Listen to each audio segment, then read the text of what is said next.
Meeting to order. And forgive me, I don't have it all up here and running. So what we do, roll call? Councilmember Edgar. Here. Councilmember Gross. Here. Councilmember Murphy. Here. Mayor Pro Tem Graham Mejia. Here. Mayor Kusamoto. Here. So up on the agenda, we'll have closed items, but before we go into closed session, we do have a member of the public that wishes to speak, so if you wouldn't mind, please step forward, state your name, if you so desire. Greenbrook. Good evening. Thank you for being here. Thank you for having me.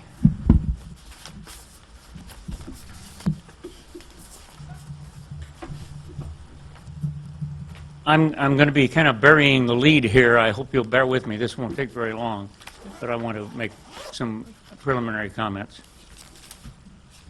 At the last Cable Commission meeting, the city manager presented equipment purchases recommended unanimously by the Cable Technical Committee at an unofficial get-together a week previously to the commissioners' meeting, to the commission. And this was all for the commission to ratify. The city manager said the technical decision took over an hour and resulted in a core camera-related list costing $10,100 and a supplementary list of a cost that was uncertain to me, according to my reading. No technical person in attendance could explain the need for these items, so the commission spent another hour reconciling these lists with another that was proffered by the commission chairman. This waste of commission time could have been obviated by having the technical meeting with the commission present or by removing equipment purchase duties from the commission in favor of the technical committee. The commission still has to make up for the $15,000 in depletions in the last month of the station savings account, and presumably for the $25,000 that you want to spend on a station manager. The commission could have instead have been discussing new funding actions and the encouragement of local producers into the public access. Funding the van sports equipment from trash fees was done without commission concurrence. Rather than the council outcompeting historically poor Puente, perhaps a city manager candidate with experience in our city and with the station could better manage the station. Thank you. Thank you very much.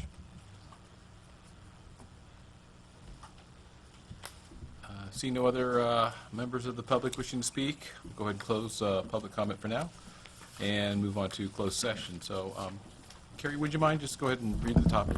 Sure. Thank you. Council is going to meet in closed session to have a conference with their labor negotiators regarding the potential city manager candidate pursuant to Government Code Section 54957.6. And the negotiators for the city are interim city manager Cordner as well as Councilmember Edgar. The council is also having a closed session for appointment of public employee, city manager, Government Code Section 54957. Conference with labor negotiator. City negotiator is Gregory Cordner, and the unrepresented employees are executive management, middle management, and non-management employees pursuant to the same section as the first one, 54957.6. And finally, conference with labor negotiator and the Los Alamitos Police Officers Association. Again, the negotiator for the city is Gregory Cordner, interim city manager.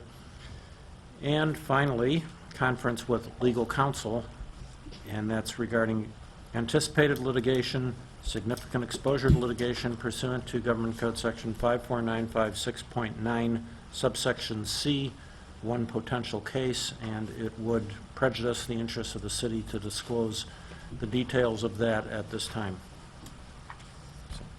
Okay, thank you.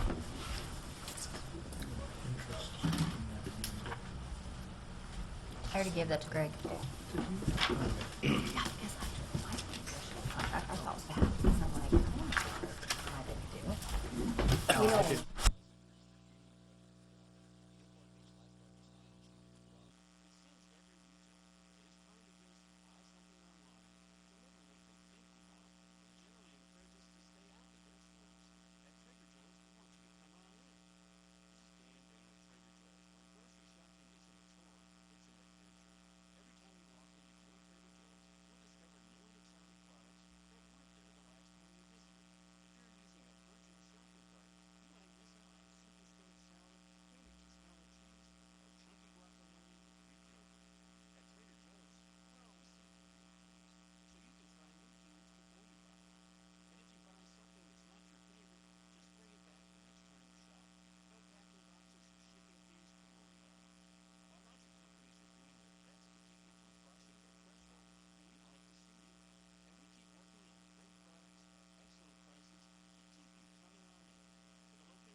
Sunburst Youth Academy Student Council, Class 12, Viviana Rodriguez. Here. Joseph Delgado. Here. No Muniz. Here. Carlos Andrade. Here. Spencer Barrielis. Here. Donish Carter. Here. Geronimo Hernandez. Here. Devin Lester. Here. Jonathan Luna. Here. Angelina Diaz. Justina Mendoza. Miguel Arroyo. Here. Gabriel Ruiz. Here. At this time, we'll do the Pledge of Allegiance, led by Student Council President Rodriguez, followed by the invocation by Student Council Vice President Delgado. If you can all join me with the Pledge of Allegiance, put your right hand over your heart. Begin. I pledge allegiance to the flag of the United States of America and to the republic for which it stands, one nation, under God, indivisible, with liberty and justice for all.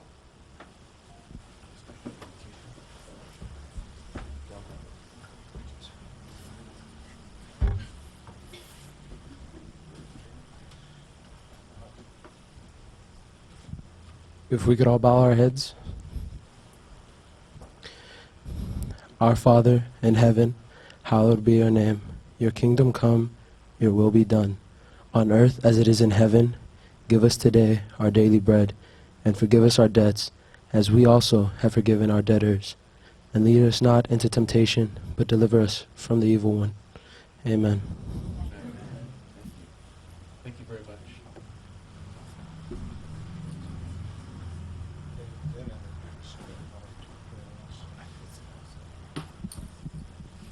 Okay, thank you, Sunburst. Please be seated.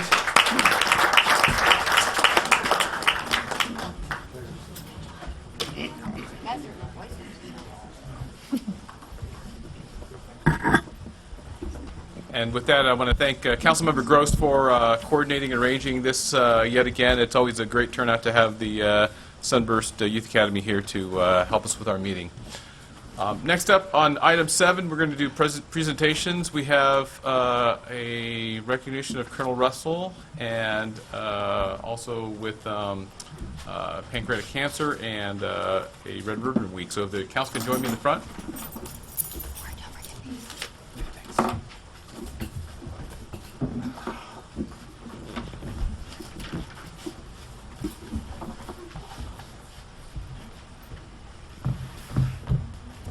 Colonel Russell, please.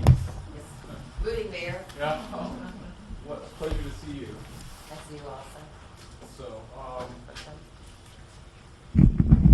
please come forward right here for photos. So, yeah, thanks. So, Colonel Russell, in appreciation for all you've done for the Joint Forces Training Base for us as a city, we have this in recognition of your retirement, and we do appreciate that you're here tonight and that you can receive this.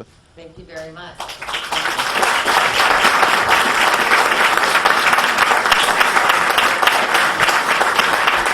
I just want to say, I want to thank the City Council and the Mayor. Do you need, I don't know if I need this, but anyway. For the TV. Okay. The most important thing is the citizens of Los Alamitos that make the Joint Forces Training Base what it is today, where they've empowered and they've embraced the soldiers.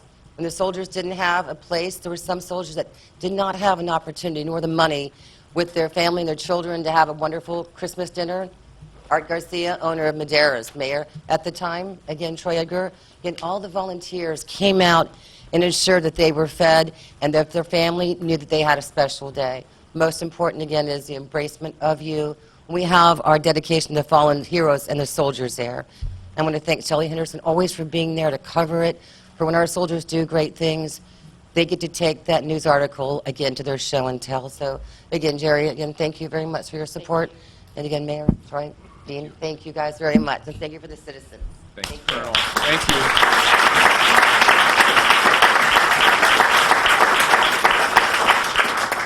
And next up, we would like to recognize Pancreatic Cancer Awareness Month. And I think is it Robert and Vic Luna, affiliate coordinators, and Steve Vargas, a volunteer of the Pancreatic Cancer Action Network.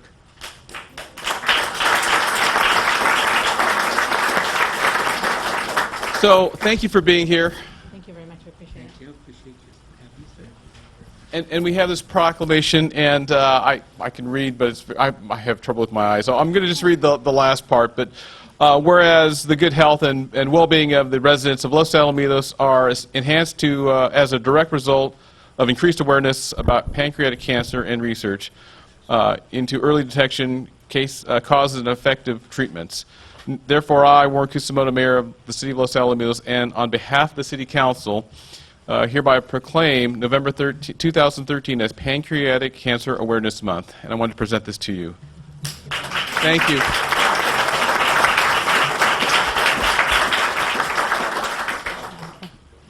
Thank you very much. On behalf of the 45,000 people that will be diagnosed with pancreatic cancer, I want to thank you for your support. It's really important to get the word out, and ways like this really helps us do that. So on behalf of all those that will be affected, I thank you very much. Thank you.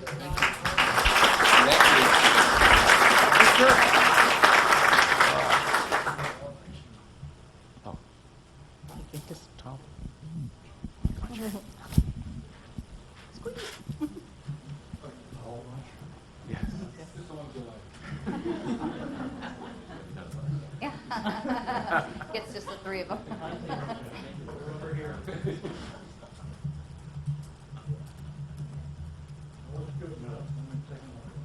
Thank you.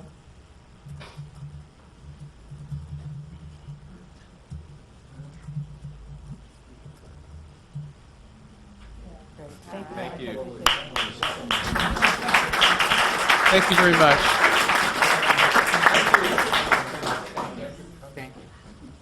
Thank you very much. Thank you. Yes. Thank you. Thank you.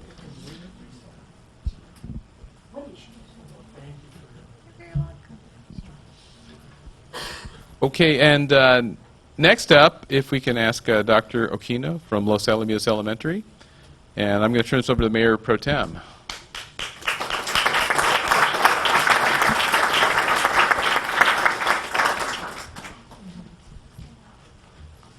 I don't have problems seeing, I just have problems reading, so you'll have to forgive me if I make any mistakes. This is for Red Ribbon Week, and I'm sorry, what was your name? Debbie Rodriguez. Debbie, you're in charge of putting this all together, correct? Okay, great. Well, thank you both for coming tonight. Red Ribbon Week is October 23rd to the 31st, whereas beginning in 1985, Red Ribbon has touched the lives of millions of people around the world. Whereas the response to the murder of a DEA agent, Enrique Camarena, angered parents and youth in the community across the county began wearing red ribbons as a symbol of their commitment to raise awareness of the killing and destruction caused by drugs in America. Children of parents who talk to their teens regularly about drugs are 42% less likely to use drugs than those who don't, yet only a quarter of teens report having these conversations. Children who learn from their parents, caregivers, or teachers about the risks of drugs are less likely to try them and are encouraged to take 5 minutes of your child's time to express clearly and stand on the use of tobacco, drugs, and alcohol. So, therefore, Mayor Kusamoto and the Council of the City of Los Alamitos, on behalf of all of us together, hereby proclaim October 23rd, the 31st of 2013 Red Ribbon Week. Thank you.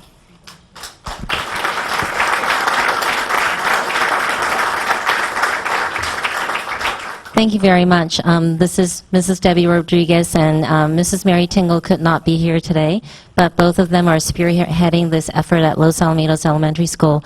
We just want to thank the City of Los Alamitos for bringing this awareness to the city. It is very, very important to send the message to our kids to stay drug-free.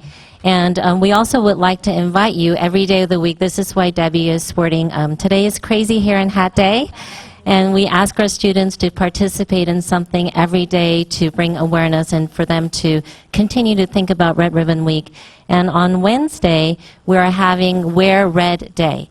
So we would like to encourage all citizens of Los Alamitos, everybody, to wear as much red as possible. And so that will remind our students that the significance of Red Ribbon Week. So thank you very much to our Mayor Pro Tem, and council members. We truly appreciate the incredible support that we always get from the city. Thank you.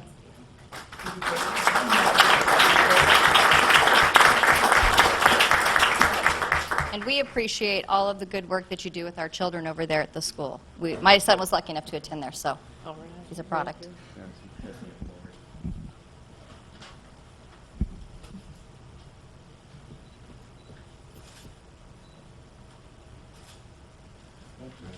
Thank you so much for taking all the time to do it, okay?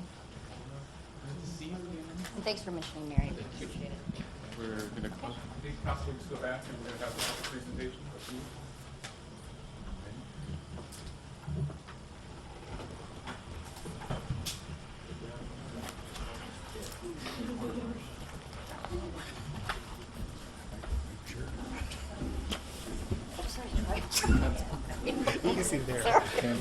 Slow down, Tiger.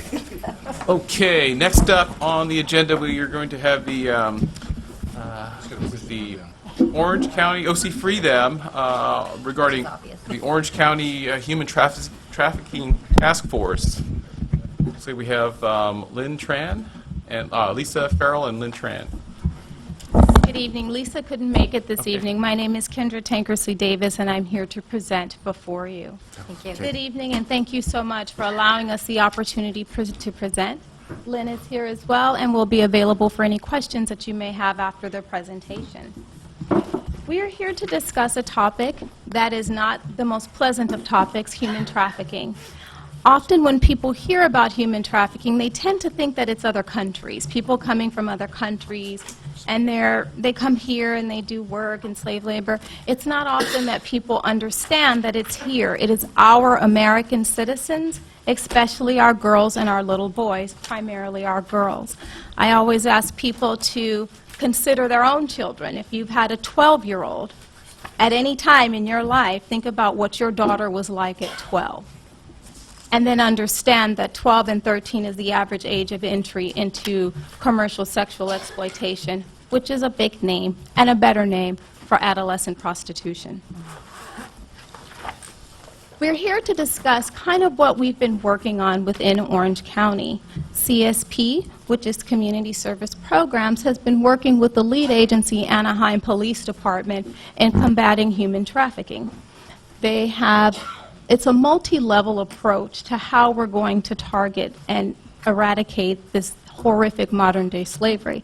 Again, our lead agency is Anaheim Police Department, which is quite fitting because within the city of Anaheim is one of the largest tracts in the country, right next to Disneyland, not very far from your city. This is sort of a breakdown of how the whole human trafficking task force works. I won't kind of bore you with all those little details, but it's a lot of pieces involved that help fight this. This is another sort of breakdown of everything that happens. You'll see at the top the Anaheim Police Department, then there's the FBI. Over on this side is CSP, which does community service and outreach. These are some national statistics, current, the most recent. California is leading the nation in calls to the hotline for human trafficking. Again, this is not foreign people coming to our country. This is our children. This is our boys and girls. These are our men and women who are used for slave labor. 498 calls were potential trafficking, 40% high identifiers, 81% sex trafficking. When you see that number, that is a large number. I really want you to understand the majority of that number is children. 12, 13, 14, 15. They're babies. Orange County alone had 137 calls, 24 different cities, and it would not be a far stretch to say that your city could have been one of those calls. 6% were high identifiers. There's a 4-level tier approach to addressing this issue with Orange County. Protection. Part of the job of law enforcement as a whole, the main job, is to protect. Protect our citizens, protect those who are victims and survivors. CSP also works in protecting. Out of the 173 human trafficking victim cases, and please understand that these numbers seem high, but they're probably relatively low. This is just what's been identified. There's a larger number that's unidentified.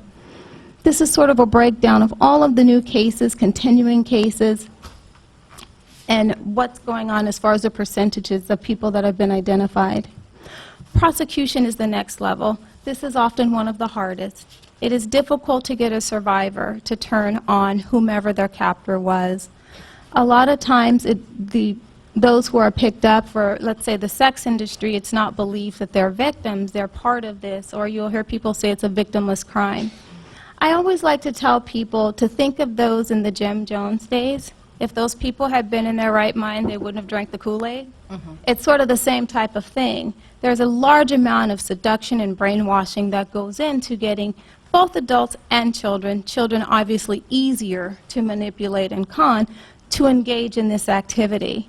They are beaten, they are drugged, they are literally held captive. Though they may present like it's their free will, truly it is not. And these are just some basic, and this is a very small number, of different things that have happened within Orange County. 2 pimps charged with trafficking a young person from Mexico. Smugglers kidnapping a mother and her son. This has become an extremely lucrative business. Recent statistics have shown that a pimp who has just 4 girls, 4, can earn over $600,000 in a year. That's a tremendous amount of money. And you have to think, how much work have these people put into earning that money for that one person? The third tier is prevention, which is the biggest. It is important that we make our community, our families, our teachers, our schools, everyone aware of what's happening, because there are often people who are recruited both for employment, labor, and the sex industry in our schools. Recently, there was on the East Coast she was a 17-year-old high school student who was the pimp for a 15-year-old. So had that child been aware of what this was and what was happening to her, maybe we would have had a better chance of avoiding that. Also, a lot of outreach is done to help just bring community awareness, because there's certainly power in numbers. If we have the community aware, they're more likely to be suspicious of something, or they know what to look for to call the hotline and probably stop someone from being helped. Also, partnership, and that's why we're here today. We want to partner with you in joining us and bringing awareness to preventing this problem. So there's lots of different things that happen. CSP and the Trafficking Task Force partners with beauty salons to help girls have appropriate makeovers so they can have appropriate care once they've been rescued. It might be different events. They partner with schools so that they can help them get their academics on track. Gifts. Imagine Christmas with no gifts for those who celebrate that holiday. They partner with different agencies, churches, and organizations that help provide services and gifts to these youth. One of the partnerships that they've done is the Freedom Event, which is held at Cottonwood Church. We are so incredibly proud of this event. The first event was held last January. It was pouring rain that night. We prayed so hard because we didn't think anybody would come because it was raining so hard. We had over 1,000 people show up. We had 40 different agencies and organizations who work in this field who were there to present the work that they do. We had a free trade market so that we could educate the public on what free trade items look like, what they are, and how to identify them in their local market so they could purchase that free trade chocolate instead of chocolate that was likely to be made from slave labor. We had 200 volunteers, and the theme last year was "It Starts at Home." We wanted people to know it starts right here. It starts with us, with you and your families, in helping fight this terrible, terrible modern-day slavery.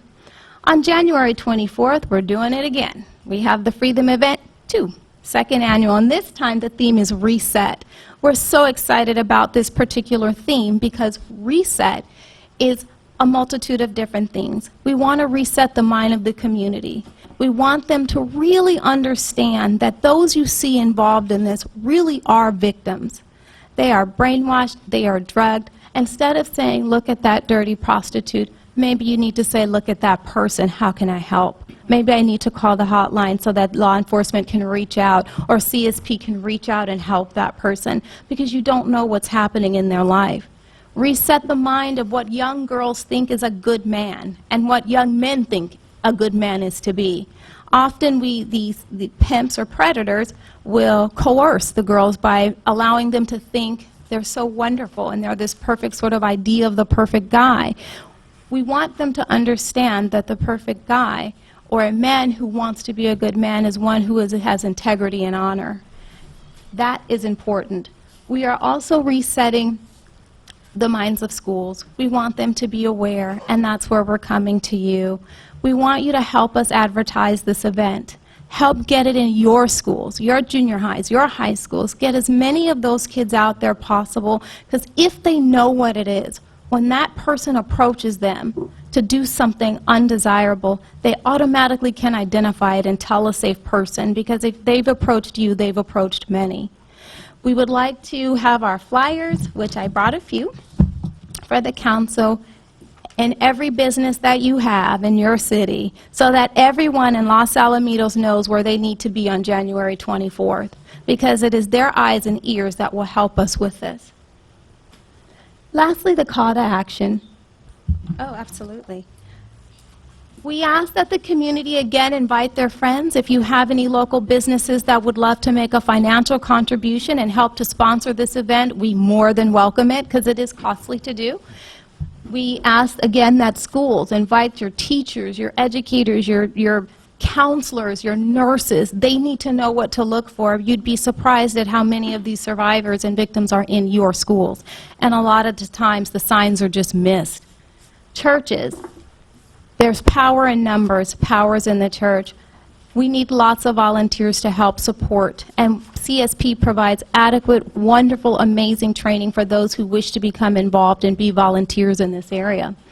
And government, we invite you all to attend. It is important that the public knows that their government stands behind the fight against human trafficking. We would love to have all of you there. This is a personal invitation from CSP and Cottonwood that you be present. We will have many government officials on the stage, because Free Them is a community awareness event through the performing arts. We have different speakers, poets, dancers, actors, singers, you name it, they're there. And we find that the public tends to connect better with something that is attractive to them, which is the performing arts. And during those pieces, we will have government officials there, maybe if they'd like to speak, to show their support to human trafficking. Thank you so much again for allowing us the opportunity to present before you. And again, should you have any questions, we are here to answer. Thank you. Thank you very much.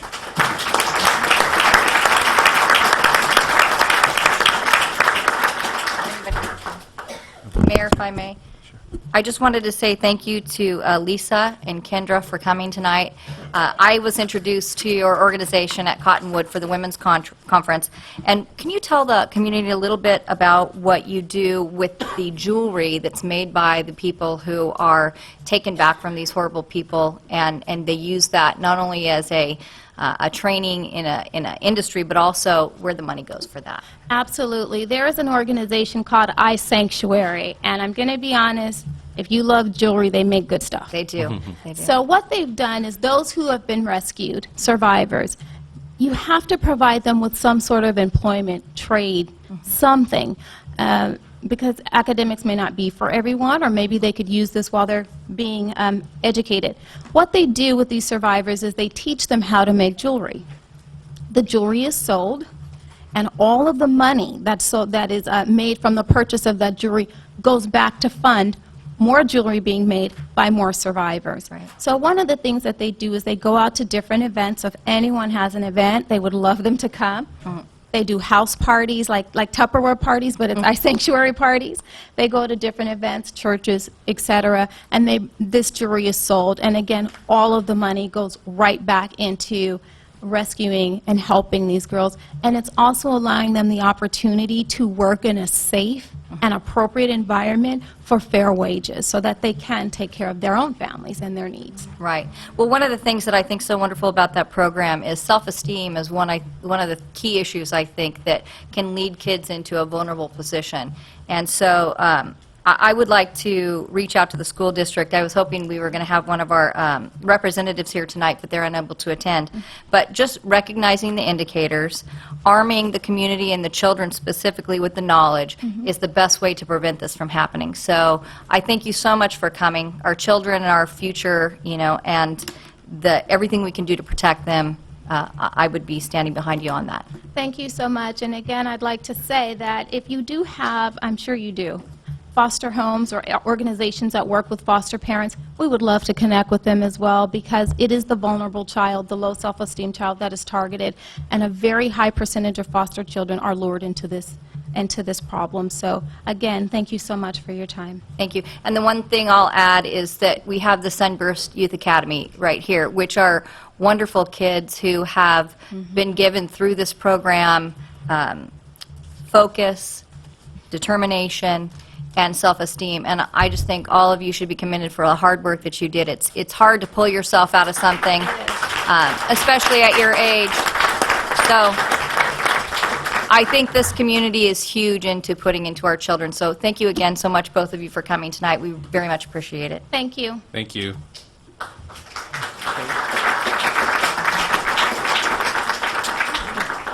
Next up, we're going to have from the Quarter Cities representative Shelley Sustarik. Sorry. Say that 3 times. Yeah. Thank you for being here.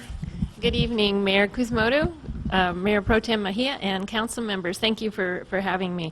I'm a member of the I-405 Stakeholders Working Group. Tonight I'm in place of Diana Carey, who Westminster had an early meeting, so she wasn't able to make it. I'm sure you are familiar with what's going on, being a member of the Corridor Cities. We attended our last meeting and got updates on what's going on. And although Alternative 1, adding 1 lane in each direction, still is the official locally preferred alternative, there's a parallel program going on to insert tolling, and the OCTA is getting pressure from Caltrans, and I was told that there'll be a vote in early November, so it's really almost on us. Kind of moving this forward is a federal law called MAP 21, which was enacted last year, and it requires states that actually, it's the low emissions vehicles present in the HOV lanes that trigger this. And if your state allows that, which ours does, then you have to do a degradation study to make sure that your HOV lanes are traveling at 45 miles per hour 90% of the time. And if any of the HOV lanes are degraded, then they give you 180 days to fix the problem, which may be a plan, but, which is almost impossible. We're now, maybe 100 days left, but they're moving forward with it. So I came to, all of us recognize the problems. It's not only tolling, it's what happens, when you're expanding and LA County is not. We're told that they're looking at it, but as far as we know, there's nothing concrete going on at all. So this leads to congestion at the county line, which decreases air quality for all of us, the corridor cities, but Rossmoor's included. I passed out a notice it's actually put out by Rossmoor Community Services District, but it's just of an upcoming town hall meeting that the corridor cities are sponsoring.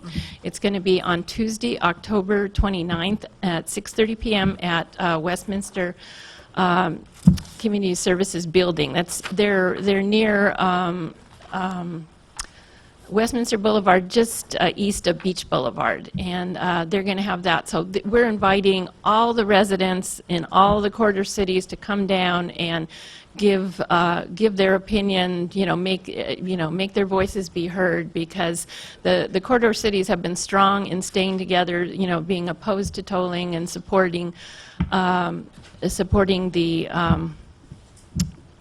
what the public wants. So anyway, concerns about also if we have backup at the county line, there also may result in a diversion of traffic onto the arterial. So I'm a representative on the board from the College Park East neighborhood in Seal Beach, and so we're concerned for Seal Beach Boulevard, but it applies to Catella, Rossmoor. All of us are neighbors and are in it together. So we're just encouraging all the public to please come. There's very little time left now, so.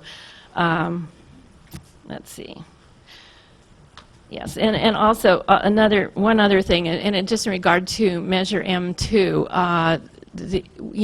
all along the corridor cities have been saying that there's nothing in Measure 2 about tolling, and so this has sort of been looked at as a separate measure, and they're saying no, that it's separate and it's separate from M2, but if it wasn't for all the bridge redesign, all the bridge improvements that go on paid for Measure 2, this tolling wouldn't be possible. So anyway, I thank you for having me tonight, and I just encourage all your viewers and everyone here to consider writing your OCTA board members or attending our meeting and letting your voices be heard. Thank you. Thank you.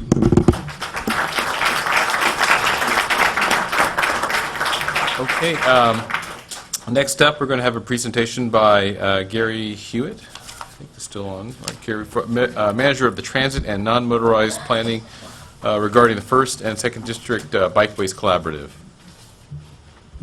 Good evening.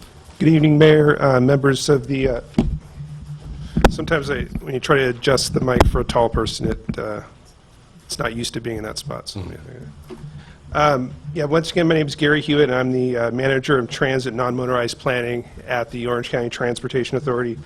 I'd like to thank you for this opportunity to give you guys an update on a recent regional bikeway planning effort that we conducted in this part of the county. And also like to recognize Steve Mendoza in extending the invitation to come talk to you guys tonight, as well as his hard work that was involved in this process. So the jurisdictions involved in this effort were the 13 cities in the 1st and 2nd supervisorial districts, as well as the County of Orange and Caltrans. We received great participation from staff at the cities, as well as the public and elected officials throughout the process. So the regional bikeway planning process really started back in 2011 when the cities in northern Orange County approached OCTA because they were interested in better coordinating bike access across city boundaries. So in partnership with these cities, we developed a model for regional bikeway planning with the goals of identifying regional bikeway corridors, building off of existing city efforts, and also setting the stage for cities to take these recommendations from the studies and to seek further funding opportunities. After completing the effort in the 4th Supervisorial District, the OCTA Board and the Orange County Council of Government set aside funding to complete regional bikeway plans throughout the rest of the county. So this bikeway planning process is two-phased. The first phase, we focus on developing what's called a bikeway strategy, which outlines a set of regional bike corridors. It also documents the process we use, the consensus building, the meetings, and the coordination. And then we also rank the corridors based upon some criteria which include potential demand, safety, and also ease of implementation. So right now we're wrapping up this first phase of the project for Districts 1 and 2. And in this presentation today, I'm going to give you guys an overview of the corridor that goes through the city of Los Alamitos. And I'd also like to mention the full draft strategy is available on the OCTA website for review. And the second phase is the feasibility studies, where we take a closer look at the top-ranked corridors, and we have a consultant that will work with the cities to develop conceptual design recommendations. And then these are handed back to the local jurisdictions, who then have plans. Then they're the owner operators of the bike corridors, and hopefully the corridors get implemented by the cities in the future. During the project, we conducted several outreach efforts, which included a project webpage, which we regularly updated throughout the project. We did a public survey, and also we had 2 public workshops in May and September where we invited elected officials, city staff, and bike advocates to provide input on the strategy. We also attended several community events throughout the 1st and 2nd districts in order to spread the word and about the planning effort. So throughout the process, we worked closely with the project development team, and it consisted of public works and planning staff from the cities, as well as our bikeway planning consultant. The team met 4 times at each milestone through the project, and we also had these separate meetings we called focus group meetings, where we met with representatives from a couple cities and kind of put out large maps and marked them up with the existing network, key destinations, and gaps in the existing network. So I'm going to give you guys a little background on some bike planning. This may be new to some, this might be old hat to others. When we're developing the strategy, we need to think about who we want to design for. And previous studies have shown that the general public can be split into 4 types of bicyclists. As you can see on this graph here, the top 2 categories, strong and fearless and enthused and confident, comprise 6% of the population. And these are people who are comfortable riding on any bike facility, any street, anywhere. A lot of times you'll see these people, they'll be part of bike clubs, and you'll see them going anywhere in the county. Another group on the bottom here is no way, no how. Those are people who have no interest in bicycling, no facility would get them to ride, and also comprises people with disabilities or maybe too old or too young to use a bicycle. And then there's this big middle group here, interested but concerned, which make up 60% of the population. And these people have indicated that if there's better bike facilities and it was safer, that they would end up biking more often. So in developing our strategy, we really target this 60% group in the middle here for our recommendations. So a quick overview of the different kinds of bikeways.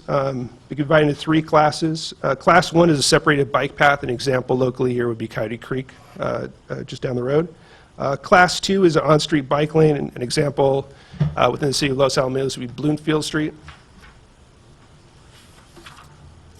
And then the third one is Class 3. These are preferred bike routes. A lot of times they're just a sign on a street that directs bicyclists to that street, but they also can include shared lane markings, also known as sharrows, which are shown on the right here.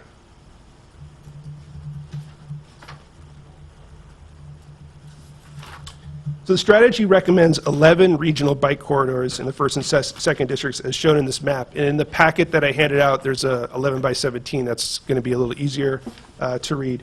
H, which is on the western border here, this is the Seal Beach Orange Avenue corridor and partially runs through the city of Los Alamitos. And during the rest of the presentation, I want to focus on the recommendations on this particular corridor.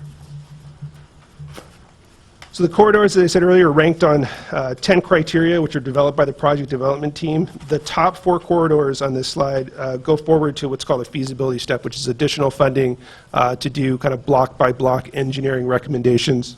In addition to this, our consultant recommended a series of near-term improvements on each of the corridors that could be implemented pretty quickly. You can see the costs on this. Some of these corridors range from a couple $1 million up to the PE right-of-way, which would be in the $30 million range.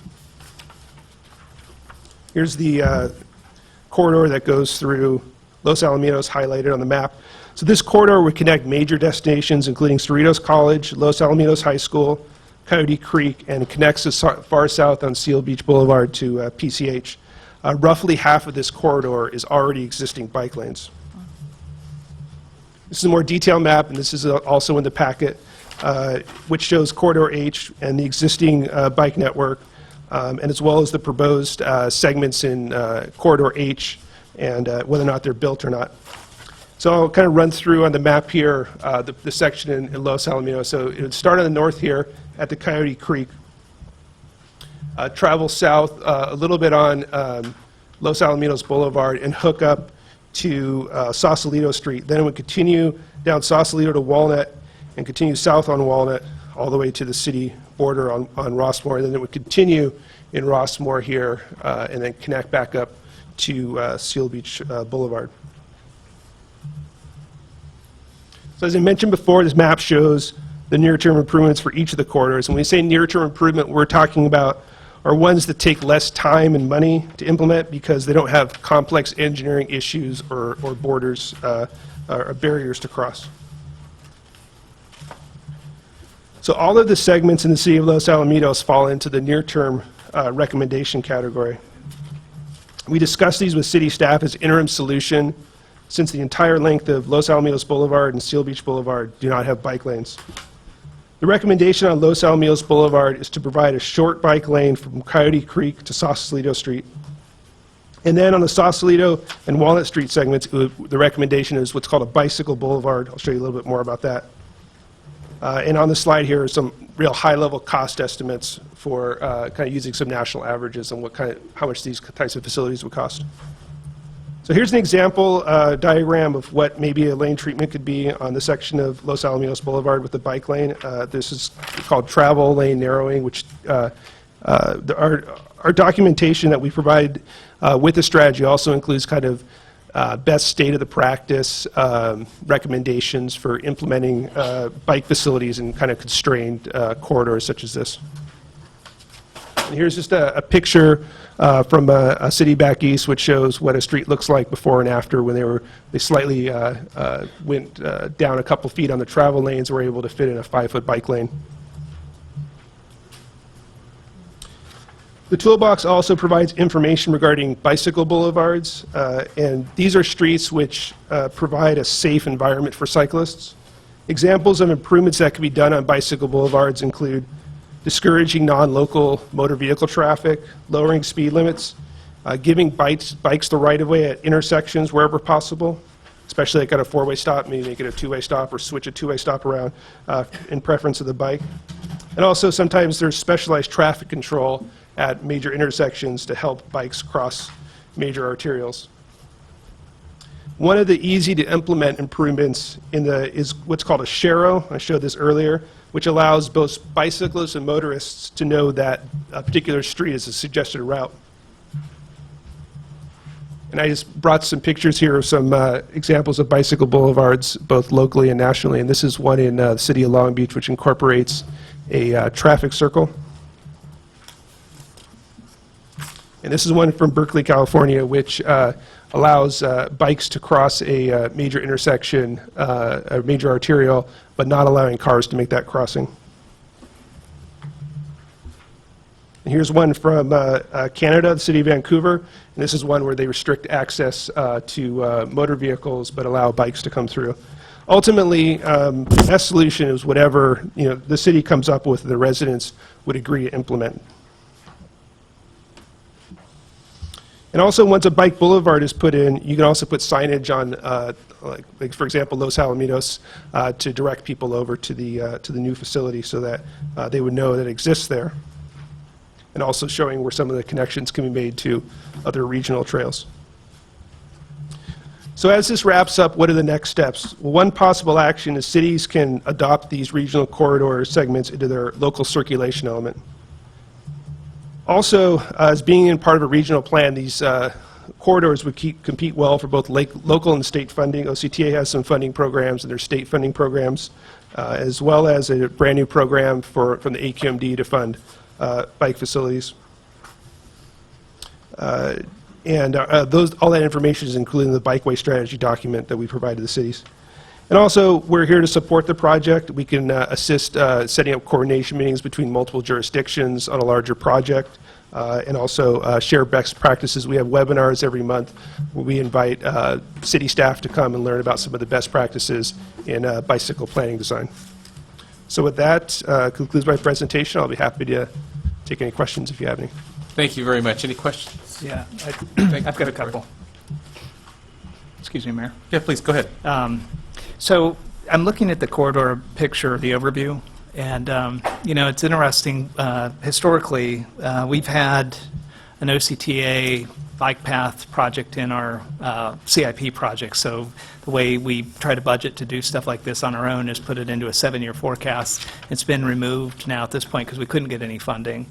It's kind of interesting when you look at that. Intuitively, that path really doesn't make a lot of sense. It takes off the boulevard through Rossmore and kind of a zigzag through the neighborhood. And that picture is interesting because it's the biggest hole in the transportation going down south.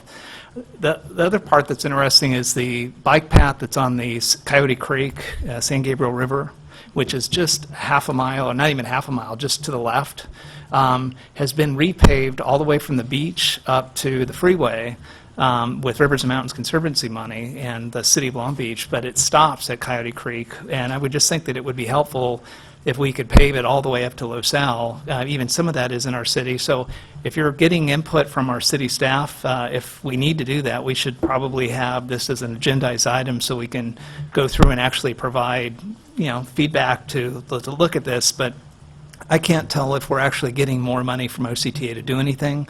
And right now, and Steve, you may be able to help, on the general plan we just approved and sent to EIR, I'm not sure that we've incorporated any of this in there. No, we're preparing to do that. That's why the update tonight is before we enter into the circulation element. We wanted to get some feedback, either positive or negative, from the city council. Okay. Well, I'm personally very supportive of this. I would love to see more bike paths, but the project that goes right down the middle is the downtown redevelopment project, which we had a hard time up here on the council coming to conclusion to do anything on the road that goes through Los Al because we were afraid it's going to constrain the school in the traffic in the morning. And so it seems like there's a lot to work through on that, but I would love to be able to see if we could fill that hole in. Instead of dotted lines through a neighborhood, we can actually have a straight line through there. So hopefully we'll be responsive and be a part of this. Thank you. Thank you. Any other questions? Okay, thank you very much. Thank you.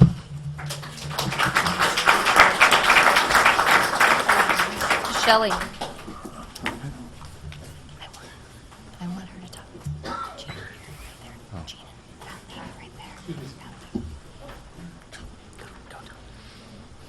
For you. Oh, Ms. Sestarzik, you guess, Shelley? Shelley, Jerry just wanted to just mention something about, We just have a couple of traffic commissioners here that came to maybe get a little information. I know you did your presentation, but if you had a moment to meet with them after, that would be great. thank you. Thank you. Okay, next- And they're here, so you can go ahead and... Yeah. Next up, we have from the Orange County Fire Authority, we have Chief John Jones. Thank you, John, for coming here.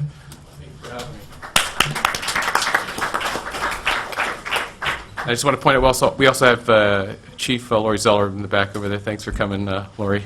She's going to help me answer any questions that get real tough. Okay. Thank you.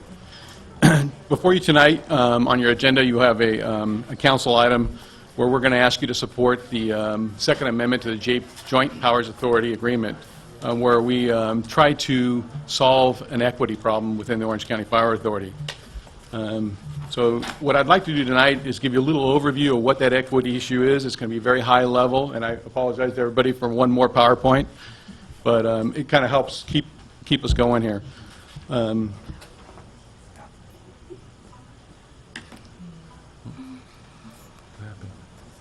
So what is equity? The equity issue itself is how we fund the Orange County Fire Authority, and it basically is how we drive our revenues to provide the fire service to you guys. To fund government services in California, all homeowners pay 1% of their assessed property value. In return for these payments, all homeowners receive the same level of service from the Fire Authority. When you try to take that 1% and the same level of service, and you try to translate that to dollars and then compare it from home to home and city to city, it really becomes very difficult. Because as you all know, each home pays a little bit different in property taxes, and each city garners a little bit different in property tax values. This is a perfect example of what I'm speaking about. Home number one was bought in 1975, and its assessed value of $99,000 results in a 1% property tax of $992. That structural fire fund, which is what pays the services for Orange County Fire Authority, is $120. A comparable home, same size and everything, with a base year, purchase year of 2011, shows an assessed value of almost $1 million.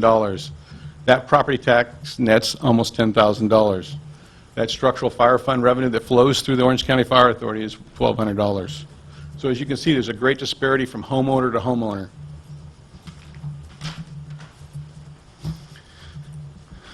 The equity issue is not new to the Orange County Fire Authority. We've been addressing this issue since the early 1990s, and we thought we had some reasonable solutions to the equity issue, although it's kind of like fairness. There's just no way to get everything to be fair or everything to be equitable. But most recently, in March of 2012, the city of Irvine came to us with an issue of saying that they had new concerns because of the way property taxes had risen, and that the inequity became greater and greater and greater. So we got into some conversations with the city of Irvine, and lacking any action to mitigate their concerns, they started saying that they would withdraw from the Orange County Fire Authority in 2020. As you remember, we have contracts in place. The first time that they can opt out would be in the year 2020. We hope to keep everybody in the Orange County Fire Authority until 2030, but that would be their first time. They were very serious about what they were, their concerns, and as such, they started to look at forming their own fire department. In response to that, we went and developed an equity working group, and for almost a year and a half now, we've been working on this issue. And we think we've come to a reasonable solution, and I'm going to show you that proposed solution right now.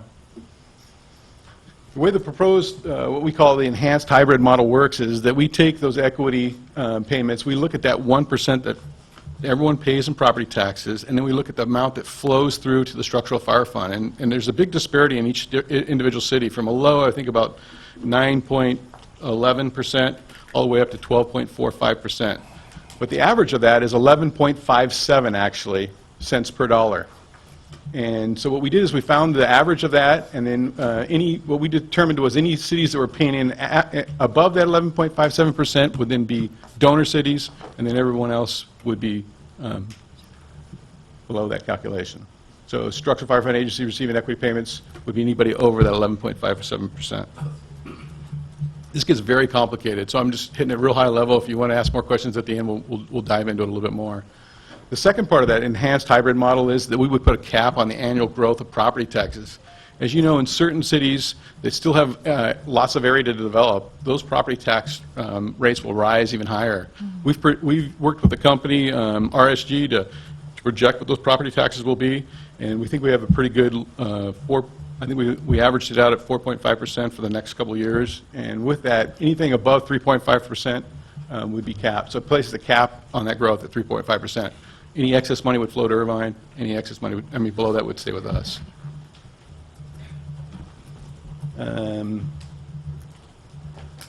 Whoa. So in this formula, there's 5 different entities that pay in excess of 11.56%. There's the City of Irvine, there's the County of Orange, there's Rancho Santa Margarita, there's Laguna Woods, in San Juan Capistrano right now. And each year, the people who pay in greater than 11.56% will change, or could change.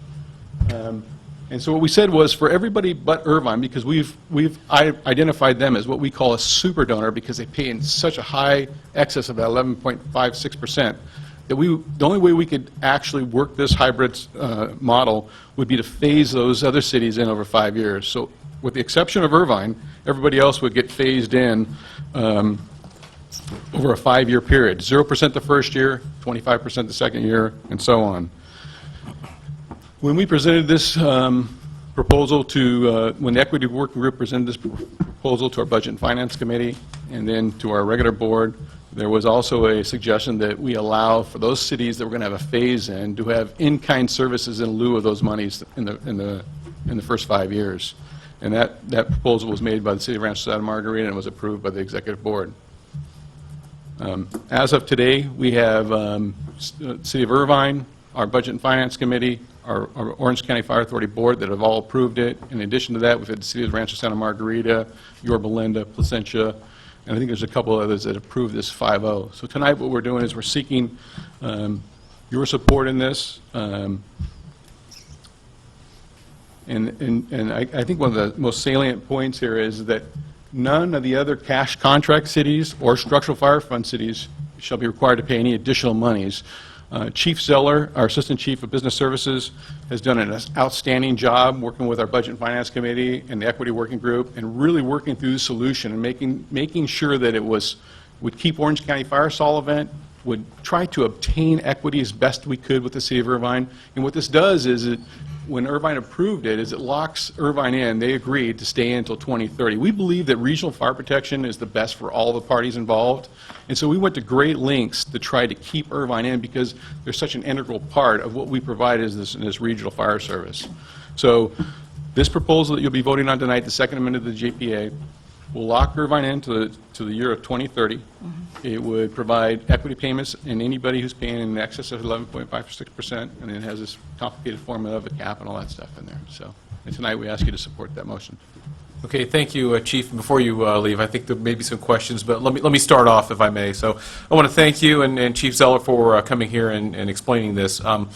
And I think the summary of how I view this, and I think the property tax inequality is probably the best illustration. It's an inherently unfair taxation system, and because Irvine has I guess, where they develop more property and more property tax, it's going to happen. So I think it's, fantastic that the authority and Chief Zeller, you've gone through this painstaking process of trying to get equity restored. And I do want to point out that Irvine did approve this as 5-0 after some,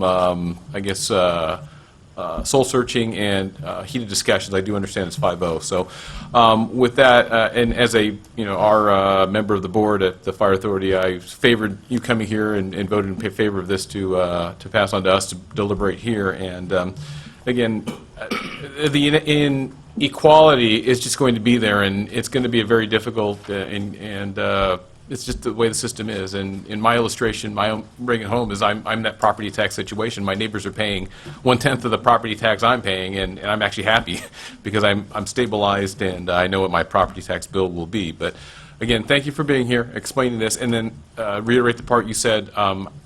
Our structural fire fund contribution will not increase in anything that we do here in terms of the vote. So that is fixed, and I wanted, and that's what made it all the better for me to support. So with that, I'll turn it over to the council. So, thank you for coming. You're welcome. I have a couple questions. Prior to Mayor Kuzmoto serving on the board, I was on the Fire Authority, very familiar with the budget. So the budget at that time, about $190 million a year. And my concerns with what we're doing here is Irvine clearly, I would agree with the mayor, this is an unfair taxation issue. But this is only on the revenue side. The costs that are still present in the Fire Authority are still present. And this equity payment process kind of had two tiers from the documents that I went through. The one, it said, Irvine, we're going to pay you an equity payment if we have it. If we don't have a structural deficit, if we got a balanced budget, we'll pay you. And if we don't pay you, we'll give you 50% of what we owe you, and the balance we'll let carry over every year with an interest payment. I really struggle with being able to, I understand the equity and we got to true up Irvine, but right now it doesn't feel like if the budget can afford that less revenue. So where are you guys making up the revenue if you're not going to charge anybody else money to contribute to the equity? You're going to continue to build up a huge credit that's owed to Irvine, and you're going to pay interest rates on top of that. It just seems like, and your unfunded liability right now is pretty significant. So you've got a lot of compounding things on the cost side, and nothing against Irvine, but you kind of got a gun to your head too, saying, look, you guys need to fix this or I'm getting out of here. And so I sympathize with the issue, but I can't support this until I would be able to see the cost side. What are we doing to trim costs on the Fire Authority to be able to make this equity payment? And I was just curious, can you help me understand a little bit the cost part of that? I'll probably defer to Chief Zeller to have her come up and talk really about the numbers, because she knows them better than I could ever articulate them. But I will say that we've planned this thing out very well, and Chief Zeller's worked very hard with the group, and I'll let her speak to it. Hi, Chief. Thank you. Lori Zeller, Assistant Chief with the Fire Authority. I have in front of me a large financial forecast that we vetted pretty well with our Budget and Finance Committee and the board. We took it out all the way 17 years through the end of the JPA, and what you're speaking to was a core principle that we had to achieve with any proposal that we floated. We were not going to offer a proposal that was going to cause our finances to become unstable or ultimately impact services.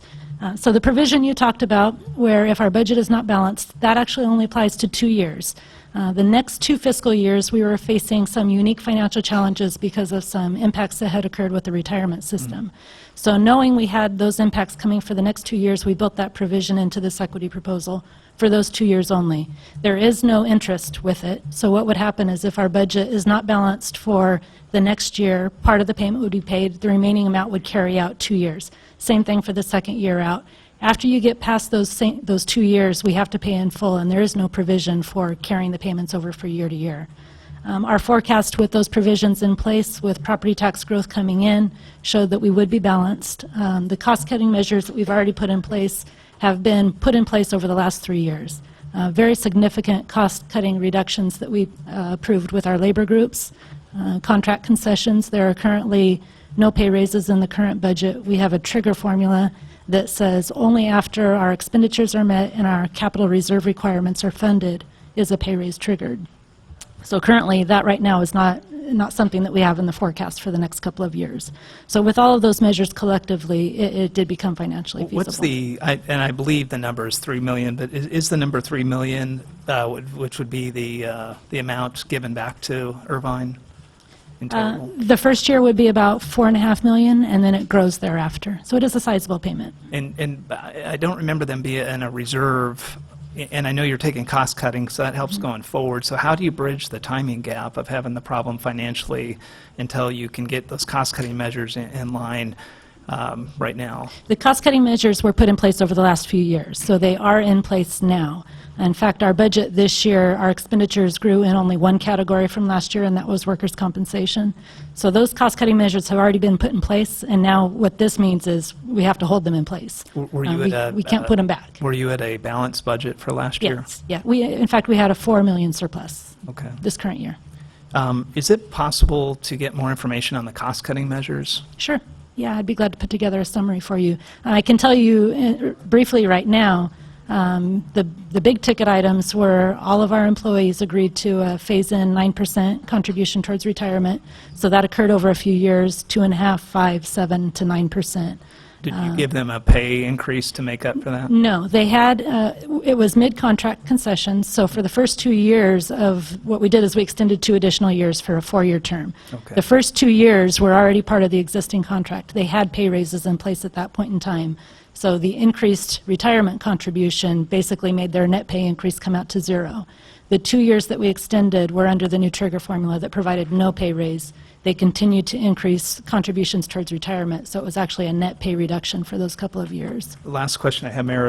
You guys are a part of OSERS, correct, for That's your right. retirement? Yes. So they just made major changes to the Mm-hmm. OSER formulas, and all of the agencies, including the sanitation district, we're PERS, so we're okay so far, but have hit a phantom 8 to 9% increase over the next 2 years to pay because they want the unfunded liability paid down at the same time this is going on. What is the amount or the potential impact of the OSERS change that they're going to be voting on here on the 15th of November?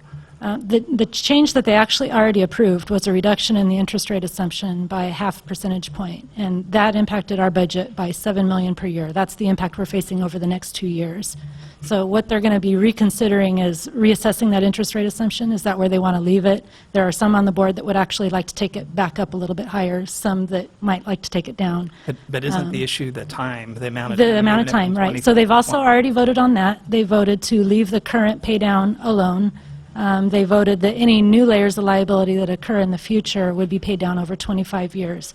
So OCFA tried to get ahead of that. Our board just approved at the last meeting a pretty aggressive plan to pay down our pension over the next 16 years. If we did nothing, it would take 29. So that's also included in this. It was all strategized to work together, the equity and the pension pay down. So you're $7 million now pending the November date where they're going to reconsider that item. Could go more than Could seven. go more, but we've already built voluntary excess payments into our budget so that we're ahead of it. If they do that, it shouldn't impact us too negatively. Thank you. Appreciate it. Thank you. Richard, by interest rate, did you mean rate of return? Rate of return, And- earnings on investments. Okay. Earnings on investments. And what is it moving from and to, 7.5 to Moved 7? from 7 3/4 down to 7.25. Okay, and what was it last year? What was your actual rate of return last year? Last year was in excess of 12%. They did very good last year. And this year, they're on a calendar year basis, so they don't have their full return until December. But as of the end of September, they were 6.65, I believe. So they're well on their way to the 7. Thank you. Thank you. Any other questions? Thank you. Oh, I'm sorry, Dean. Kind of helped me a little bit because have not followed this as some of my colleagues have because they serve on that particular body. There's been an increase coming in from Irvine because of the formula. Irvine's growing and continues to grow and probably will continue to grow into the future. We have one fire station. We're a small city, 11,000, 12,000 residents, and we're paying the structural fire fund fee. You've got 8 cities that came into the program after that was created that are on a cash basis that pay a higher fee. Our fee won't go down, is what you're saying, but you're collecting too much money from Irvine. And so to make it equitable, we're going to give money back to Irvine. it almost seems formula-wise like we're paying too much. We're paying a higher rate and a penalty, if you will, because we're small. I'm not sure how that rates and how that's been considered. A lot of what's happening at Irvine could potentially happen here, even though we're a built-out city, because Prop 13, which they're trying to mess with now in Sacramento, is one of the trigger points. Every time a house changes, it can be reassessed at the higher value when somebody moves from point A to point B. We could have that happen here with our residents in the same fashion, and then our fare and our fee may not be equitable in the same process. So it seems to me, I know Irvine has a lot more than just one station, more paramedic rigs, more ladder trucks. We don't have a ladder truck. We don't have a paramedic truck dedicated to LaSalle or stationed in our one station. So I appreciate that it's not going to affect us, but I think it will. And I'm just wondering, in the process of reviewing all of this, have you looked at what's happening with the other cities that are part of the structural fund? I think there's a total of 28 that are participating. Is that correct? We have 16 members in our agency that are part of the Structural Fire Fund property tax. And the So- other 8 And the are... others are what we call cash contracts. So their property taxes go to their general fund and they pay us out of their budget. So are you kind of following what Yeah, I'm saying? yeah, And I don't know there's validity to it, but at the same time, I'm just a little concerned. We're not going to go up, but we're not going to go down, and you've got the same operational cost throughout. How does that impact us? Okay, so for the city of Los Alamitos, right now, as we stand today, the portion of your property taxes that flow to OCFA are 9.65%. The way that this Second Amendment was drafted, it has us redo the calculation every year. So if your particular city has growth in tax rate areas that have a higher percent of the property tax flowing to OCFA, your percentage could potentially change, and if it changes to the point where it's greater than our average for our whole jurisdiction, then your city would start to get an equity payment. Likewise, the cities right now that are shown to be getting equity payments this year, if they have growth that occurs in tax rate areas that have lower percent flowing to OCFA, their average could go down. I mentioned earlier San Juan Cap, that wasn't in my notes for JJ, and he asked, and I kind of shook my head. San Juan Cap was one, when we first ran the calculations, they were shown as if they were going to get an equity payment. When we got the actual growth data in for the current fiscal year, their numbers flipped, and they actually dropped below the average. So it turns out that they're not going to get an equity payment this year. We did take the calculation backwards a couple of years to see, and the cities do change. The mix does change over time. So it just depends on how the growth occurs in your city and what parts of your city relative to the rest of our jurisdiction. Okay. So then, again, looking at it from a taxpayer standpoint, essentially what you're saying then is Irvine is paying too much in taxes. You probably won't get me to say that. They're paying their fair share under the California property tax law. They're paying their 1%. It just happens to be a significantly higher dollar amount than the other cities because they've had a lot of growth and appreciation. And it's grown to a point where it's unacceptable to them. And the consequence of us doing nothing was they were going to leave. So this solution is being proposed Their cost to establish a fire department is going to be substantial. Yeah, And if they're paying more money into your fund, maybe they can do it cheaper from the standpoint of doing that. I'm just not completely sold and totally understand this process at this particular point, because frankly, I'm more in line with the taxpayer, and if I'm in Irvine and I'm paying more tax and you're going to give me money back, why are you taking it from me to begin with?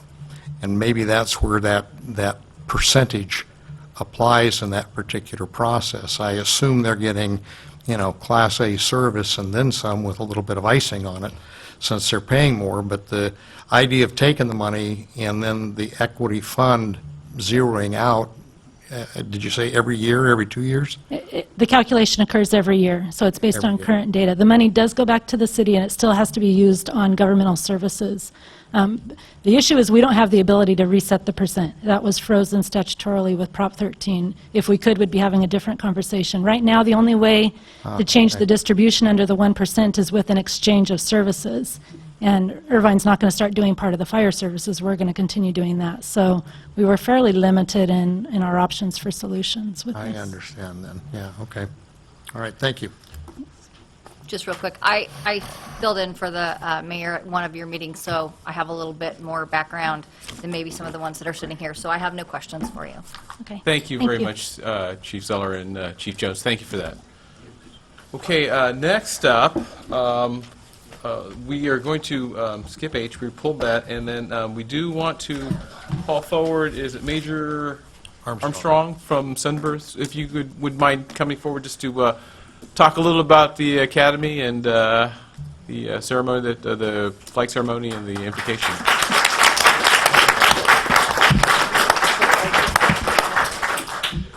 Thank you, Mayor, council members. I appreciate the opportunity to bring these fine cadets forward and have them experience what they do at their level at the schoolhouse, but then to come to the city of Los Al and have them witness firsthand how government functions, because they go through that same curriculum through the schoolhouse. But we are a program of second chances, and we cater to those where other communities, other districts say, we're done with you, go away. We say, hey, there's still value in that individual. So we're a high school of dropout of catering to at-risk high school dropouts, 16 to 18 years old. We're a 5.5-month residency program. Then we follow that up with 12 months of post-residential follow-up to see how they're doing. And we go through a 8-core component that deals with what the community would say this is the perfect neighbor: service to the community, health and wellness, excellence in academia, things of that nature. So currently I have 209 cadets. We started with 219, so we're doing extremely well with retaining those. And we'll return them back to their communities on December the 13th. We'll have a graduation that I'm inviting all of you to attend at Cottonwood on the 13th. And then they'll come back and still follow up 12 months later, see how we're doing as we bring in the new class for Class 13 that will occur in January. So this is ongoing. We're looking forward to it. These kids are doing extremely amazing things. And we just had a gala this past weekend where we're just bringing awareness to the community and letting people know about the great success that the Challenge program has. So with that, ladies and gentlemen, we thank you for the opportunity to come forward, and we hope we can continue this. Councilman Gross, as always, reaches out to us and extends the hand of friendship, and we just absolutely love this community, and we hope to be here for always. Thank you very much. Thank you.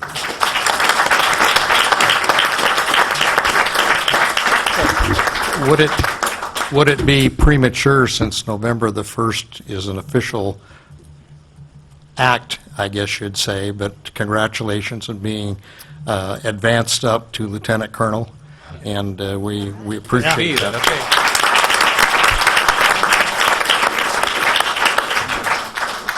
Okay, thank you all. We're going to take a quick 10-minute recess, and then we'll resume. So thank you for your understanding of that. Warrants, I mean, even lectures in case I get a question out. So we're going to go ahead and restart. The next item on the agenda is oral communications, and after that, we're going to take things a little bit out of sequence. We'll move 12D up right after the consent calendar. So let's get through the next couple sections, please. Okay, next up is item 8, oral communication. So members of the public wishing to address the City Council on any item under the Council's jurisdiction may come forward at this time, and I'll ask if you have something to talk about this specifically on the agenda, just hold your comments till then, and we'll call you up at that point. So I think we do have one card from Shelley Henderson. I believe this is not on the agenda, so.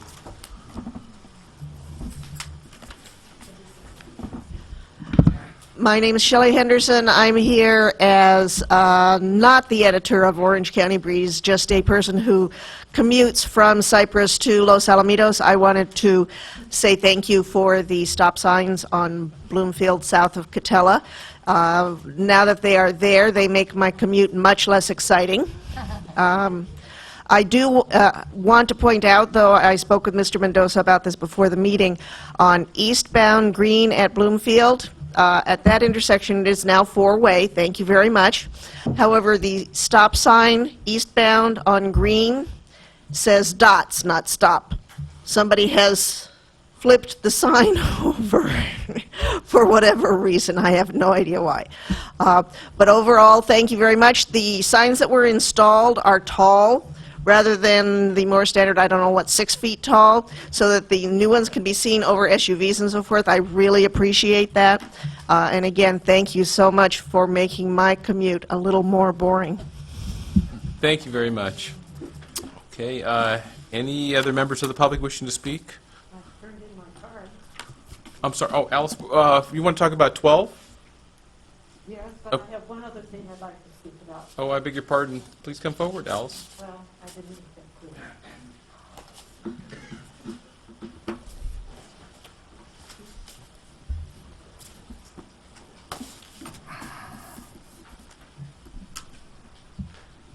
Alice Jemsa, long-term resident. Recently, I've been attending some of the Traffic Commission meetings because I had some concerns, especially about that lovely street called Farquhar, which needs a lot of improving. And I have talked to the commissioners about that. Also, one of the things that has come up recently is the parking lot over at the park at Bloomfield and Catella. And I want you to know that I was so impressed with the way those commission members handled that. They treated each other with total respect. You don't always see that when people don't always agree on quite the same way of handling things. They have found a very inexpensive and effective way to resolve the problem. And I was concerned about the situation where people had to back out of that if certain conditions prevailed in the parking lot, which is not the way we want them to leave that parking lot on a street like Bloomfield. But my major concern was that it was so close to a school, and I had nightmares worrying about some little kid on a skateboard going home from school someday, and how anyone backing out of that parking lot would be able to see that young child, or just running or walking there. It was just such a terrible situation. And they have resolved it, and they're going to put their decision in place. And believe me, that commission is a gem, because they not only resolve the problem, but they do it with such courtesy and respect to everyone else. Now, the other things are on 12, so I'll have to wait. Thank you very much. Okay, anybody else wishing to speak?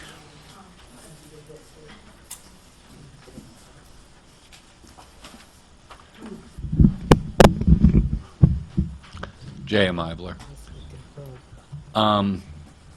My neighbors came to me and asked me if I was seeing something. I noticed on my bill from Consolidated that I've been paying the same amount, yet now I seem to be seeing charges carrying forward of unpaid balance, which made me wonder what was going on, because I was in this room when we were told that they couldn't raise the rates according to the contract. They had to ask us to raise them, and we said no. So I would really like to know why my neighbors came to me and why I noticed that it appears my rates have gone up. That doesn't seem quite right, and I'm not really sure. I mean, 4 of the 5 of you either voted no or did not vote on the contract, and I would like to know why the contract's not being enforced in accordance to the terms that my understanding you voted on and agreed to, Mr. Egger. That was your baby. And Could you direct your comments to the council as a whole, please? Sorry.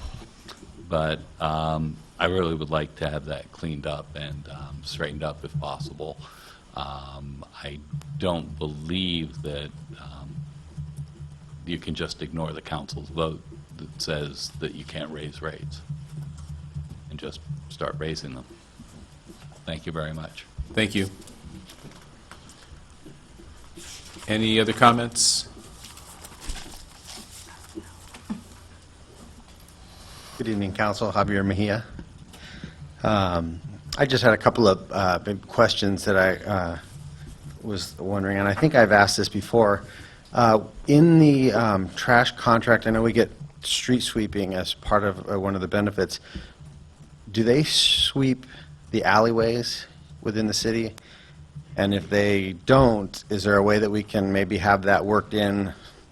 And maybe not every week as they do, but I think that they are in need of sweeping, just like the streets are. And if they are swept, then my bad. The other thing, as we get closer towards the fall season and the holidays, I was interested to find out if the city is going to be doing any of the decorating that they did last year. I know there were some issues last year with some of the decorations not being illuminated and some problems, and if they are going to do that, it would be great. I just would love to see it early and all working, you know, the way that they should be, because I've already noticed as I travel to and from work and around, other cities have already put up their decorations.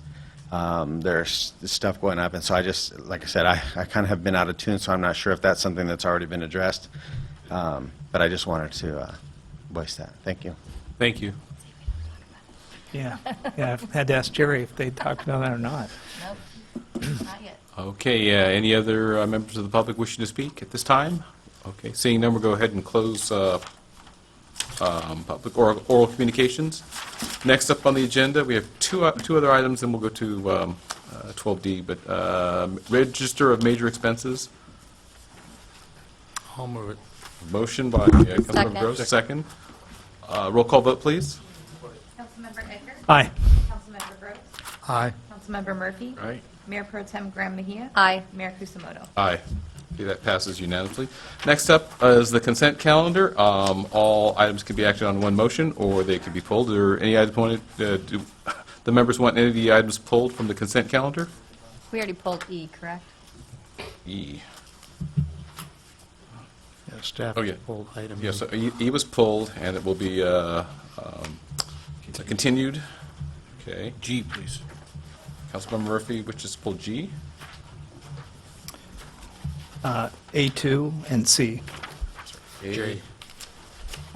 J, C, I'm sorry, Councilmember Edgar, which one? A? A2 and C. A2, which is the regular meeting minutes? Correct. Okay. And Dean, you said J? Yeah, J. So we have A2, C, E has been continued, G, and J. Got that, Wendy? Okay. Can we have a motion? Motion to move the remainder? Second. Motion and a second. All those in favor say aye. Aye. Okay, opposed? Okay, none. Passes unanimously. Okay, if we can go into, how about, just take them in order, A2? All right. Yeah. Item 10A2, consent calendar, approval of meeting minutes. Item number 2, September 16, 2013. Second page of the meeting minutes. We had a pretty lengthy discussion with Golden State Water. Presentation provided to us by Robert Hanford of the Water District. He's the general manager. We had a discussion as he'd asked for a request for support of the annexation, or to oppose the annexation by the Water District of the water table. We got through that discussion. It's pretty documented for 3 or 4 pages here, and at the end, we came to a conclusion. I thought at that point that we weren't going to support this opposition. At the end, Councilmember Mejia, or Mayor Pro Tem Mejia, had made a comment of, hey, we should give a letter, and I think it was interpreted as, let's support this support, or this request for us to provide a letter of opposition. And the next thing I seen is when it was copied out to everybody, and it went in a letter of support of the opposition. This is nothing harsh as far as, I don't have any conflict with the way that it's handled. I just think that there needs to be a process check. If this item was not agendized, we talked about it. We have a legislative platform that allows us to send out messages. If we, Councilmember Gross and the mayor, a lot of folks up here have points that they want to support and oppose things. But this one, I think we had a miscommunication, and I think that maybe we should talk about, if we're going to have actions from the dais on a non-agendized item, maybe a checklist of directionally Does somebody support yes or no, so that we can just get an idea before we'd send off a letter? The outcome, what happened after this, just to kind of, I didn't close this off with the council. We sent a letter to the Orange County Water District on behalf of the Golden State Water. And people say, well, why do we care? Golden State Water raised our water rates by 24%, and they raised them because they needed to do infrastructure improvements in Big Bear and the high desert, and a lot of us took exception to it, but it happened anyway. So the last thing we were really, I think, wanting to do was to get behind them to help another group on the annexation for water district. That note went in, as it was outlined in these meeting minutes. They came to us very late, 4 or 5 months after they really needed the letter, and our letter was the only one that came in, and they voted on it last Wednesday. And I got a call from the Orange County Water District General Manager saying, Troy, why is your city the only one taking on this item? And we stuck out like a sore thumb for really didn't accomplish what we'd hoped to. If anything, it looks like we didn't really understand what we were doing. Again, no big deal. It's over. They voted and it passed. So opposition, our letter didn't mean too much. But going forward, we are very passionate about what we do up here, and I just want to make sure if we have something that we're not sure. City manager or city clerk, could I just ask you guys to think through manage us, make sure that if you see us go in different directions and we're unclear when we leave here, we should have a process before we send out something on behalf of the city representing all of us, that we see it before so we could maybe agendize it. Yes, Mayor and Council, the city clerk and I have discussed some methods of doing that, and then we'll also take a tally sheet too. Okay. So it won't happen again. Thank you. I'll go ahead and move this item. May I add something to that? Please. Just for process? Maybe on the agenda items, if it's something that's a letter being requested from an entity or from, to support another measure, that we include that option in so that we have it and it's agendized and then we're not going out of order. Well, that's a good idea. Okay, we'll incorporate that too. Thank you. Second my vote. Yes, second. Okay, so we have a motion, a second on 10A2. Any other discussion? All those in favor say aye. Aye. Aye. Opposed? Passes 5-0. Okay, next item is item C, the amendments of the OCFA Joint Powers Authority Agreement. Troy, you pulled this? You have questions? You know what, I noticed that most cities, at least 4 or 5, have passed 5-0. I really would like to pass it 5-0. I just would like to have more information. Can I respectfully request that we can table this after we can get some cost information, make sure we do our due diligence, then bring it back for a vote at a later, maybe even next month? I'm good with that. I think that the facts, when you see them, they'll bear out. But I think that, and then Chief Zeller, you can provide that additional information, Chief Jones. So, okay, so we'll agendize this for the next meeting then, if that's okay. Yes, Mayor and Council, from my understanding, they have till like the end of the year, December, wanting, yes, okay. Okay, we have plenty of time, especially, we'll be only in November next month, we'll do. All right. Thank Table you. this. Thank you, Troy. Next item we have that was pulled is G, and that's me. Councilmember Murphy? I'd like to incorporate this with part of 12B and C, which I think will be quite a lengthy discussion of where we're going with LATV. But my immediate concern with this is a 4 p.m. start time basically precludes people who work being on this commission.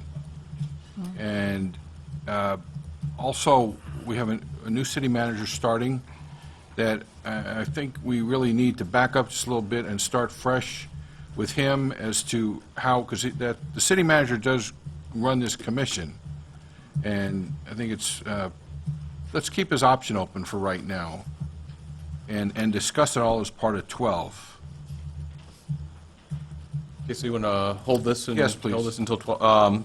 I guess my question would be, Councilman Murphy, if we wait till 12, is it going to be any different in terms of what you're concerned about the next upcoming city manager? Should we just wait until we make that hire and then bring it back?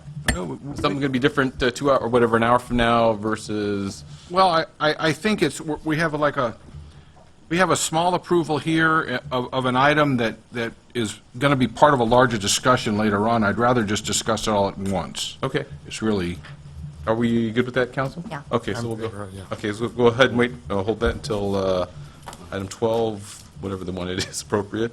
And the last one is, who pulled J? Councilmember Gross pulled J. Mr. City Manager, could we get a report, staff report? Okay, the employment? Okay. Yes, Mayor and City Council, we have an item this evening to approve the agreement of a new city manager. It would be, the recommendation is Mr. Brett Plumley. He is currently the city manager of the city of La Puente. In his prior experience, he has served as the Administrative Services Director for the city of El Segundo. He has also been Assistant City Manager of the city of La Quinta. He has experience in the city of La Mirada and Rolling Hills Estates. He comes with 28 years of municipal experience. He holds a bachelor's degree from UC Irvine in economics, bachelor's degree in accounting from Cal State Long Beach. He resides in Seal Beach with his wife and 2 daughters, and his 2 daughters attend school in the Los Alamitos School District. Okay, questions of staff on this one? Councilmember Gross? No, I move the item, but I'd like to have him introduced once we've made the motion, and I don't know, does the city attorney want to make? Yes, council met in closed session before the meeting tonight to discuss the contract and negotiated with Mr. Plumley, and there are a few changes proposed, which I will read. First of all, in section 3.3.3, which is under salary performance incentive, the original negotiated agreement called for the employee's base salary to be adjusted by up to 3%, and in the city council's sole discretion, if the council determines that it should be, that the salary should be raised based on a salary survey to be conducted. The adjustment is to be effective July 1st of 2015, and it's, there's also a performance bonus provided for in the contract.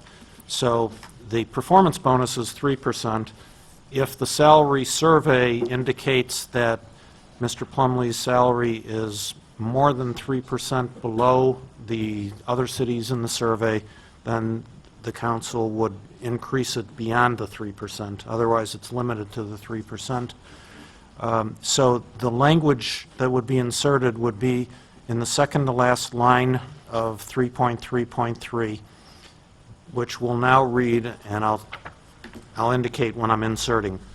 Should employees' base salary be adjusted pursuant to this section, and if the base salary adjustment exceeds 3%, insert, equivalent for the entire calendar year, then the employee, yes, should the base salary adjustment exceed 3% equivalent for the entire calendar year, then the employee shall no longer be entitled to the performance incentive bonus pursuant to section 3.3.2 above for years 2 or 3. Is that right?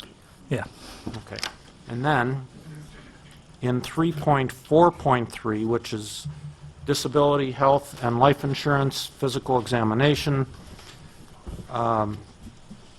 the council had agreed with Mr. Plumley to payment of premiums for health, dental, optical insurance for him and his family up to $1,400 per year in years 1, 2, and 3 of the agreement.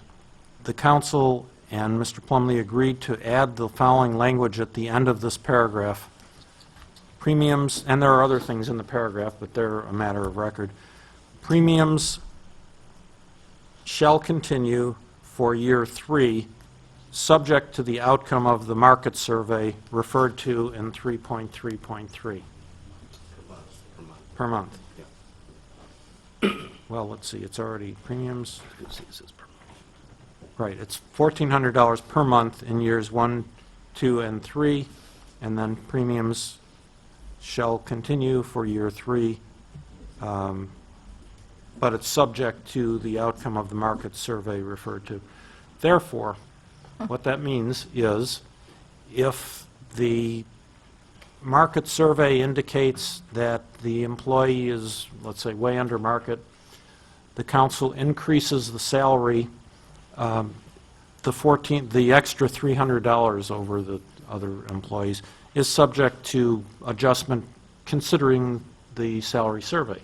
So, if other city managers are getting, let's say, $1,100 for premiums, and Mr. Plumley is, let's say, $5,000 a year below those, he would get the $5,000, but he wouldn't get $5,000 plus the $300. Correct? Yeah. And I'll go ahead and move the action. Okay, so we have a motion. Is there a second on 10J? Second by Councilmember Murphy. All those in favor say... Can I just add a couple Yes, sure. comments? I'm sorry. Go ahead. Just to the community, just to clarify, I mean, this is a great thing for our community. I wanted to thank Greg. Greg, as you can tell, almost got to know him better personally than professionally, as you got to hear the profile of his family, his everything that's going on in the community. And he was our negotiator going through this process. The message to the community is that Greg has been our interim for the last 8 or 9 months, and he's done a great job. Brett Plumley is coming to us from out of town, but he's moved in town. His family's here. He wants to enjoy the quality of life, our school district, all of those things. We're very glad to get him in here. The message I think the council is trying to get across through this process is that he took the same salary as our previous 2 city managers, and he held it for the next 3 years. You keep hearing a lot about market survey, market survey. He's taken advantage of a fact that we have a market survey issue going on with all of staff right now that we have to conduct in the next couple of years. And so he's just saying, if you guys do that, I want to be included in that too. So I would say that through the negotiation, Mr. Plumley's been unbelievably flexible. He's taken a $10,000 or $15,000 pay cut to come here, and we're just very glad to have you. So thank you. Thank you, Councilmember Edgar. Any other comments? I do want to say, in terms of the council, how we dealt with this, and we were off to a slow start, and I do want to thank Interim City Manager Cordner for all of his skill and perseverance in this, and then to the council, I think both Mayor Pro Tem Gran Mejia kind of took point, and then Councilmember Edgar kind of finished, and it was a lot of discussion that we had, so we were very deliberate on this one, and I think we have a very good hire. I'm very happy with this, and I think we have a very happy council here. Any other comments? Okay with that, so... I would. Sure. I'm looking forward to Brett being part of our team here, but I will be very sad to see Greg go. Okay. Okay, with that, we have a motion and a second. All those in favor say aye. Aye. Opposed, none. So thank you very much, and... Can we introduce him? Oh, well, please, if you wouldn't mind coming forward.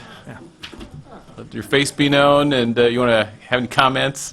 Thank you. Thank you, City Council, and thank you to the interim city manager. And I appreciate the opportunity to come to this great community and work and make a difference and continue to move things forward positively for this organization, and working with the staff and working under the direction of the council. I'm really looking forward to it. My family's looking forward to it. And thank you very much for making me feel so welcome. Thank you. Thank you. How soon can you start?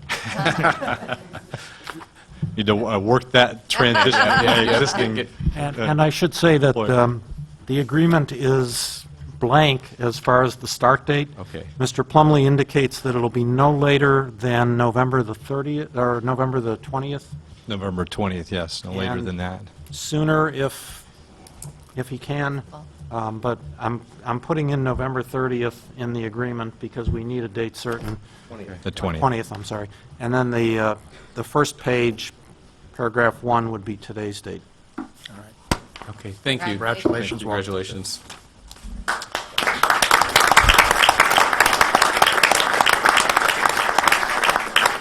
Okay, next up, we're going to go pull item 12D forward, and there are some comment cards here, but we'll go ahead and get the staff report first. And Greg, if you would.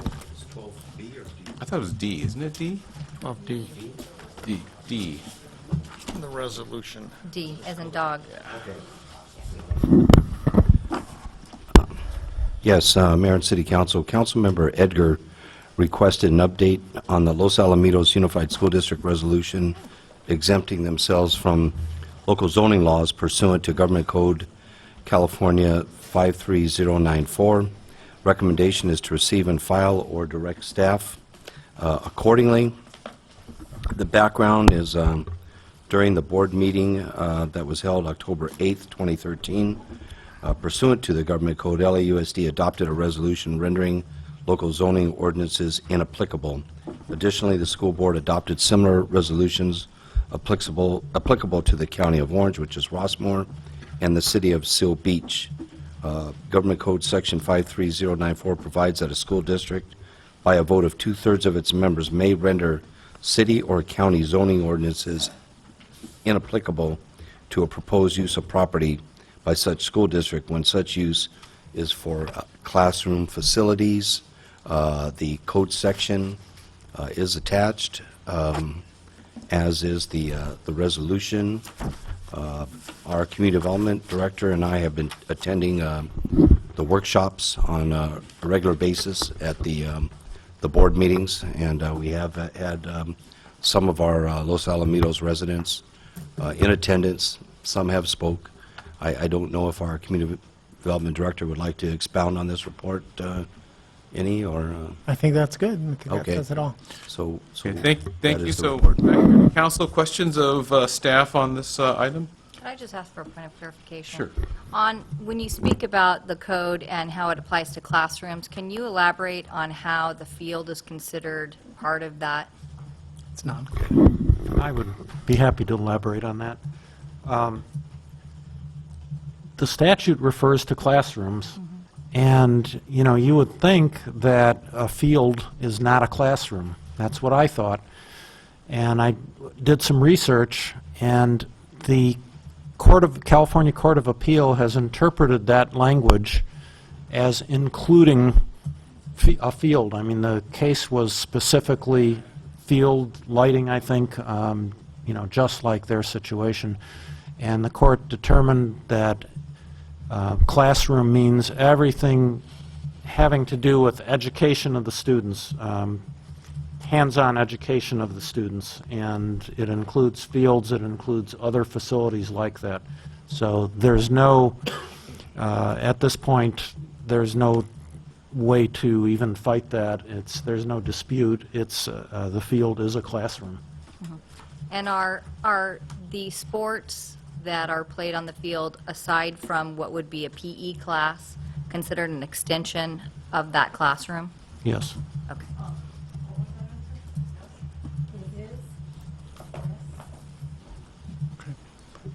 Councilman Rager? You have Yeah. questions?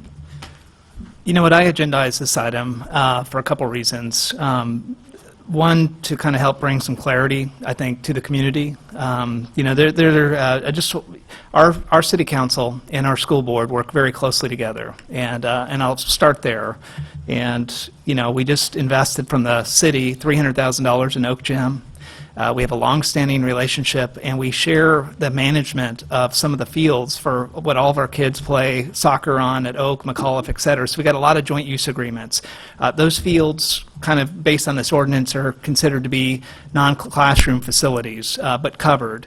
You know, a history lesson, just to kind of get an idea of why this thing is concerning to me, is that if you look at Laurel Park, right, on Bloomfield and Catella, that used to be owned by the school district. We were renting it for $1 a year back in the day. The school district started having some financial tough times, 2001, 2, 3, approached the city and said, you know what, guys, we need this field because we need to generate some revenue. It's excess property. We need to sell it.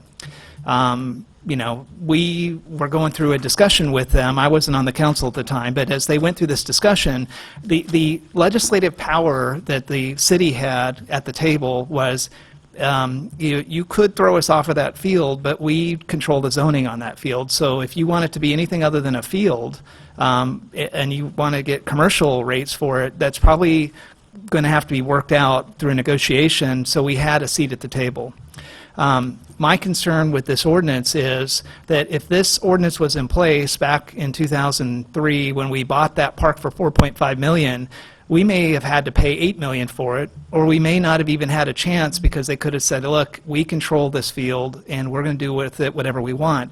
These types of laws, even though it's legal that they can do this unilaterally and exempt themselves, you'll see in the staff report that I had a couple questions for staff. When we were communicated this after the board passed this, there was a couple key points that came with the communication. One, this is done all over the Orange County school districts, both LA and Orange County. So I said, show me. I sent a specific email. I'd like to know specifically what other school districts. The only one that they could find was the county itself had an issue with the Marina Harbor Division somewhere in Newport. Not super applicable, and I wasn't fully on board. The second thing is I want to know, is it district-wide or just LoSal? There's two big issues going on for the community. There's this light issue that affects Greenbrook, Country Squares, College Park North, which is, look, I'll go on the record, I'm 100% behind school modernization. I'm there. My kids go there, everything, I'm there. We've waited many years to get this. The surprise factor, I think, is taken a lot of us by surprise.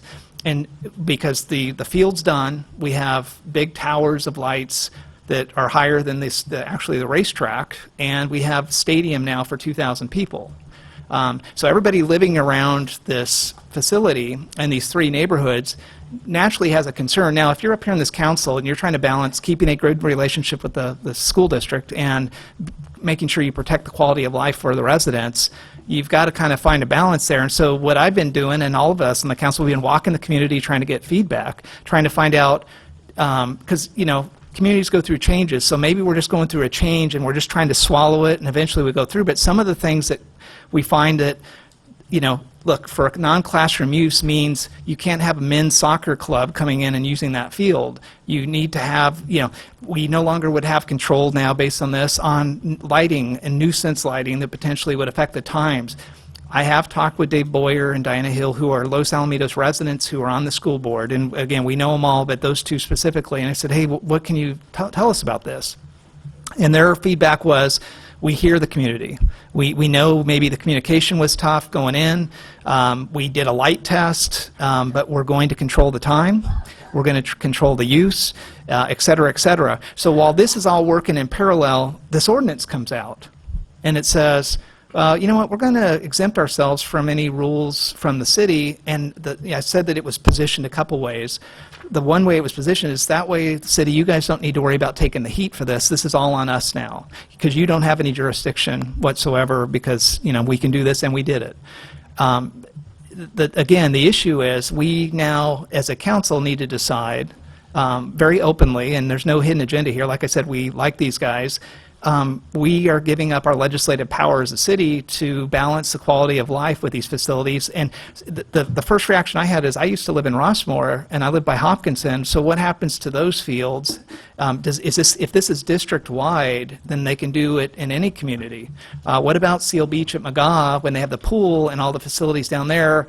Well, is it district-wide? And so my second question to staff was, is everybody in the district on board, or are we just the only ones? And you look in the staff report, Seal Beach did not know about it, and Rossmore, the county, Morlock's office didn't know about it.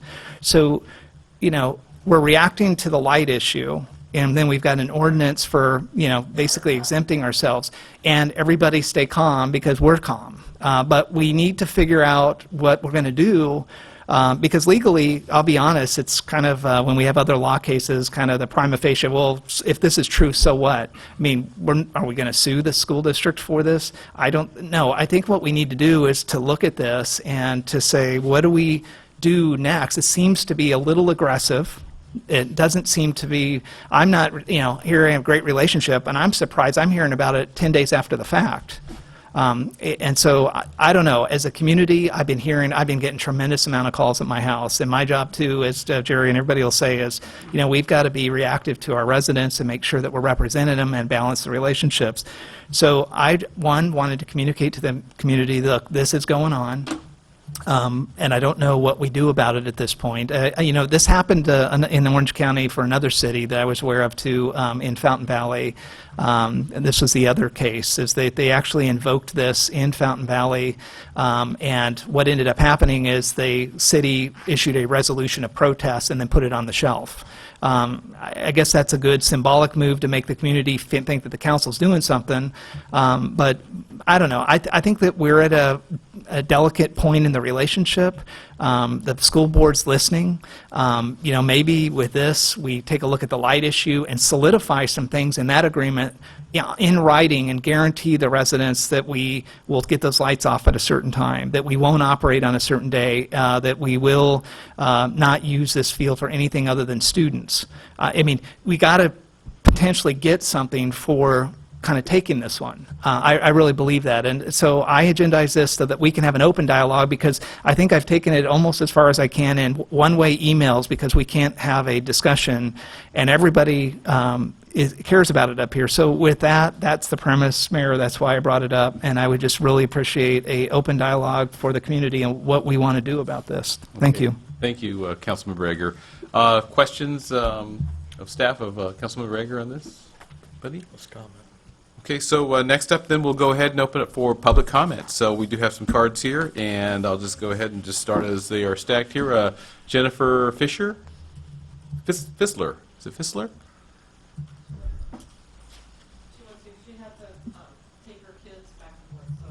She might come back? She may be back. If she comes back, just let us know and we'll read. Okay. Dana Ferrarelli? Beg your pardon.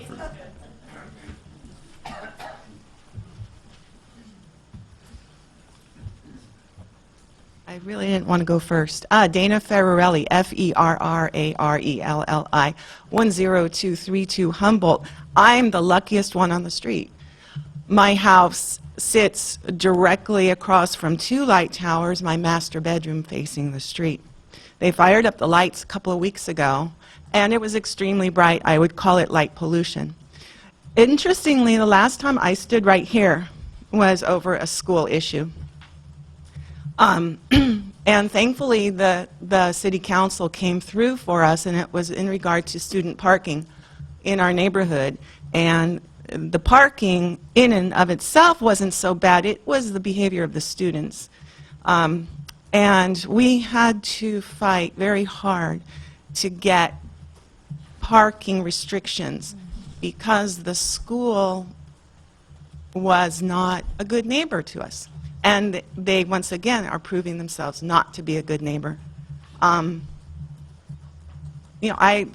just don't know what they were thinking. If I really do invite you to come by my house and come see me when they fire up the lights, when those 2,000 people are in the stands with the speakers going. I understand modernization. In fact, it's sad for me to stand here because I've been at the home since '99, raised two sons all through the schools, LAE, McAuliffe.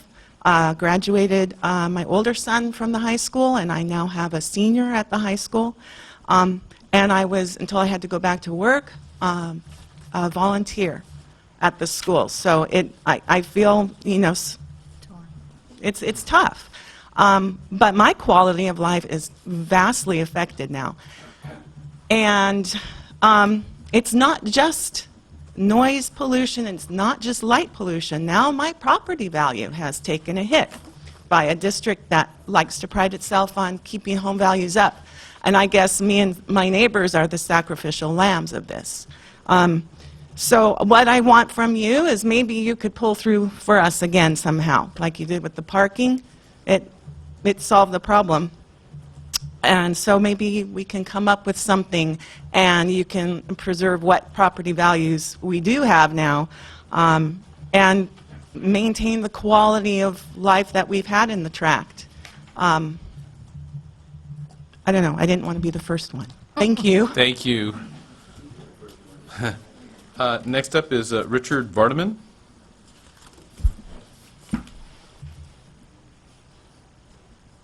Hello, Mayor, Mayor Pro Tem, and council members. I know that the city does not control what Speak to the the mic. school district does Can you speak to the mic, please? Thanks. on their property. But when the school district goes into the neighborhood and causes damage, which they are doing, then I feel their immunity is gone. It's like swinging your hands in all directions. It's perfectly legitimate till you poke me in the nose. And that's what they're doing.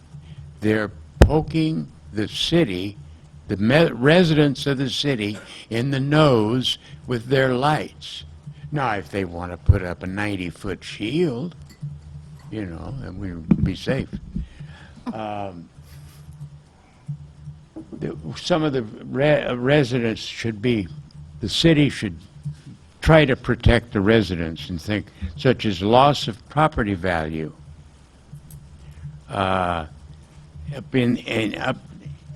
invading their homes with bright lights. And it was mentioned earlier that the classroom is extended, classroom definition is extended to the athletic field. But does that extend to some place that they're going to lease out? And that's the primary reason for these lights. It's not the school. The school will use, I'm sure, but the primary reason is to lease out, is to rent to different organizations, whatever. I think there's a question there as to whether this is a legitimate undertaking. The let's see for this other. I guess that's about all I have to say. But I think we're taking a beating here from the school district, and I realize that the city council wants to be cooperative with the school district. But I feel the city council's primary concern is the residents of the city, not the school district.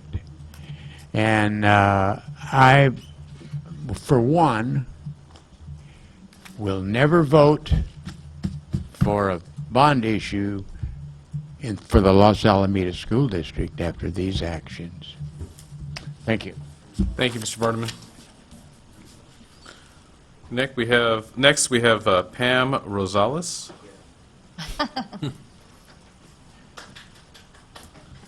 My cheering squad. Yeah. Always good to have. I'm Pam Rosales, R-O-Z-O-L-I-S. Our family have been Los Alamitos residents for almost 44 years. We live in College Park North. And we have voted for the bond issues. The school, we campaigned for the bond issues. My husband was a teacher for 44 years. I was a school nurse. I understand improvements of the school. I think the classrooms need it, the teachers need it.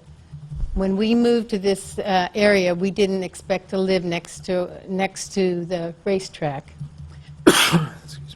I'd like to make a few comments on the track lights, and this is the comment.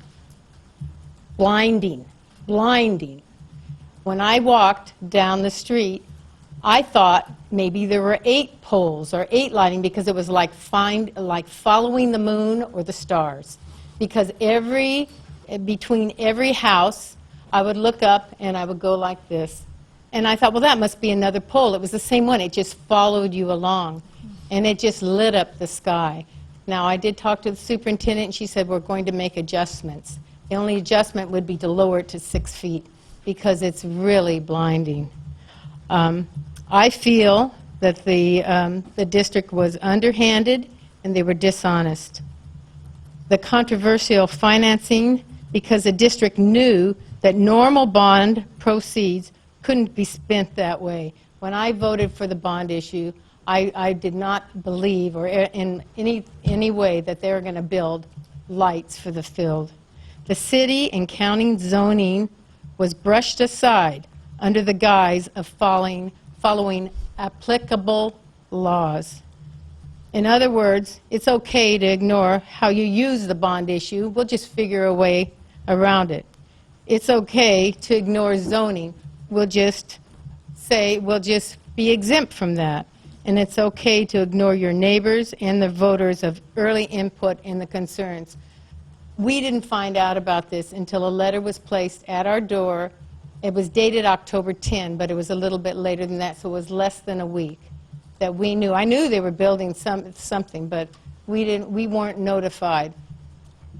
So I'm just really not disappointed. I'm very, very disappointed in the district because we've always been supporters, but I'm very sad because the property value went down just like that. There's one young family who moved in August, July. In August, there were the lights. I mean, that is really sad. And I think the city should think about the residents, especially those who have supported the city. And I'm just very sad. Thank you. Next is Diane Schmidt.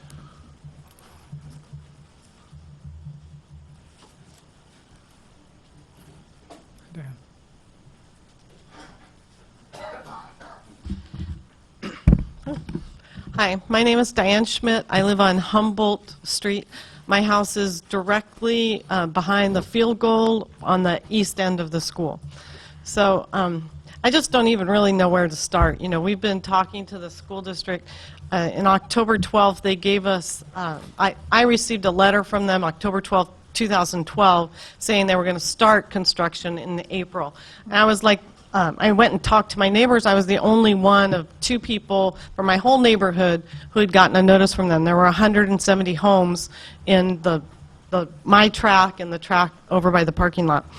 But I think my biggest concern is that we've been going in good faith to talk to the school district, and they've been telling us that they're concerned, and they've been listening, and they have made adjustments where at first they were just going to rent it out and use it all day long and all night long till 10 o'clock. And now they've adjusted that and said, okay, well, it's going to be 1:30 to 8:30, and we're going to stop using, or 8 o'clock, stop using the track. And I said, well, are we using it on Sunday? No, you can't do CSF on, or CIF on Sundays. Oh, no, we're not going to do it on Sundays. At the last workshop that was at 4:30, they said those time parameters from 1 to 8, no Sundays, but they said Saturday, we're not really sure what we're going to do on Saturdays because we haven't decided that yet. And then I come to this meeting and I find out that they've passed an ordinance that they've exempted themselves from all the process. What? Where's our voice? Where's our voice? So on Monday, they turned on the lights, and I was like, whoa, these are really bright. I saw them from inside my house, and so I went out there and looked. I have a ladder on my fence that I can look out, and I saw the guy, and I'm yelling over the fence, you know, you need to adjust these lights. They're shining right in my house, you know, but he's just like, oh, I'll do it after I do my testing. So I had some plants that I needed. They were cuttings. I needed to repot them before I went to bed. I went out there and did it. I didn't turn on a light. I didn't need a light. The light from the lights was enough, you know. Across the street, Dana lives across the street from me on the other side, that her husband was woken up by the lights. On the other side, on the second story, is a family with babies. He was here, but he had to go because he had to take care of the babies. The light shines in their room. The lady who you put to the end of her list, her children's rooms, her bedrooms are right there. But I think the biggest thing is that I've lost faith in the school district because I've been going to the meetings at 4:30, 4:30, 4:30 all the time, which is a totally inconvenient time for people who work. I am a school teacher, so I can make it. But then when did they vote on that? What was the date that they made that ordinance? You know, like, oh, let's secret meeting, let's vote for that, and now we don't have to obey the rules. My neighbor next door, his house went down $77,000 in value from when he had it sold, and then the lights went up, and then he had to resell it again. It took like, I don't know, 100 days. Anyway, I'm hoping that you guys can help us out. Thank you. Thank you for your comments. Oh, next we have Jim and Yvonne Phillips.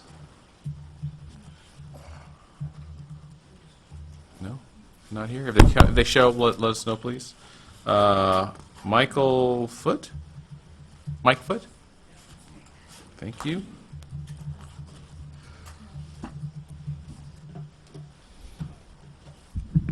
Thank you very much for having this and taking this issue up.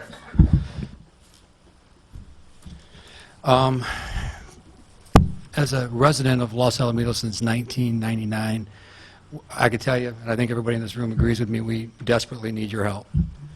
The school district, they don't represent us. There's nobody in that community or in that board that lives in our neighborhoods, none of them. They do not represent much of the city of Los Alamitos. I think there's 2 members on that board. And what they did to us, they talk about the money, talk about the lights, that's only the beginning of this thing. They talk about Prop 39 and the usage of that money. We're going to sue these people. That's going to happen. It will happen. The first meeting will be at my house at 10 o'clock in the morning on Friday for everybody that's interested and got the email. But that ship's already sailed. The sequel law part, we're going to deal with some of the stuff, but there's so much of it we're not going to be able, I don't think, be able to deal with. We need your help. This parking situation is going to be ridiculous. They built the stadium, what did you say, 2,000? I think you mentioned. There was also another 1,000, is it 1,200? Okay, that's closer to what I had thought. Okay. But then we also have a gymnasium, it holds 1,100. And that parking lot may be 1,000, maybe, depending on how many people you stuff in a car. So what do we talk, where are they going to park? What are we going to do about that? Kids after a game getting rowdy at 9:30, 10 o'clock at night? You know, they didn't do an EIR. They're required by law to do it. They didn't do it. I went and asked them at the board meeting, will you do an EIR?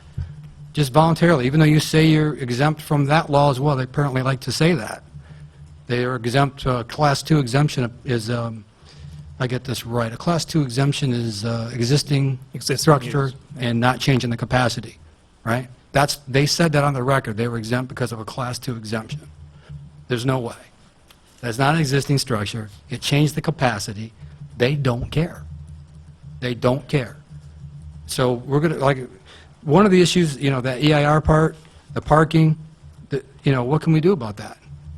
It's, we're going to become a parking lot for the Rossmore kids and for the Seal Beach kids to come park at?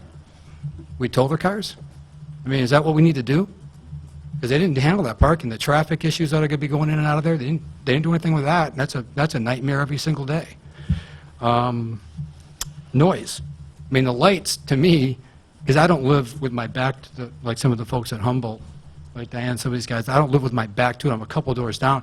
To me, the lights are just an opportunity to keep that PA system going until 9 o'clock at night, where before it would have turned off at, 5, 6, 7, just because, it's dark. So, at any rate, I mean, there's things we can do about that, right? I mean, we can do dark skies. I think I spoke to Mr. Gross here real quickly about that. Noise restrictions, things that come up with some city ordinances. If you put a PA system within 500 feet of a house, you got to turn it off at 5. Oh boy, that's too bad you didn't think that through. But I mean, I believe there's things like that the city can accomplish that aren't involved with their self-declaration of not being held accountable by any laws of the state or the country or anything. Thank you. Thank you very much. Okay, next we have John Reyes.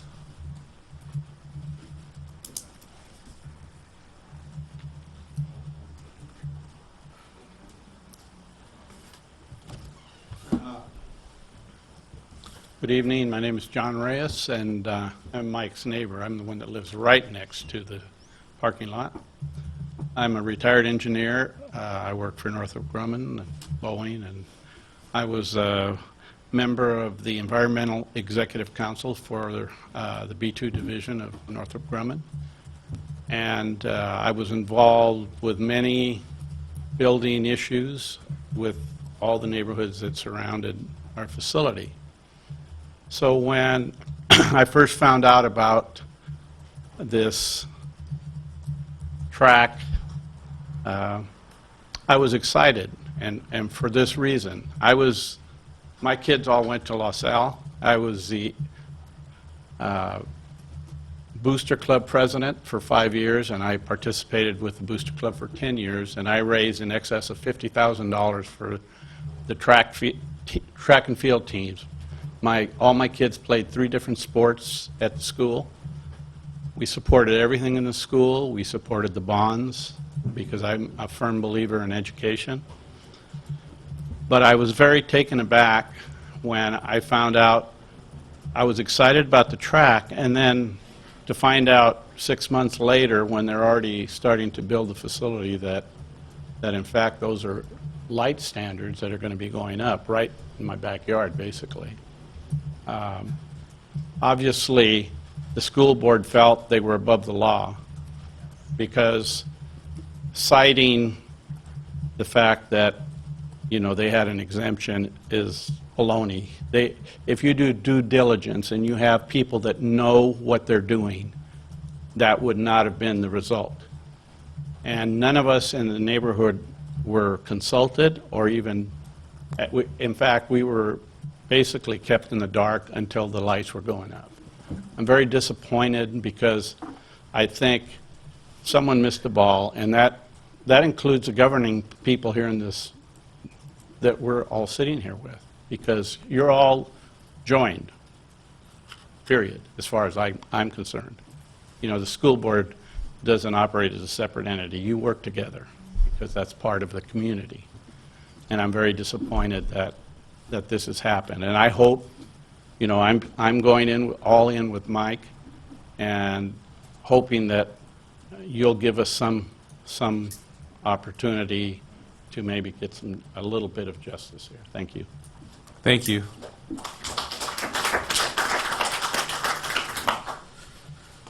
Okay, so going back to the other two folks, Jennifer Fissler, come back, and Jim or Yvonne Phillips. Didn't make it back? Okay, so if they show up, we'll try and catch their comments.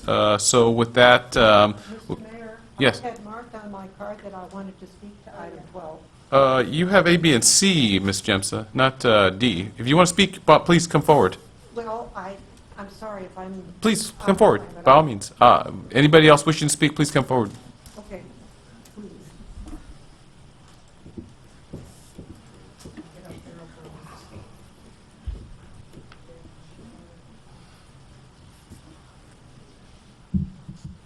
I don't have issues for lights. Okay. But one of the things that I did want to talk to, and I even brought it up to the police chief, after hearing about consolidated disposal, the amount of money that we have through them for outreach, I reminded the chief of something that we did a few years ago where the police department handled this beautifully at that time.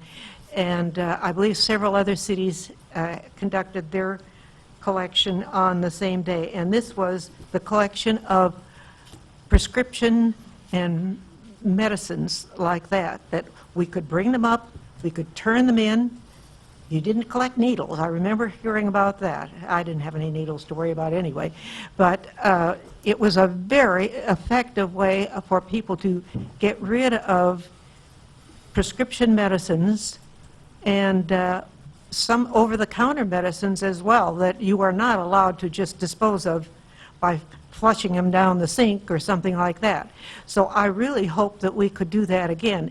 But this time, I think if we're going to do it just on our own as a city, we will have to demand identification from the people who bring these things in. Otherwise, we will be getting medications and things from a dozen cities and unincorporated areas. Also, recently we got a notice from the collection agency saying that if there are other things than medications that we need to get rid of, we have to be very careful with those as well, like furniture polish or paint and different kinds of things that we use in our gardens. And they said, well, you can call and they will pick them up. Well, you may have just a small sack of hand lotions and medications that aren't the type that would have to be, or furniture cleaning products, things like that. And I would like to see a day when people could bring those to a certain location and dispose of those as well. because we have to keep that out of our landfill and our water sources. So I think, and as long as there's money to hire people to do this, I'd have to be very conscious, though, about telling people that you can't bring large items like electronics and things like that. That's not what this collection of non-medications would be. And I think it could be a very useful way of using the funding that we have, and not all of it, but a certain amount of it.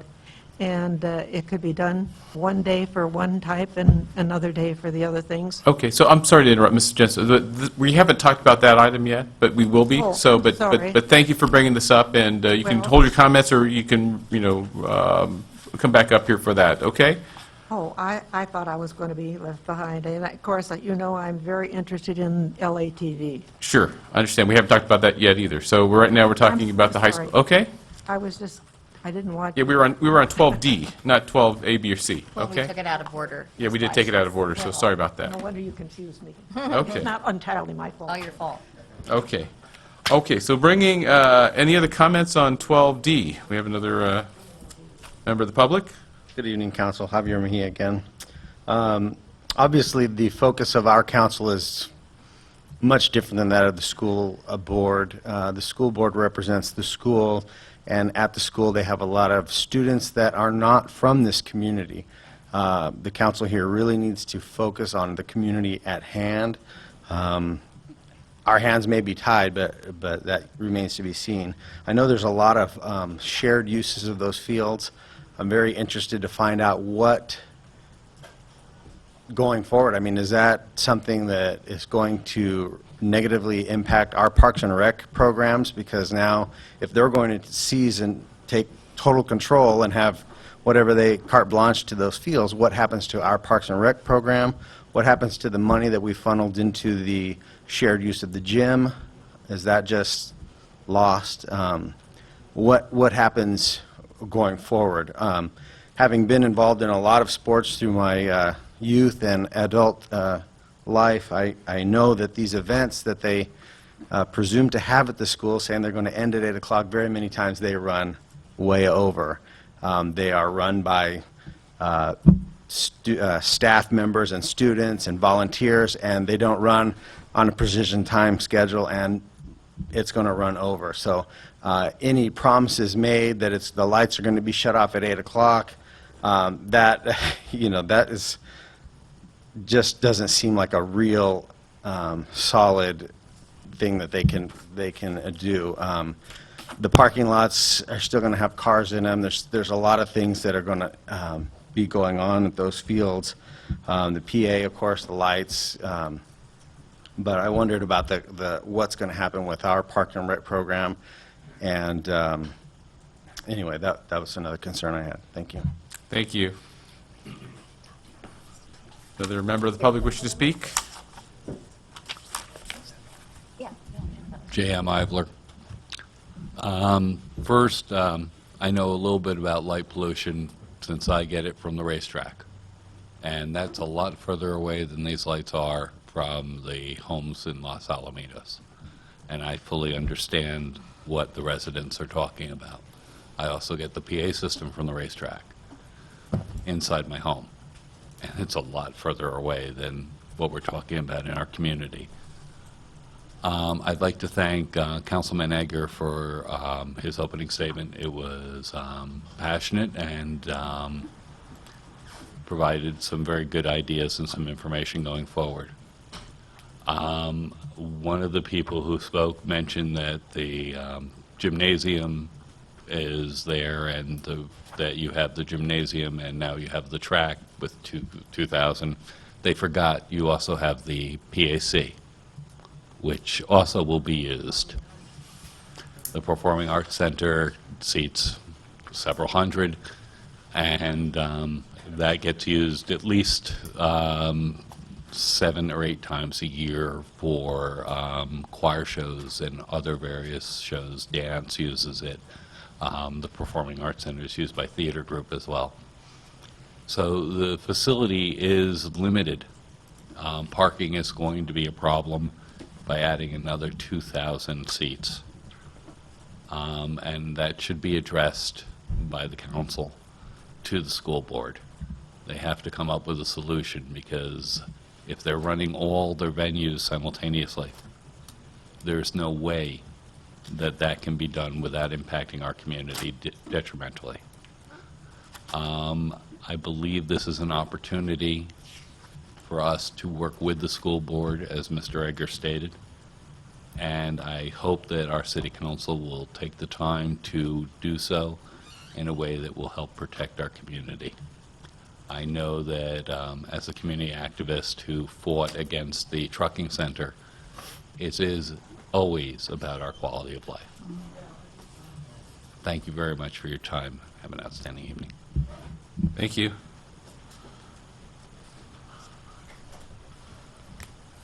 Another member? My name's Larry Strauser. I didn't plan on being here. I was watching on TV and was aware that an issue came up.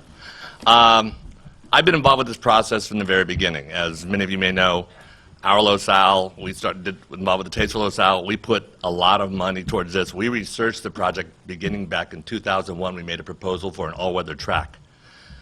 Working with athletic director, boys athletic director Kerry Brody, and 3 or 4 principals over the time, Dan Brooks being the first one, and then Kelly Godfrey being the most one, we came up with a plan for basically it was an all-weather track. That was going to be a grass turf field there, and we were always talking about a lighted place somewhere else, because if you're going to spend $5 million, you want to get the maximum use out of it. You want it to be able to, for community groups, for AYSO teams to practice, for youth club teams, which aren't student groups, but they are still our community's youth who play on club teams, which is 1/3 of our youth, for them to be able to practice at places so they aren't traveling to Fountain Valley and they aren't traveling to Huntington Beach. Somewhere along the process, obviously people retire, the institutional process changes, and right around 2009, everything changed. So my objection was that, I'm not on the school board, I don't make the decision. My objection has always been, nobody was informed of this. Nobody was informed of the process for years. I kept saying, do these neighbors know about it? Patty Meyer specifically said at a meeting, oh, they've all been notified. I happen to know Diane, because her daughter and my daughter are excellent friends. I asked Diane, who lives right next door to the track, do you know about this? No. So I knew, and just because of other experiences, my experience with the youth sports and the fees, I knew people hadn't been notified. So my biggest concern here is for the council. I know all the members of the board. They're great people. They work hard. Obviously, Diane and I are like, we work on the Taste for LoSal. We've had some very passionate arguments about this. Everybody's doing what they think is right. But when they get somehow on that board, it's just, I don't know if it's just the information they're being fed or what, but there is a major disconnect with the community. They think they are absolutely open and honest and transparent, and I think the facts will go out that on a certain number of items, they have been far less transparent than one would expect from around here. So I think the biggest issue here is I don't know what you're going to do about the lights. I think they're built. We're going to spend $5 million on a field that nobody's going to use except for the high school teams, but we're not going to have one bit of additional use from the community.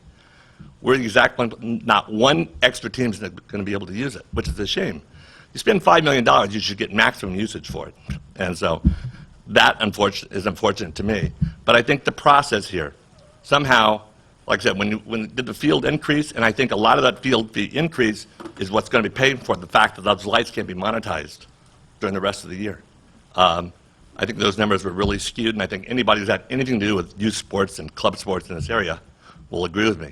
Anyway, the process is the most important here. I think Troy was right when you earlier spoke about just how it's, I don't know what you do about it at this point, but it's unfortunate. But hopefully something can be done to start a more constructive dialogue with the district. So. Thank you.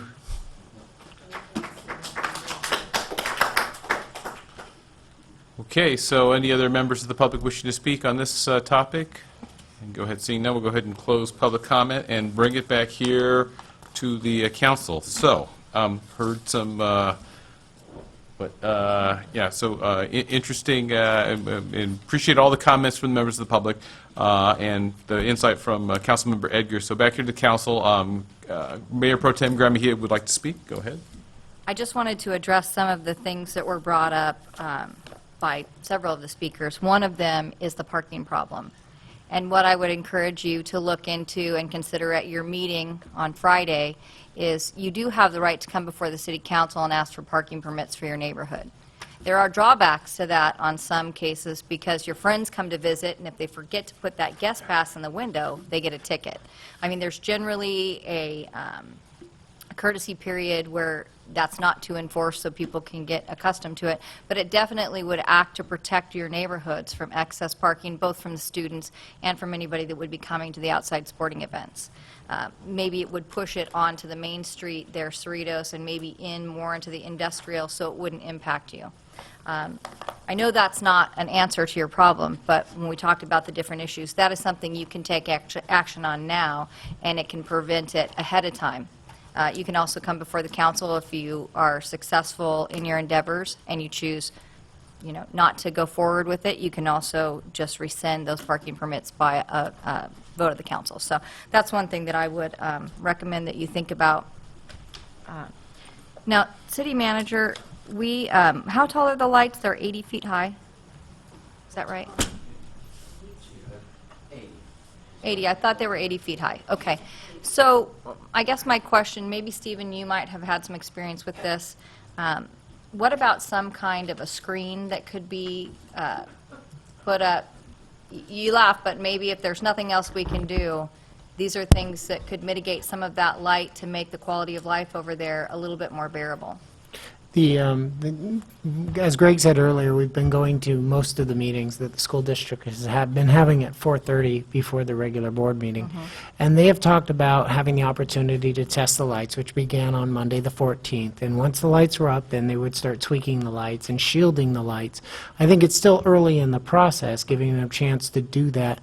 But there's only so much you can shield and still have effective lighting on a field and also avoiding the neighborhood. Right. This will be a finely tuned walk they'll be walking in order to try and do that. And I think it's going to take some pressure from outside the school district organization to do that. Okay.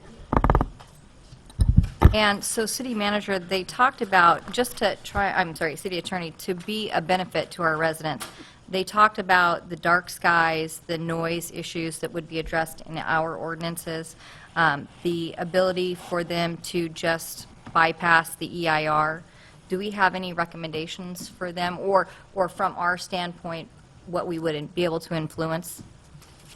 The school district is an entity, and I would say equal to the city council, but in this area, it's more than equal. I mean, they make the rules, they have to comply with certain state laws, but they are an entity unto themselves, and the city council doesn't really have the ability to regulate any of the zoning type issues that we're talking about here. Right.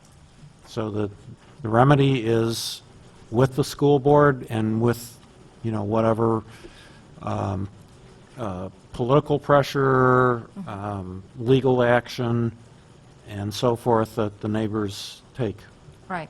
Okay, that's why I'm concerned. I'm trying to think of other mitigation measures we could help assist with in order to minimize what's happening to the neighbors that live right around there. It's very unfortunate. I wasn't aware that the residents of those neighborhoods had not been contacted. You would have assumed in the years that we've been going through this, my son was on the track team. The track team also raised money to put into that. But as a council member, I think we were under the impression that notification had been done.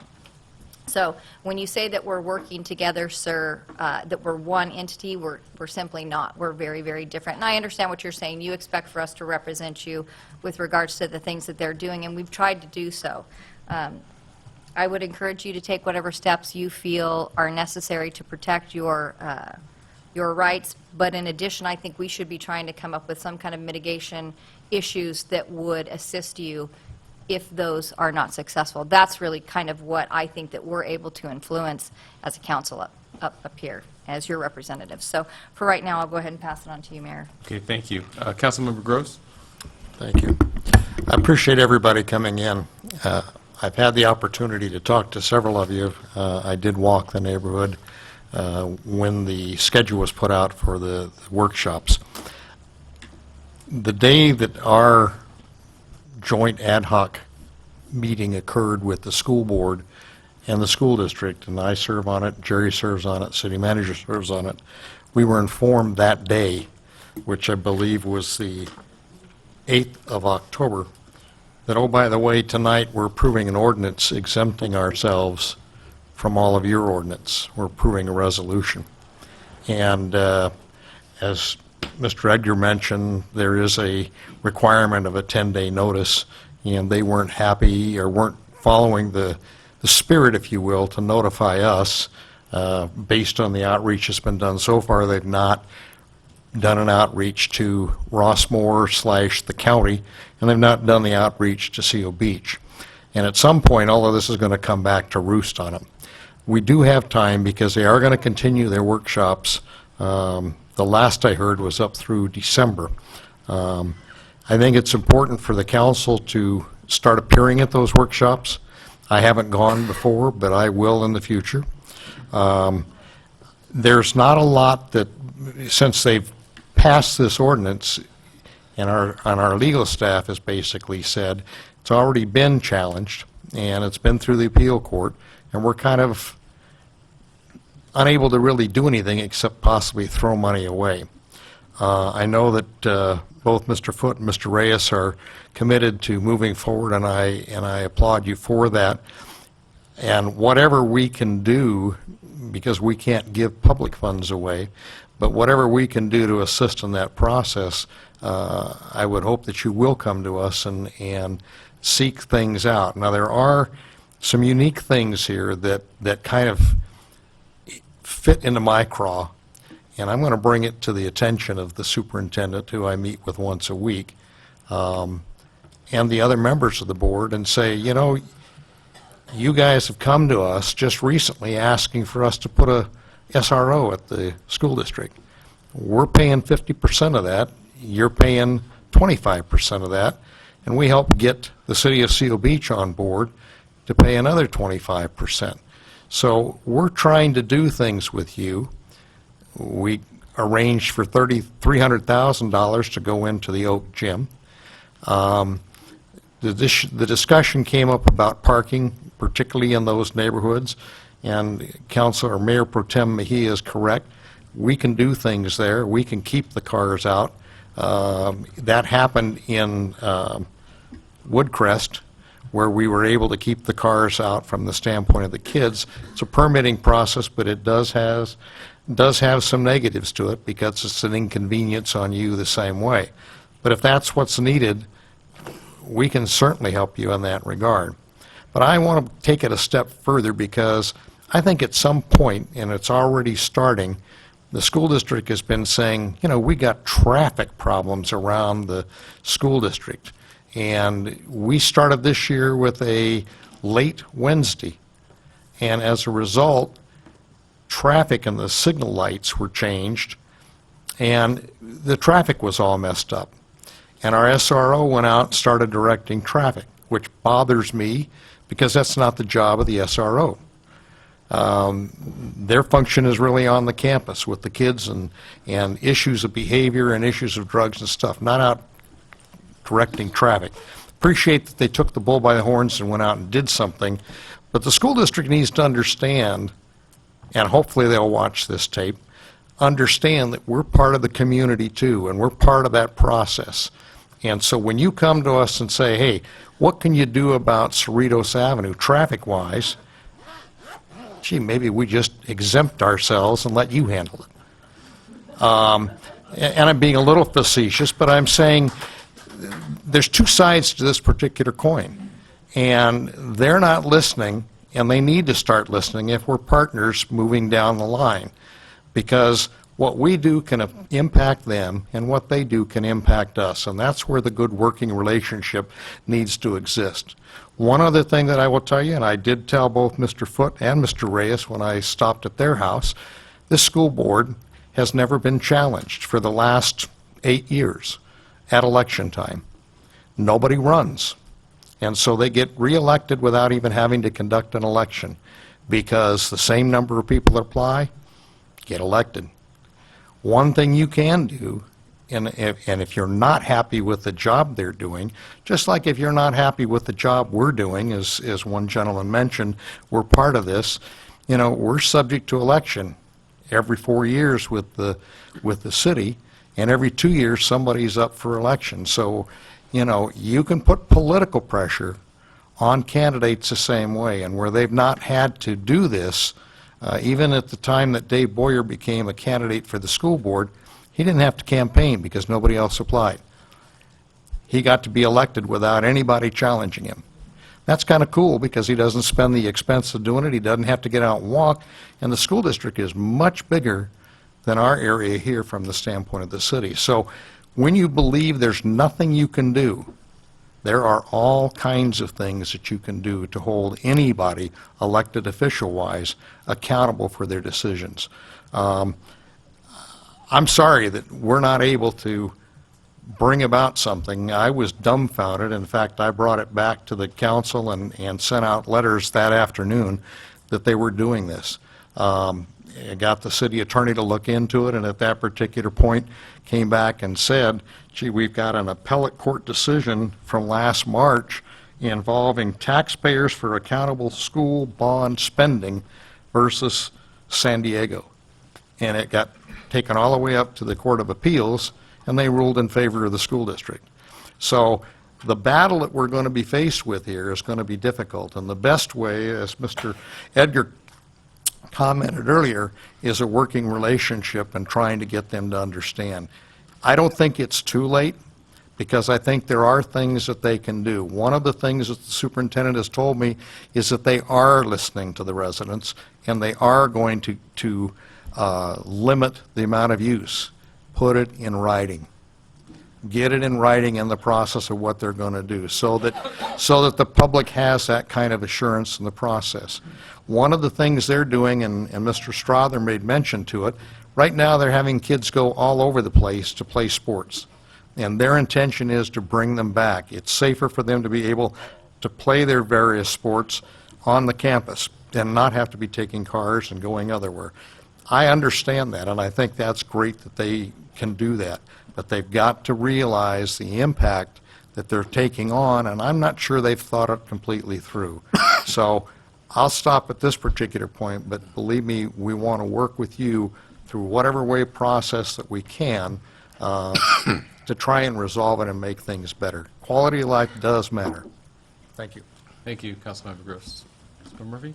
You know, I wish decorum allowed me to clap for every speaker who came up here, because I would like to be joining you along that way. And I want to thank Troy for taking the lead on this and bringing this to everybody's attention. I think you did an excellent job framing it and an excellent analysis. I'm reminded of St. Patrick's Day. You know, when your name's Murphy, people assume that you're drinking about sunrise on St. Patrick's Day. And I told my neighbor on St. Patrick's Day that the fields fees were going up 10 times. And he looked at me and basically cursed at me. Now, he's very active in AYSO. AYSO was applying pressure the next day. I believe you started getting calls, Greg, on that Monday. There were meetings. And what I'm trying to say is, as Dean said, there are many things that can be done, but pressure does work with the school board. It was the same type of thing we researched it. We're going to do it this way. And as it turned out, that really wasn't how it was when everybody got involved. So I appreciate every one of you coming here today, but the pressure needs to continue. This is not just one meeting where there's going to be change. There's going to have to be a flood of support, and unfortunately, you're a small group, because Rossmore Highlands isn't affected. They're not going to get excited. So it's going to have to be this core group today that carries forward. The city took a great approach with Prologis, had a unified approach to what we thought was a bad idea. I would like to think we're going to be able to do the same thing here. Unfortunately, as you've heard several times, our hands are limited. Now, I know it's shocking that a California court made a decision where you said there's no possible way this decision could be made, but that's the law we're going to work with. we're going to help you in any way we can, from this seat at least, to try and at least get the school board to listen and adjust things to make every possible concession that will make the quality of life what it was. So thank you. Thank you, Councilmember Murphy. One more? Yeah. So at the end of this, from what can we do? I think at the end, a relationship goes through different seasons. And, right now we're in this high season with the school district, and very methodically, we need to decide what our next steps are. And what I'd like to do is to propose to the council, you sit back and you say, look, our hands are tied if you don't have a relationship. But when you have a relationship, the cost of a relationship sometimes is you need to put pressure on the relationship to see if it's truly a relationship or somebody that really is taking advantage of you. And what I'd like to do, I'd like to see the city council, as we ramp up towards a potential issue, I'm not saying in joining a lawsuit, but definitely having a significant issue, is I think the first step is to send a letter from the city council asking them to voluntarily repeal this ordinance because it's the right thing to do, and it was a little bit aggressive and it's being misinterpreted, and they're having the same rules and responsibilities that they had last week. They just need to kind of go back, and we're not ready for that. Second thing is I think that they ought to consider a voluntary EIR at this point. Some people, even when I walk through the neighborhood, some people are like, tear it out. Some people are like, I think we can reach some sort of an agreement if we had use issues. An EIR goes through that process and finds the solution. It doesn't find it after. Somebody made the statement, hey, we spent $5 million on that field of our bond money. But the reality? Take the amount of the house on Humboldt, $70,000. Multiply that by the 50 homes that are actually front row. We just took a hit in the city for $3 to $5 million of property value for a $5 million project. We $10 million were into it. We deserve a seat at the table, and we need to very tenderly start to change that. If the community is there, like Councilmember Murphy said, and we need to start to go towards a more aggressive stance, the first chance you give people in a relationship is send a note and ask them what we want. And if they don't respond to that, then there's consequences in a relationship. But I think it gives them a fair footing to allow them to have a response. If it's like, forget you, I'm moving on, it's the law.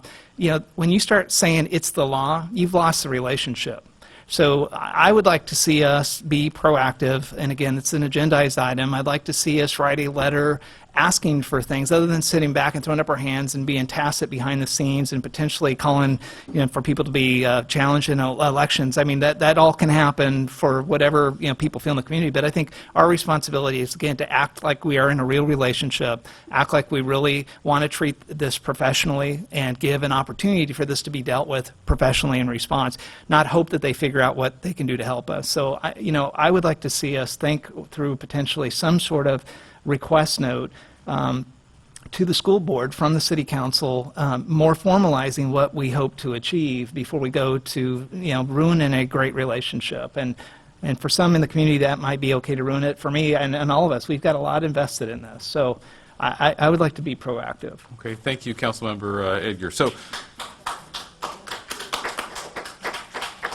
thank you. So, I guess for my comments, listening to the public, and I do thank Councilmember Edgar for bringing this forward to understand the global issues that, as well as the relationship on this one. So, I'm in favor of doing something to see where this relationship is between the council and the school board. Let us, go forward to have a discussion with them, and as I think Councilmember Murphy had stated about what we might do to do as much as we can, and what Councilmember Edgar said, I guess I'd like to entertain a motion to, I guess if you want to form one, Troy, and see what we can do, and see if we can have a discussion on, second discussion. Yeah, I'd like to make a motion that the city issue a letter to the school district, basically asking for a voluntary repeal of the ordinance district-wide, that we go into discussions on the evaluation of revisiting a post-fact on the EIR,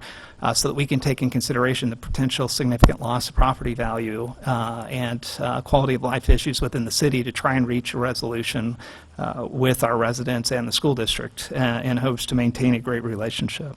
That's my motion. Okay. I'll second. Okay, so we have a motion by Councilmember Edgar, a second by Councilmember Gross, and it is just to send a letter outlining the request about repealing the resolution and the voluntarily performing a EIR. Is there any discussion among council? Any thoughts, inputs that we might want to make to the letter as we look at the city manager on this? Any other things? Do we think we captured it all in that one? Okay, and We get a draft before it goes oh, out? absolutely. I think that was the part of the mechanics of that. So I think the tricky part, and I'm looking at city attorney, as we get the draft back here, it's pretty much a one-way conversation between us and the city manager on that, so as not to have a Brown Act violation. Your question is, Well, will it violate the Brown Act? yes. Yes. Okay, so, okay, so I think we want to have a draft, and then at some point, if there are comments from the council, well, we'll see where we go with this. We have to vote for this, but I'm sorry, Jerry.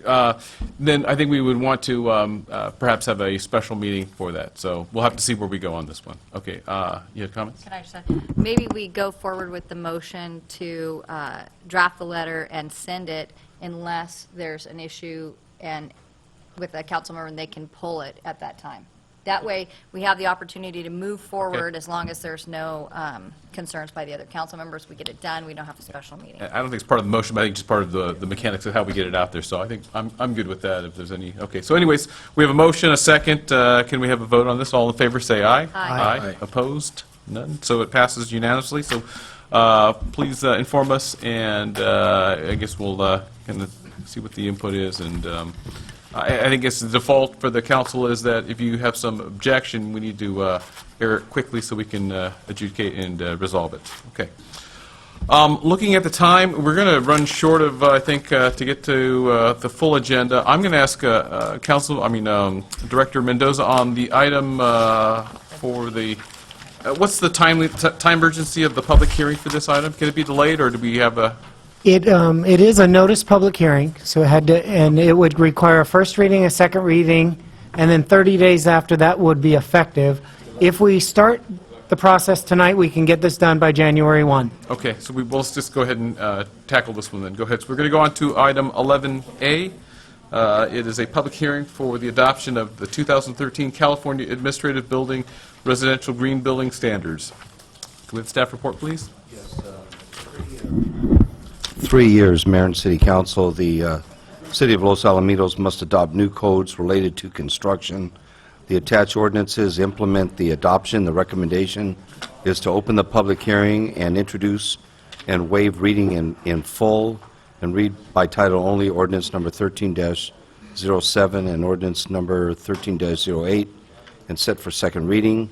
And Mayor Kusamoto read the title of ordinance number 13-7 as the ordinance discusses. Any additional background you have here, discussion, staff concerns, and fiscal impact is listed, and our Community Development Director could shed some light, any additional concerns by the City Council. He's prepared to do that. Okay, thank you, City Manager. So questions, Council of staff on this item? I do. Please go ahead, Troy. Yeah. To put it in a nutshell, Steve, I'm very supportive of your actual suggestion for that you had in the staff report on staff concerns.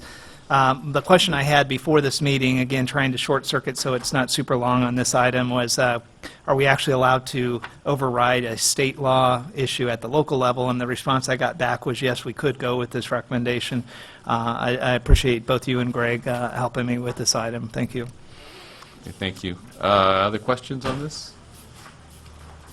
Okay. I'll open up for public comment. Would any of, I'll open the hearing on this item. So any members of the public wishing to speak on this item? Okay, seeing none, we'll go ahead and close the public hearing, and we'll bring it back here to the council. Is there any further discussion, or is there a motion on this item? I'll move recommended action. Okay. Second. Motion and a second. And with that, I guess procedurally, if you wouldn't mind, Would you like Gary? me to read the Yes, title? please. Read the whole thing. Water first. Yes, please.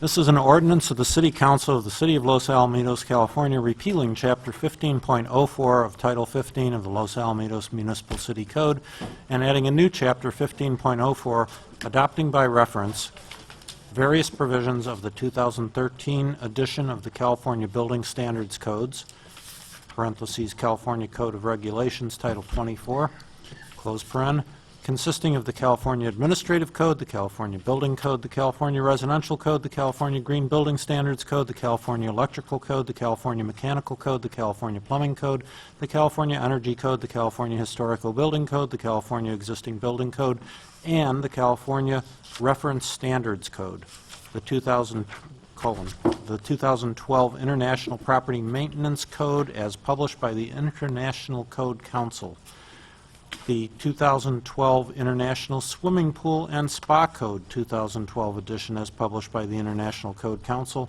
and the State Housing Code. Okay, so we have a motion second. All those in favor, say aye. Aye. Aye. Opposed? None? Mayor, point of order. Yes. City Attorney, would you like to read the title for ordinance number 1308 as well? Oh, thank you. I certainly would, as soon as I can find it.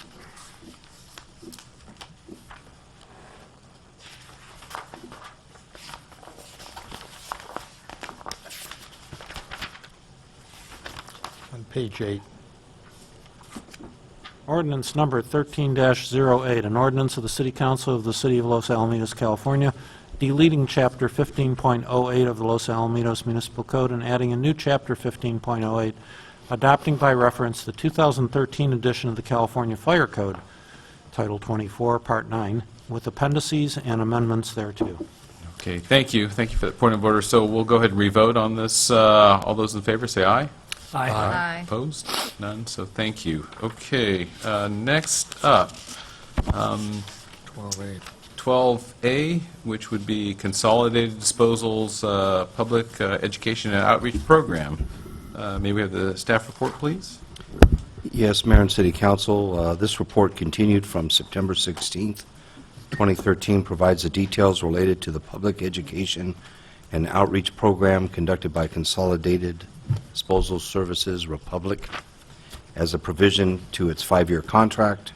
The recommendation is to approve the Consolidated Disposal Public Education and Outreach Program for the period January 1st, 2014 through December 31st, 2014.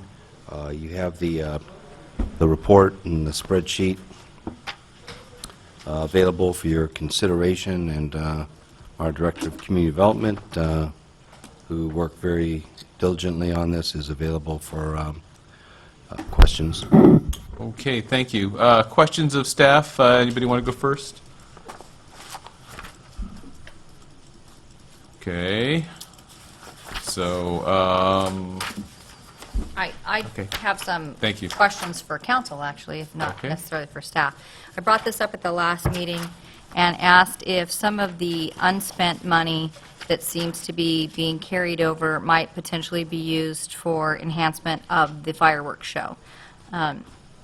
As we identified last meeting with regards to this issue, we have some unspent funds in annual multifamily cleanup days, additional mailings that are, if necessary,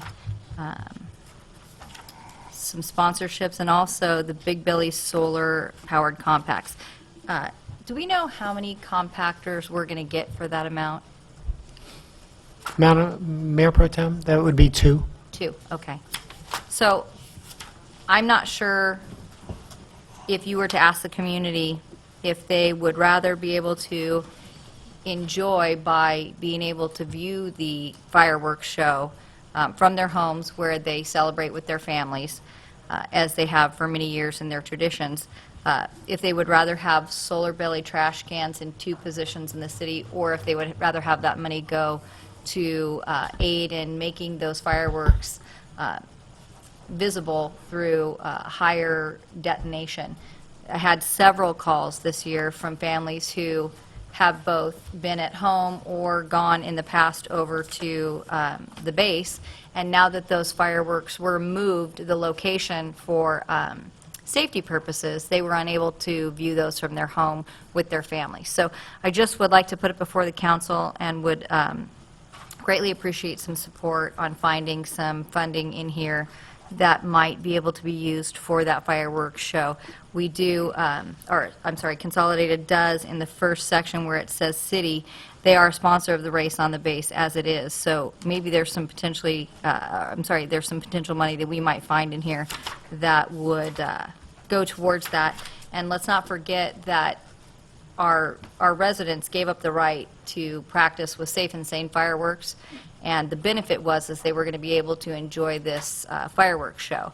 I think the belief and the understanding at the time is that they'd be high enough for them to enjoy at their homes, and not that they would have to go to the base in order to do that. So I would just ask that if anybody has any comments that they might take from me that. Okay, thank you. Any other comments, discussion on this? Yeah, I got a couple questions. So I guess this budget, if we don't pass this, what happens? Well, let me back up a little. Consolidated disposal by contract is supposed to get us what their budget is for the next year by September 30th, so we can present it to you. That still hasn't happened as of today.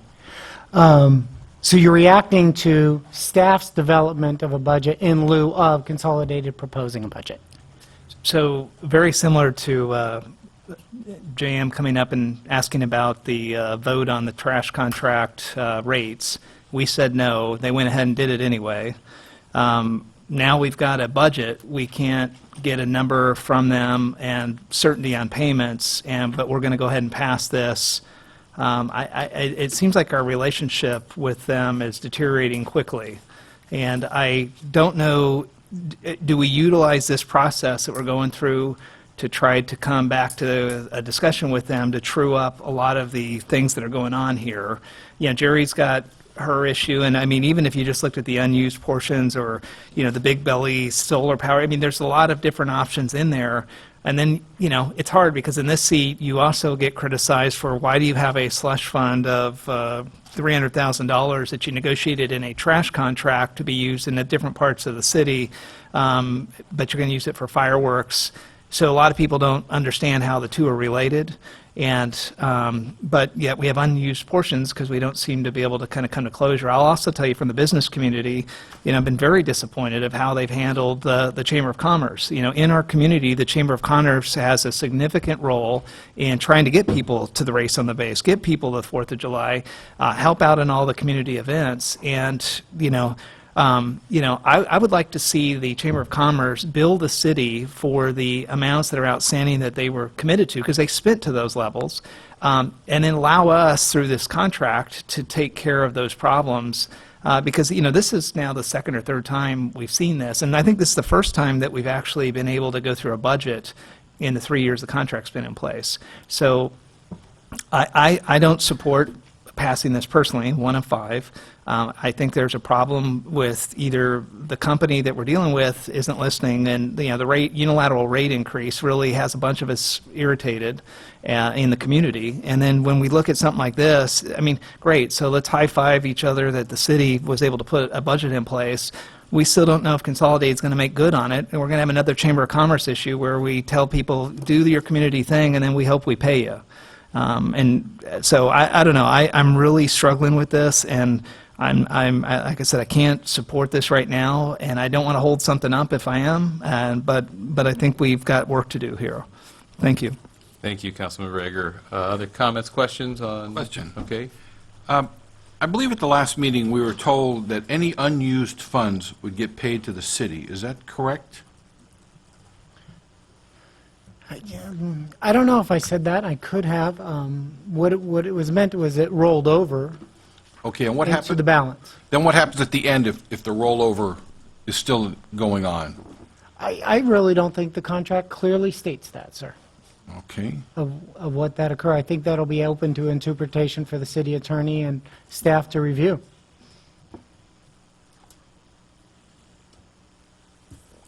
Makes the rest of my questions hard to follow up with. Sorry.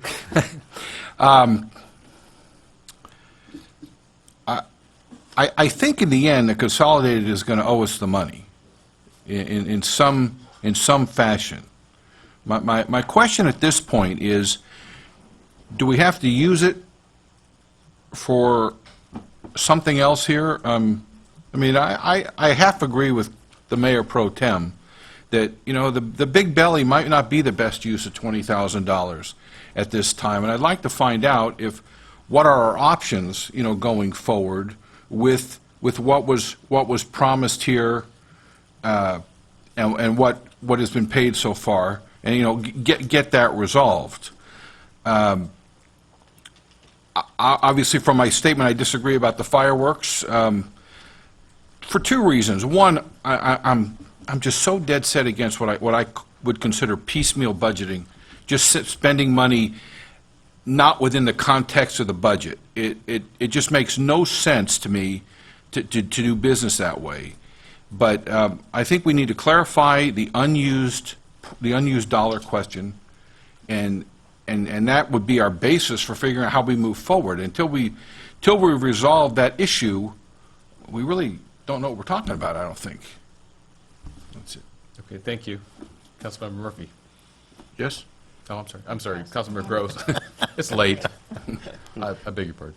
Companies represented, do you want to speak and answer questions? Why don't you come up to the microphone then?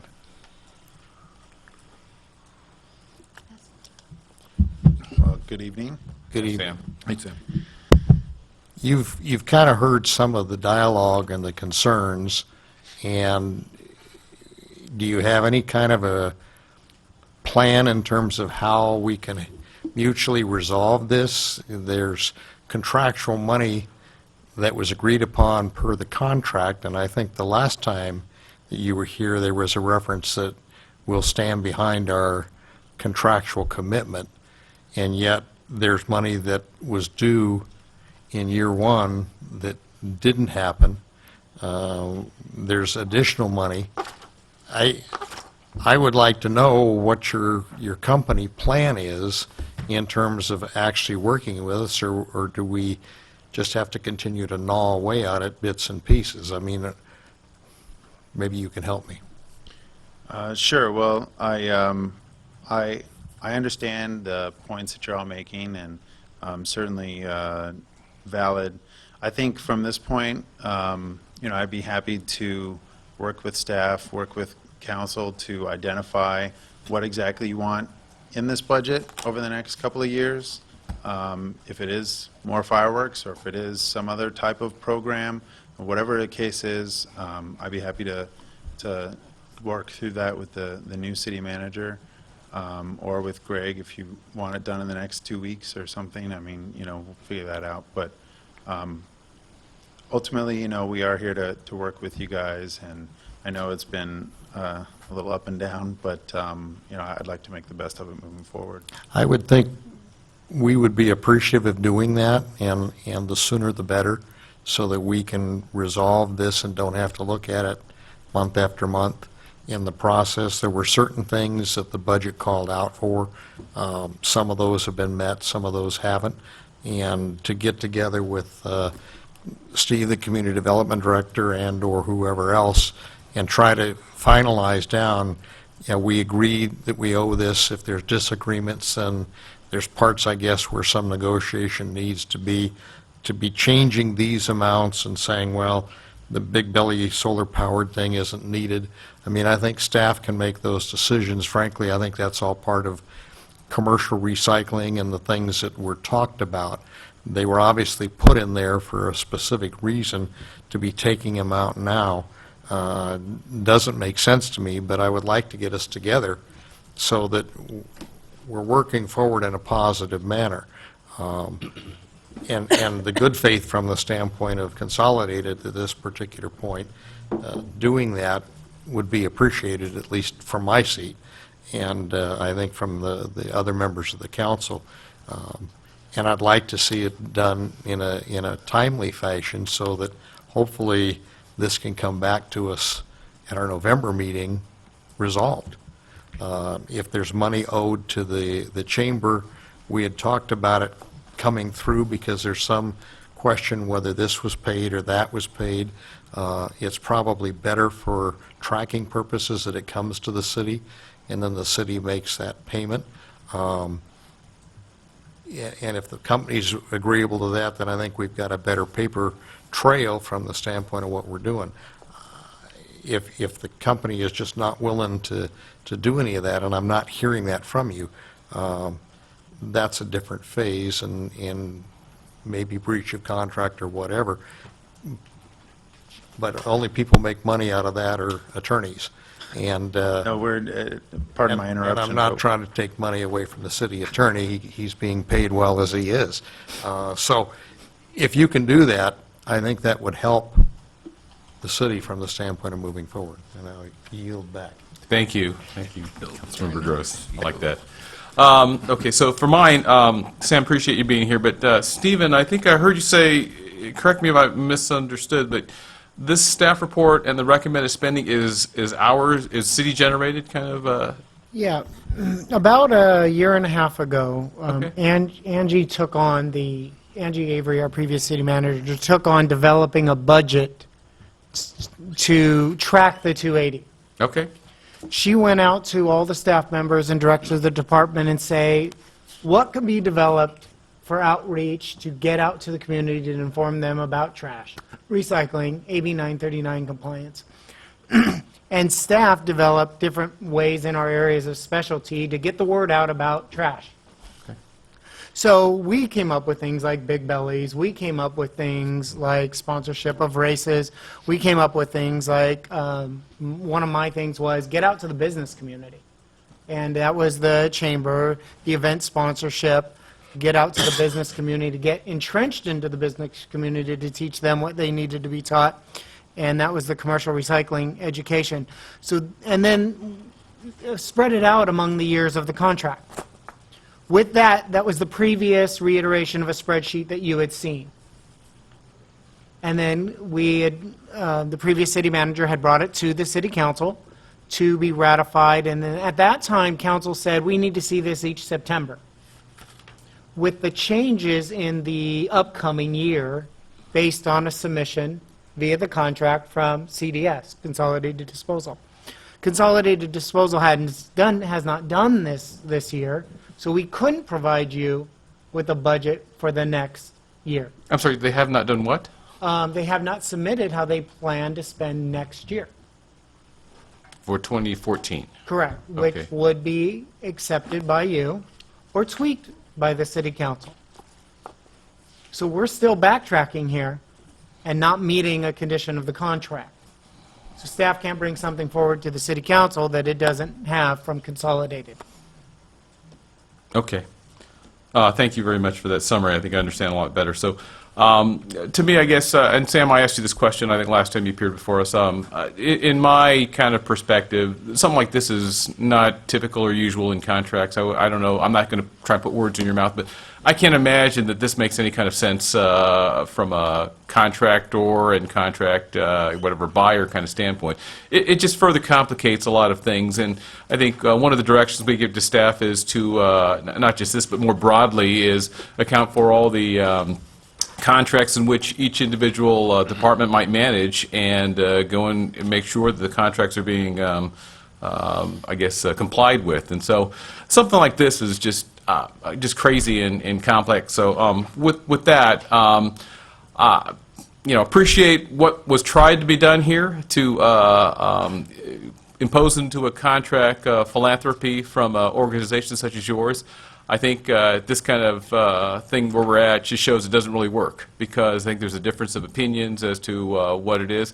I haven't heard the word in-kind service, but I'm sure if you were to account for all your in-kind services that you provided, that has a dollar value that presumably could count against this $300,000, and that makes it a very difficult thing to track and measure in the body of a contract. So this one, it's just a messy situation from my perspective. So I think when it comes time for the vote on this one, I'm just going to vote no, but it's not for anything you've done or anything the city's done. I just think we just walked into a very difficult to manage contractual agreement. So with that, I'll bring it back to the council.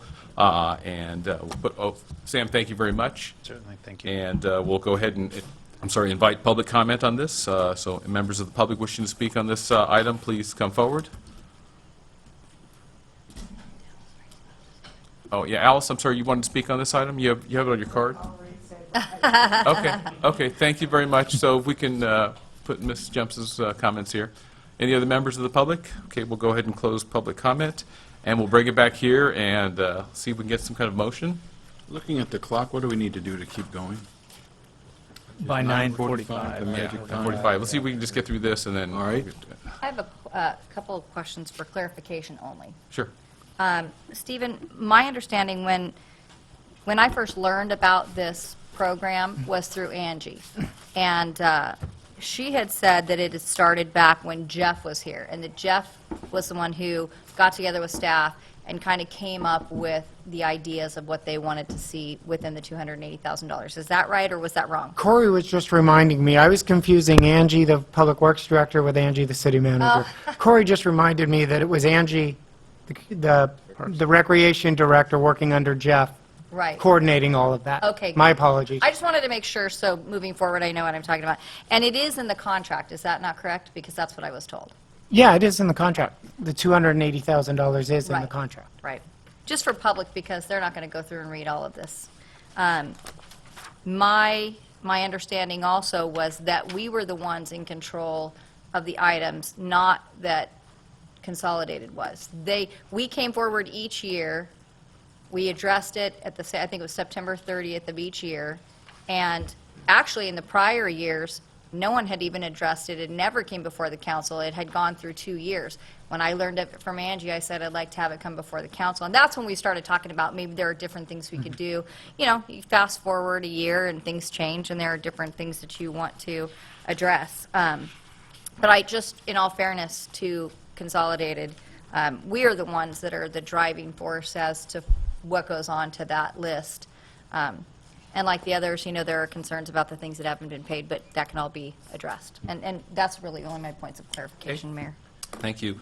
Any further discussion? Yeah, I got a question. So if, to be constructive, and like I said, and, you know, Sam, you and your company have been a significant partner for years. And I think the hard part is, and like I said, with the chamber and some of the events, the in-kind services, you know, how we're going to account for the different things. You know, maybe an easier way to do this would be to just ask for the lump sum and bring it back internally, put it in a special fund amount, so that when we are doing the budgeting, if we truly are the only ones constructing a budget on allocation of that, is there parameters on that fund? And we, you know, that way, like if the, you know, if we wanted to provide trash bins at the 4th of July or the race on the base, and, you know, the group that's putting it on is going to get charged, we might opt to pay for the trash services for that type of an event or whatever. Maybe pull Consolidated out of the middle of this prioritization issue like Jerry's recommending, because, you know, it really is a dollar amount and it gets confused with in-kind services. So again, to be constructive, you know, maybe it's possible that we work through this with city staff on the 280. Richard, you had asked, you know, hey, can we just get our lump sum payment for the back years? And maybe we just go on a payment schedule at the bottom line. Really doesn't matter what happens with Consolidated. Just, you know, go ahead and just pay us up to the 280 based on a bottom line amount. Let us deal with the politics of what happens with the money, as long as we don't break parameters. There is a section in the contract 6.03, and it does say specifically what a lot of these, you know, what this is potentially supposed to be utilized for. So I do think there are parameters in the community, and, you know, to be honest, there isn't a 4th of July fireworks section here yet, but the night is young. But we will go, I don't know, if we can, and, Sam, I'm with Dean. If you can work with us to reach a conclusion, get us trued up, one way or the other, we want you to be a part of the community involvement. We're in a long-term contract. You're the biggest contract we have in the city.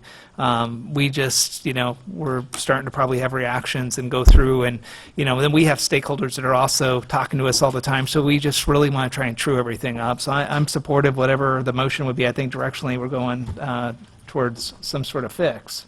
But that's where I'm at. Thank you. Okay, so is there further discussion, or can we have a motion? One quick question. Sure. You keep mentioning 280, but this says 300. What's 280? That was the $20,000 lump sum payment made to LATV in the beginning. We had that fight a couple meetings ago. That's been done. Okay, isn't there also an $80,000 question as to First year. whether or not it was paid? So we need to address that also. Okay. I'll try a motion. Okay, please. I'd make a motion that the city staff, whoever they designate, meet with Consolidated and work out resolving any financial issues pursuant to the contract for these activities, and bring back to us at our November meeting a resolution whether it continues an annual budget or it's, as you've suggested, bringing in the first 2 years and maybe even the first 3 years, and making that true, and then allocating payment for the other years, and then staff can come back to us with their request, and then the council can decide how that money is applied. I would agree with that motion. So if we do that, bring the money in-house. So if Sam or Consolidated wanted to provide services, instead of them kind of taking it both sides, in-service and this, or in-kind services and the 280, they could charge, and we would just pay out of this fund. You're the one that's brought that up.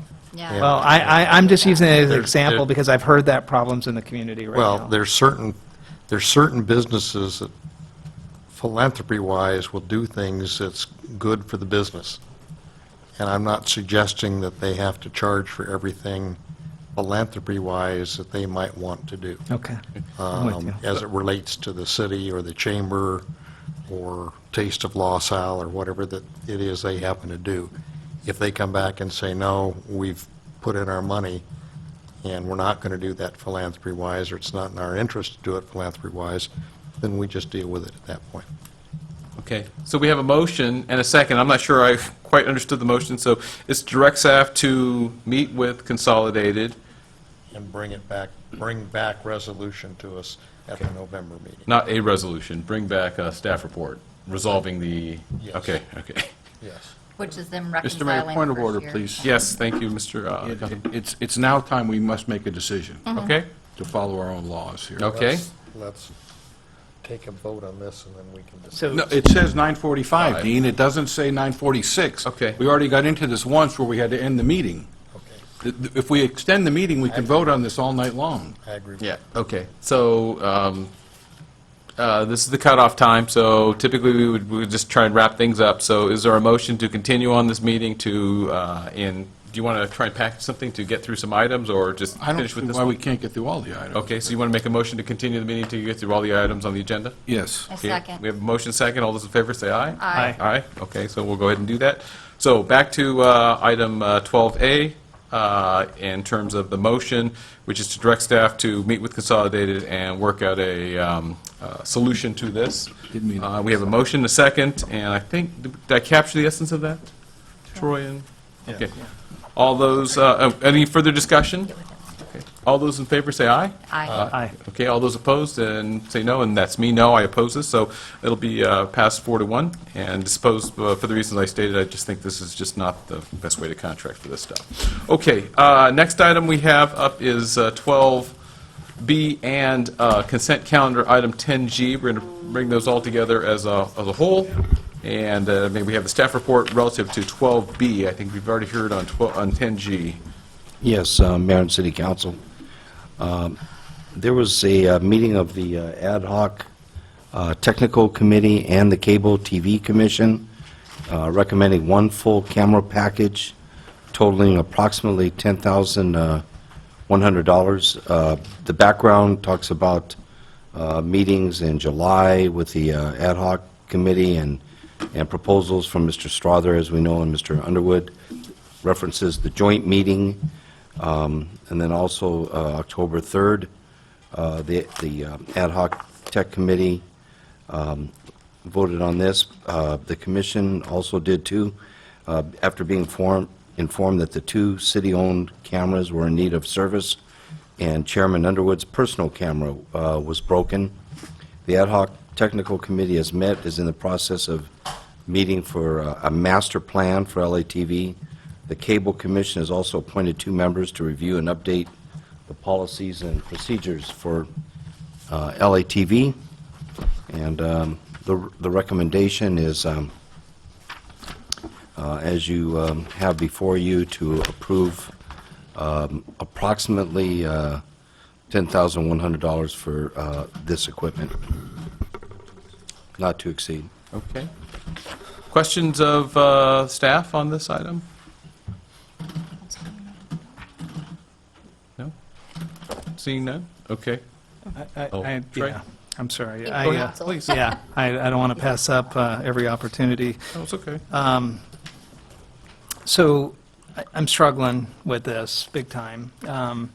This is now another piecemeal package of, if we go back in August, I think it was, we had a joint commission meeting with the LATV commission, and we tried to come up to a CIP budget, a budget for what equipment did they need. And what was presented was a position that's $100,000+ that we've had put aside, what looked to be a $90,000 plus budget. But in the middle of that discussion, the commission and its technical advisory committee seemed to have a disagreement.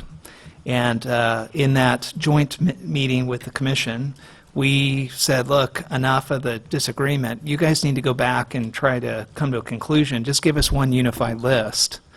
That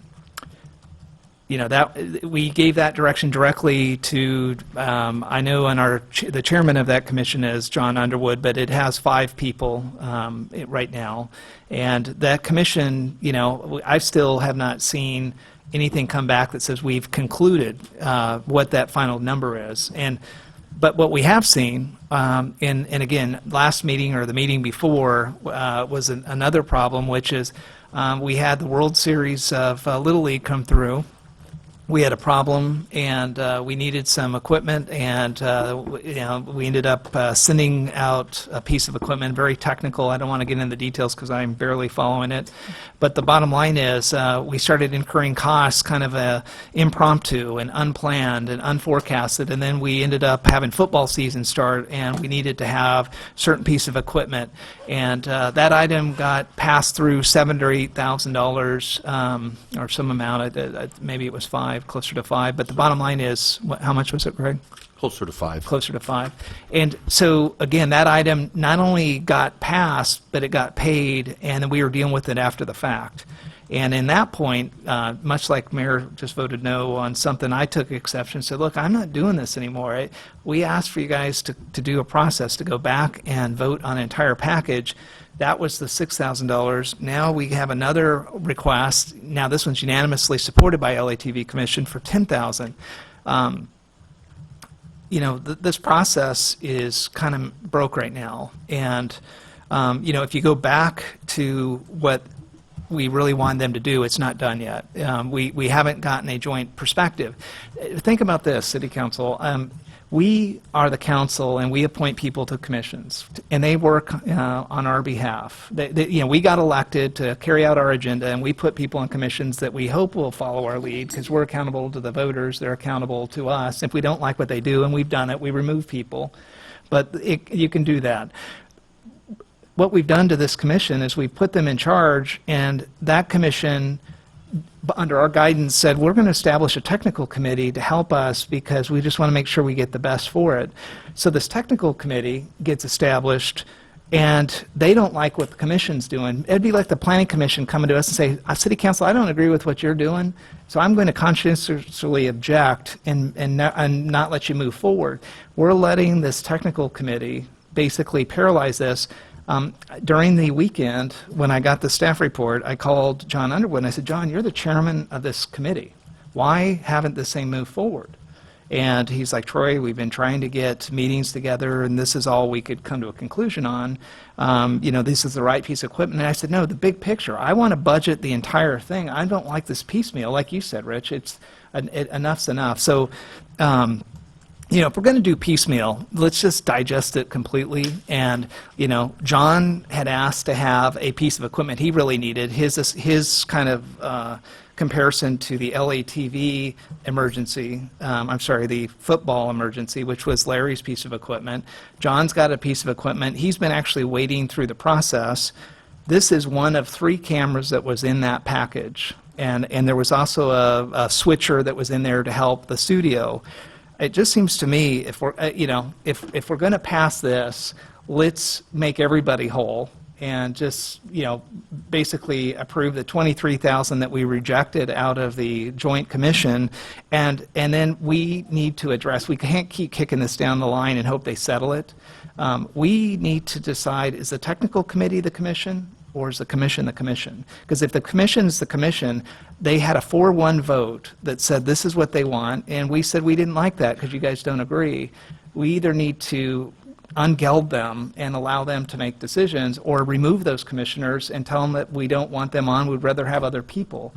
This is very dysfunctional. 3 months have went by since we've given this direction, and we're now getting another item for $10,000. So my request, and I'm open to the discussion, is I would like, let's just give the switcher potential, the request that John had, since we've given Larry what he wants, and let's just then look at this commission and decide how we're going to move forward, and let's help them. Because right after this, we're going to decide on a general manager of trying to adjudicate this. Now, we made a decision, too, at that meeting back in August. We gave full authority to staff. We said, you know what, you have authority up to $10,000.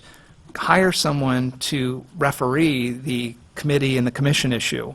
And 3 months went by. There's no one there refereeing. And I think it's because on the council here, again, we have different views of how that can happen, and the city manager sitting back going, I'm not getting in that fight, especially when I'm getting ready to roll out of here.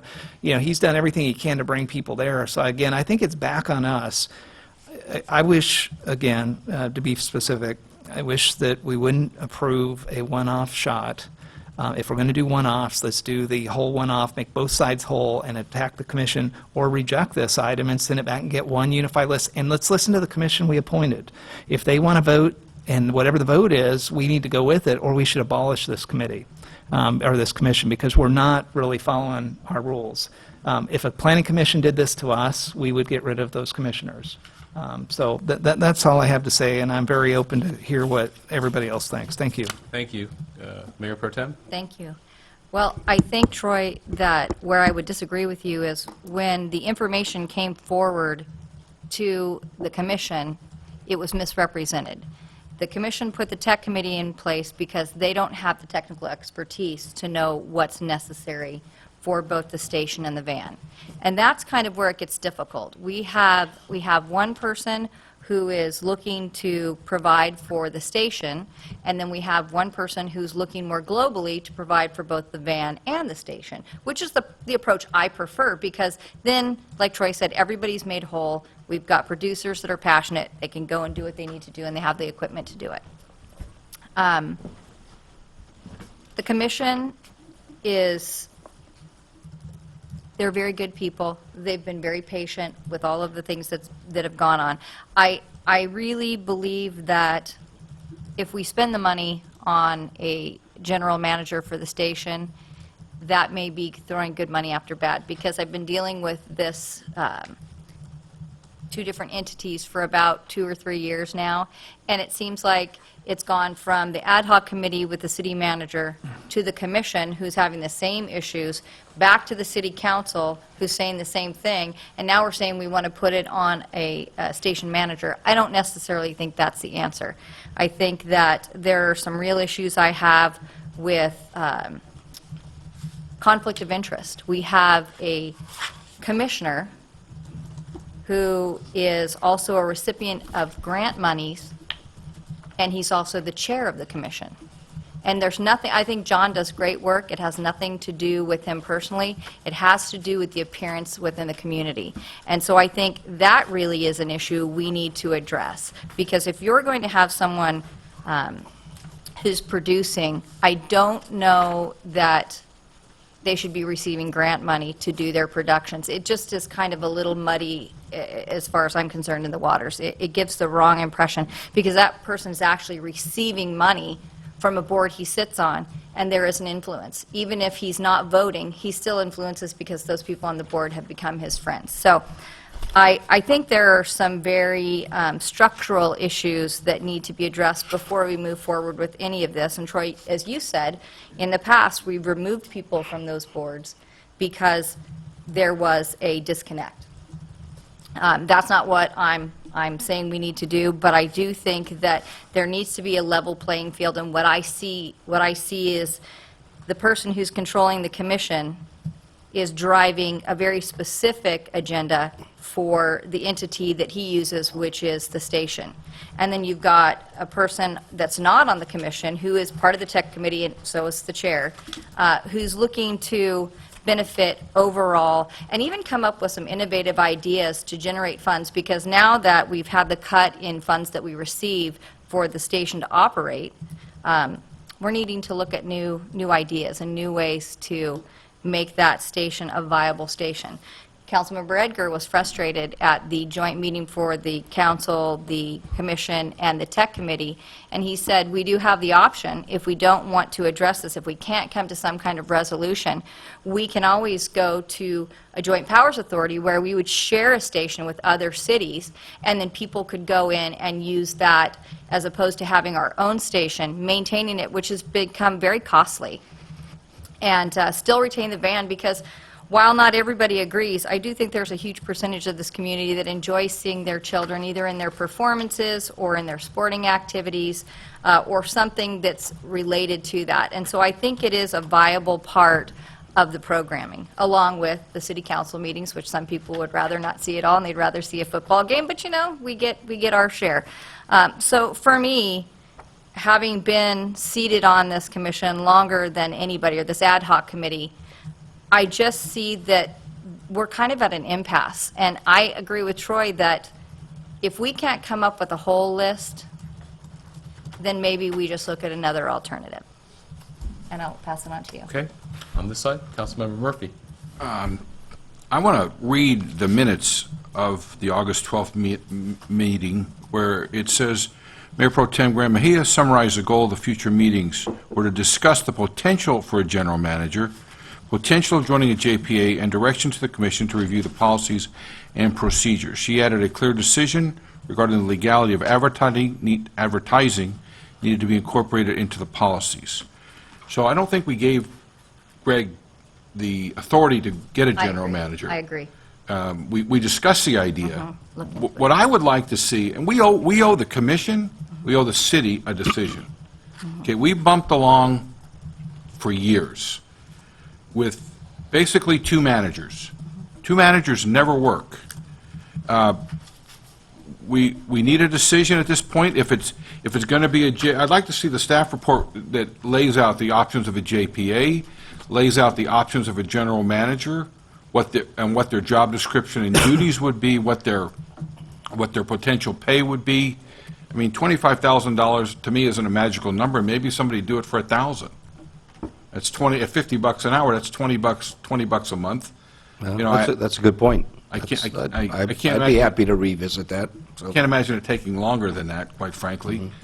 But somebody's got to be put in charge to make decisions, and either the commission does it, we do it, or we hire somebody to do it, or we join the JPA and say that's really our best. But we haven't progressed anywhere since the last. I guess I'm repeating everybody else here. We haven't progressed anywhere since the last joint commission meeting, and I'd like to see all our options laid out. And you know, we promised the commission at that point we would make a decision, and we're no closer. But I think we have one more shot, and we need to make some decisions. And that's all I have. Mayor and Council, if I might, I did research the JPA, but I brought it to the commission, and they weren't receptive to it, so I didn't really go any further with that. Okay, thank you. Dean? You know, I serve on the ad hoc and only have done so since January, but when I was on council before, the same issues, the same McCoy and Hatfield type of dispute exists. And I was not part of appointing the commission members this time round, with the exception of Shelley when she replaced a member that had resigned.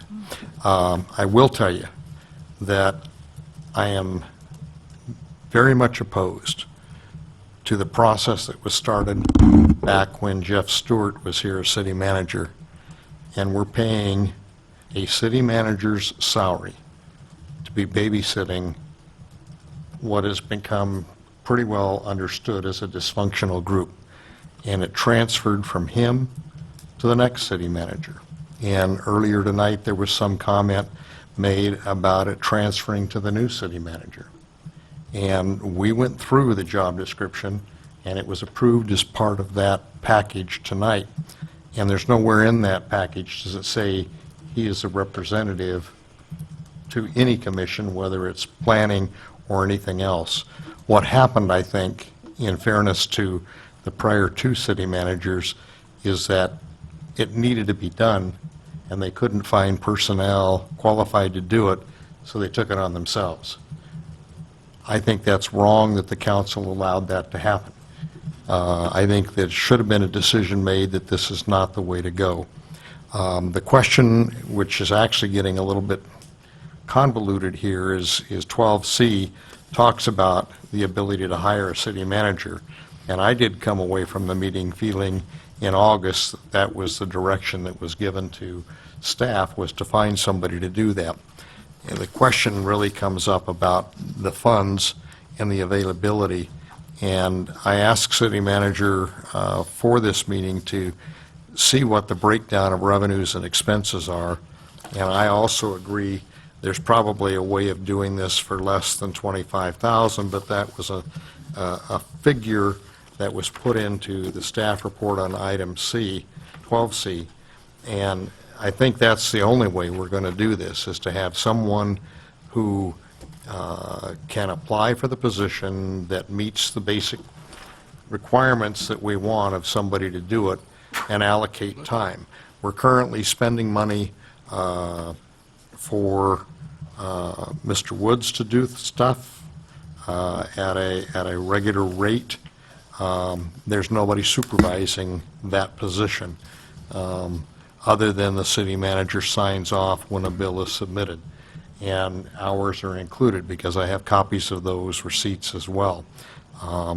There are other things going on that are being approved. During the month of August, we rented that TriCaster 5 different times in the month of August. And even though a new TriCaster was brought in September, we have one producer that is using equipment, taking it out to a location and producing shows. The comment was made at the commission meeting that I attended, which was their last one, that if LATV was not allowed to have advertising, that he couldn't produce his shows without advertising, and he would walk away. That's the second time I've heard him make that reference. These are decisions that don't need to be at the city council level. These are decisions that a staff person should be able to resolve and come back and report to the city manager, who then brings it to us for some type of discussion.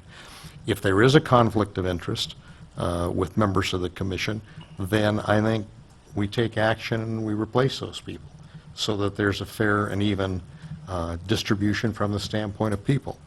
I think every member of the commission is committed on a volunteer basis to do the very best they can to support the city council and to support the viewers of LATV. There was discussion made at the joint meeting that we had in August about whether or not the LATV moving forward was going to be digital or analog. The TriCaster that we approved is analog. Can't be used for digital. So You're saying no, that's not correct. the package that we have here requires a $500 box to transfer that over to make it from a digital camera to an analog camera.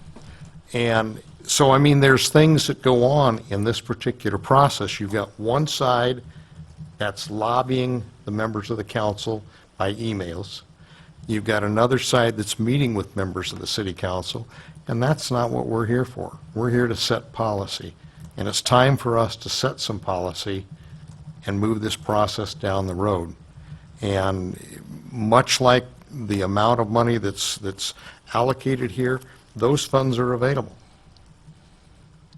with the PEG fees that are in there. At one point, the city contracted with Mr. Strother's group to the tune of $2,200 a month to run it. And the comment was it was run under budget, on time, and everything worked out fine. So there are ways that this can be done, and we can move forward.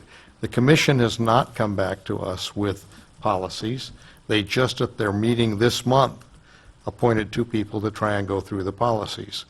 And yet, it was August that was given to them as a means of doing something. So at some stage of this game, we need to take and make some hard decisions in the interest of not only the LATV, but in the interest of the community, and move this thing down the line rather than the piecemeal approach that's going on, trying to understand, is this package better than the other package?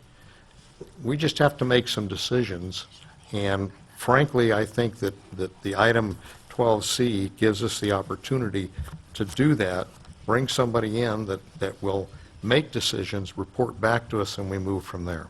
Dean, can I ask you, who was assigned to the ad hoc committee? Because when I read the minutes, I thought they said they had postponed it. It was postponed at least once or twice. With the members. But this last meeting, which was last week, we have Shelley on there and Tom now.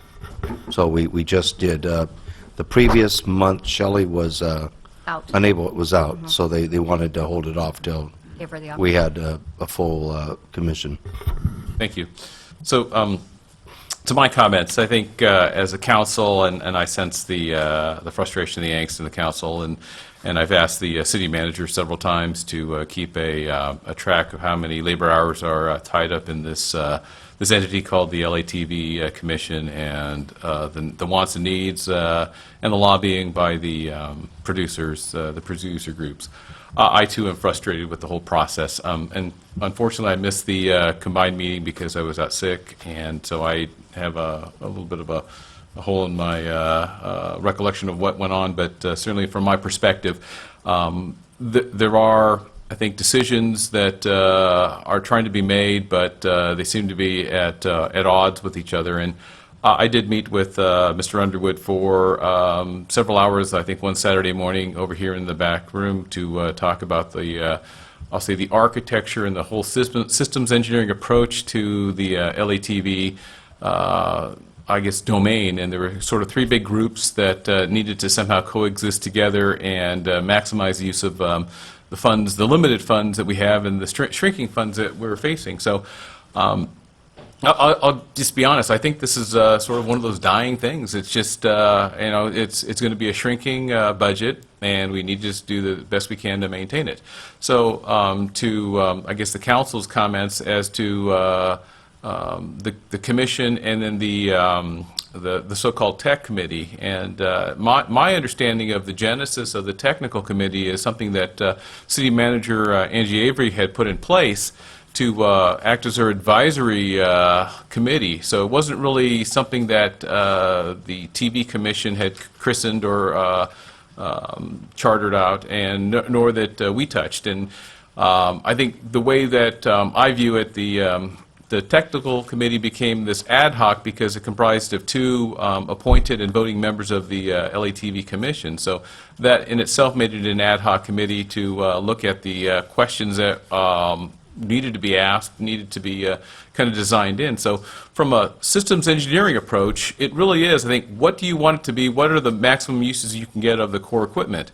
And it seemed that there were, what I've heard, and I don't know this directly firsthand, but certain approaches that were dead-end designs to the TV, and it would be good, it would be optimal perhaps for one type of production, but certainly unusable, and therefore is it the best use of our money since it's limited? So I think that's what I had asked the Mr. Underwood and Mr. Strather to come back with to the tech committee and to the city with this overall architecture of what it needs to do and what are the components that you need to do it with. And it really, I really had to stress, stay away from brand names, model numbers, and what have you. I said, focus on the capability of what you needed to do.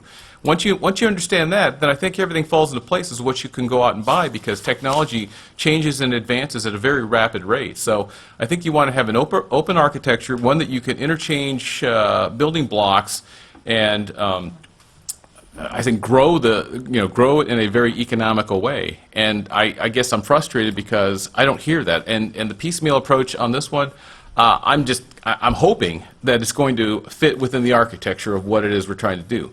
But I'll tell you, there's nothing like a piece of paper that'll say, this is what we have to do here, this is what we have to do in the studio, in the news van, in the council chambers. And these are the capabilities we need. Forget about TriCasters and Panasonic, Sony, whoever else makes gizmos. I understand gizmos. That's what I get to do at work. And I tell you, they change real fast, and we here have the ability to be agile and change with it. But if we go down the wrong path, then we've just spent money that we'll never recover, and it'll be a dead end. And at this point, I don't think I'm going to support any of this stuff, but I'll see what it is in terms of emotion. But I will open it up for public comment at this time. We do have one blue card from Ms. Jemsa. If you want to come and. Okay, so any other members of the public wishing to speak on this item? Yes, I'd like to speak on the item. Thank you. I think that the city council made a bad decision in appointing an employee of the city that runs the studio part of that activity, and who happens to currently chair the commission. And I think that's your mistake.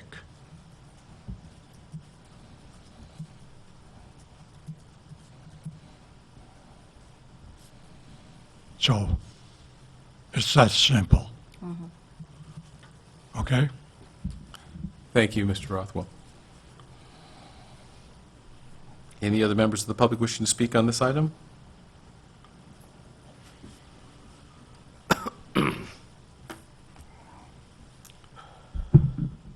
Mayor, members of the council, I'm John Underwood, and I guess I'm that mistake. I'm the chair of the Los Alamitos Television Commission. I've been so for several months now. And I am an active producer at LATV.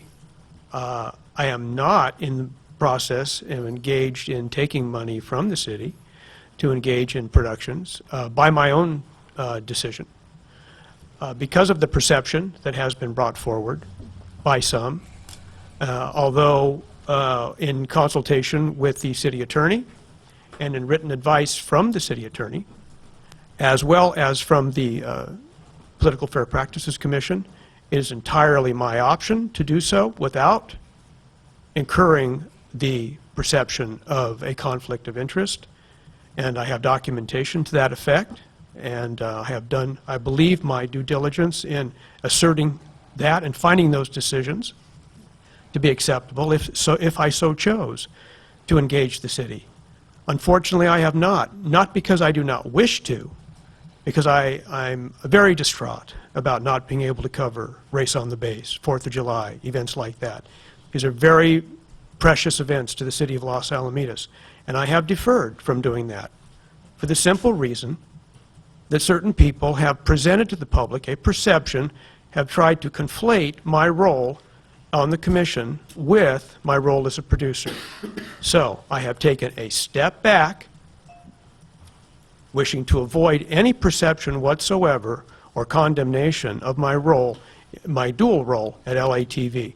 Both roles very benign in the sense of a business proposition on my part. I'm lucky if any of them ever break even. But the fact is, I've had to step back.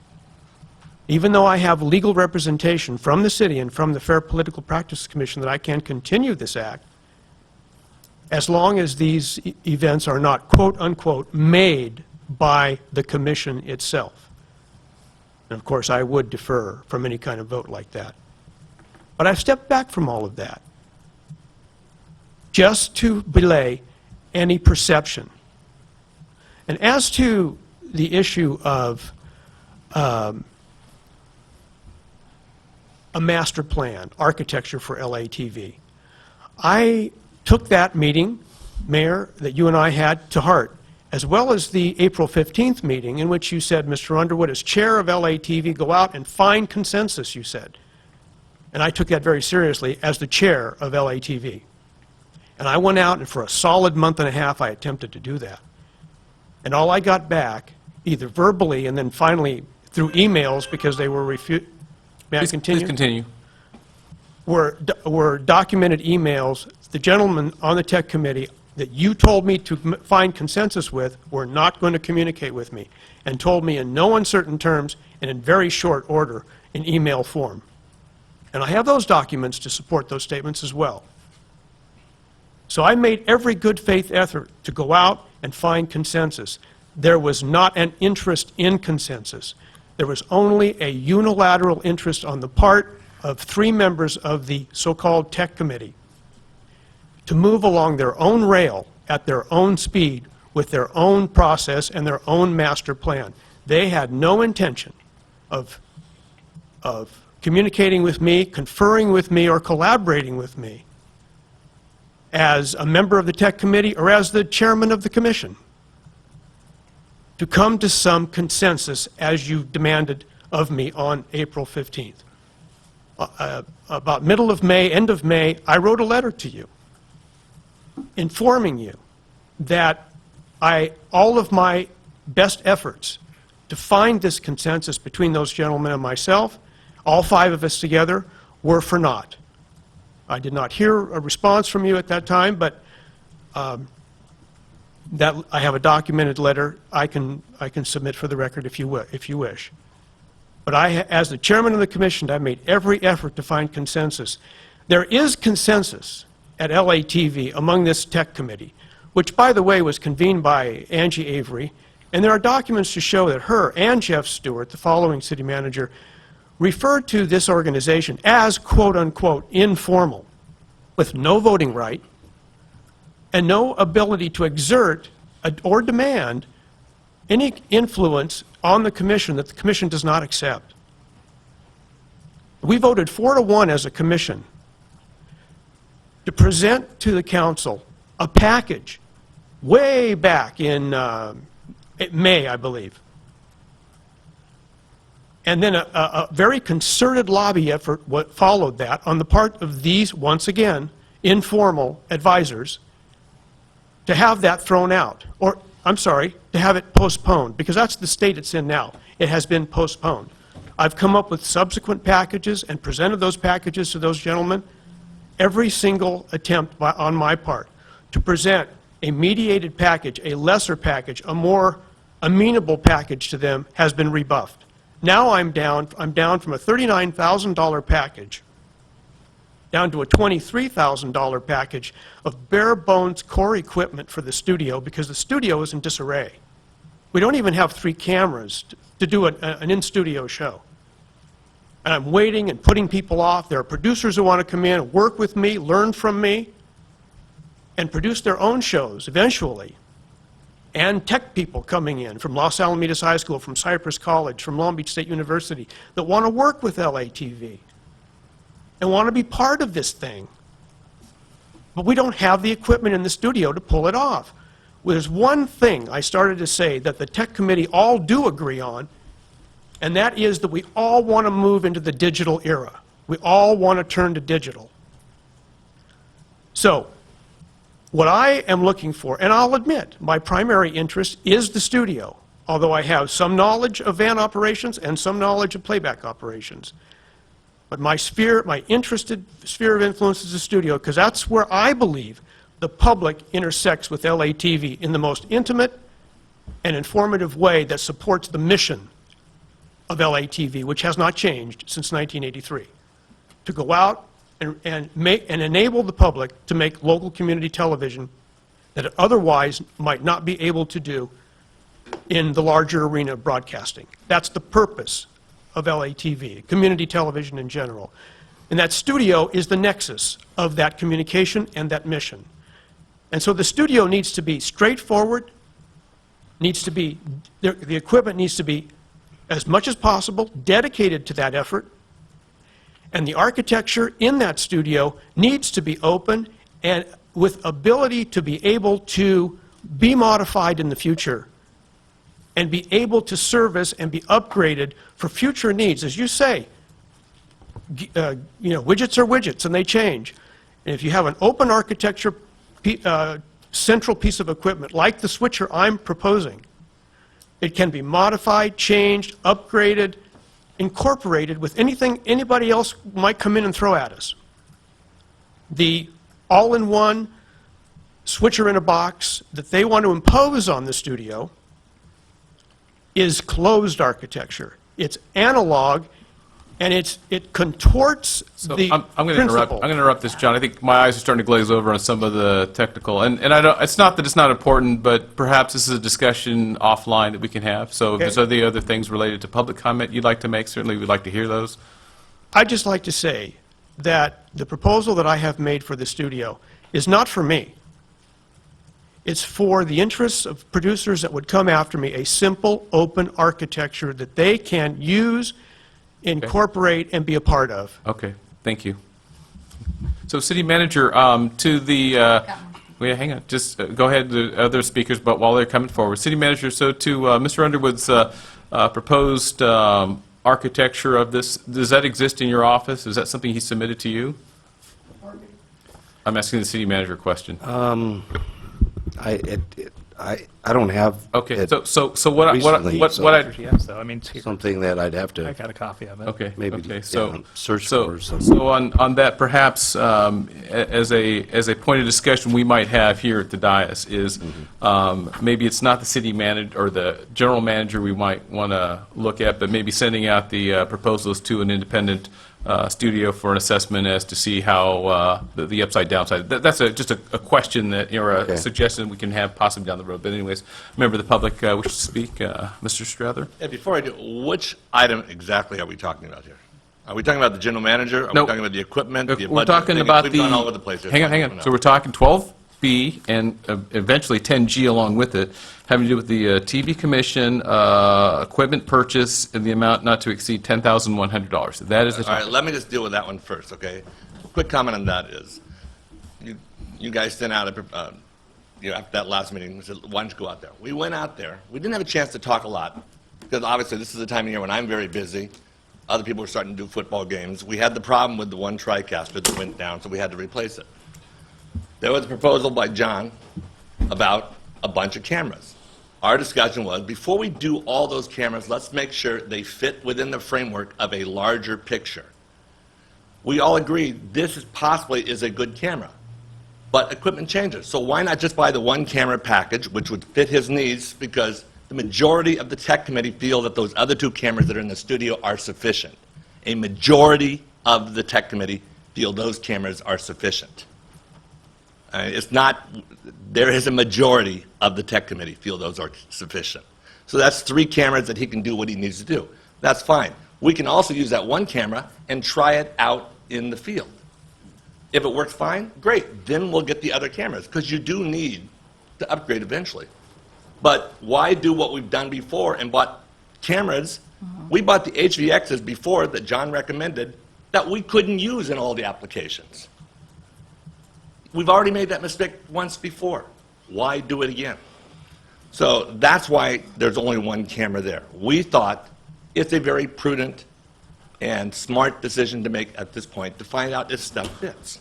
If I may interrupt, so if you can hold the clock too on this one. So I guess being prudent, why buy if is it possible to rent and try it out? I mean, it seems like you're taking we're taking a $10,100 gamble on something that may or may not be applicable to the overall picture. But that's okay. Anyways, back to Right, you're absolutely right. But all those cameras are good. All right, there's certain little things that they can and can't do, okay, in terms of your color balance and stuff like that. That's all subjective. I mean, to me, it makes, I don't know them. You know, I don't claim to know them. The other tech guys do. To me, it's like, can it shoot the shows that I want it to shoot? Is it functional out in the field? Does it have a 20 times optical zoom? Things like that when you're doing a football game. Or, you know, what's the color balance like when you're inside a studio? You know, I'm more concerned with the stuff that you actually see on screen. So not all the little stuff behind it. Anyway, we just thought that was a smart way of doing it, okay? Not everybody was sold on everything, but okay, let's do it, because, you know, obviously there's people on the commission, and I'm not on the commission, who have violent disagreement. Not violent, but you know what I mean. Strong passions. So that's why the 1 camera was suggested. We thought it's a compromise. It was John's camera. It wasn't our camera. Have nothing against it. It was a good recommendation, I think, for a camera. You know, I like the Canons a little better, but the Panasonics that he's recommending are probably just as good. So we thought that was a good compromise. Okay, so that's the one issue why there's only 1 camera. You're talking about a general manager. Okay, so hang on. That's still coming up. We haven't got there yet. So if you would hold that. Is there any other question you wanted?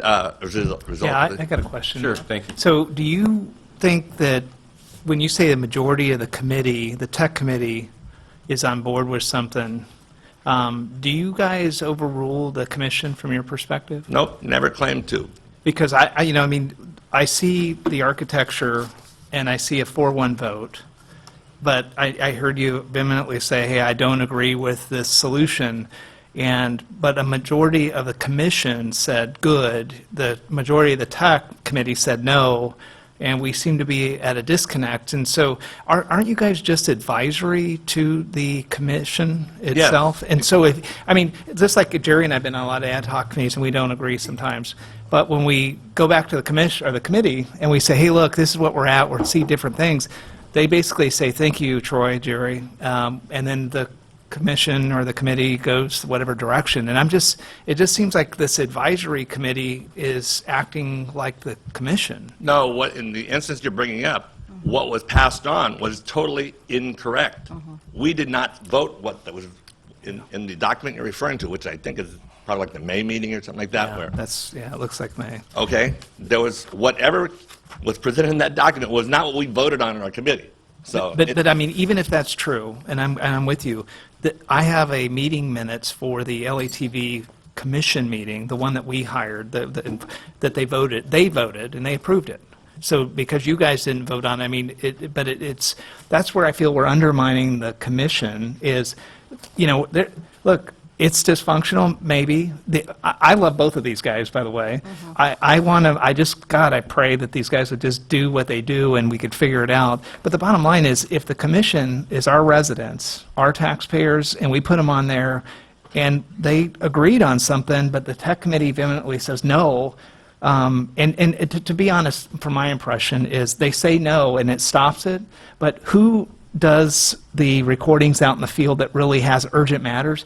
Larry's team does. Larry's team is out there dealing with, John's in the studio, and if something doesn't break or doesn't work, he just goes, well, I'll just wait another couple months to shoot that.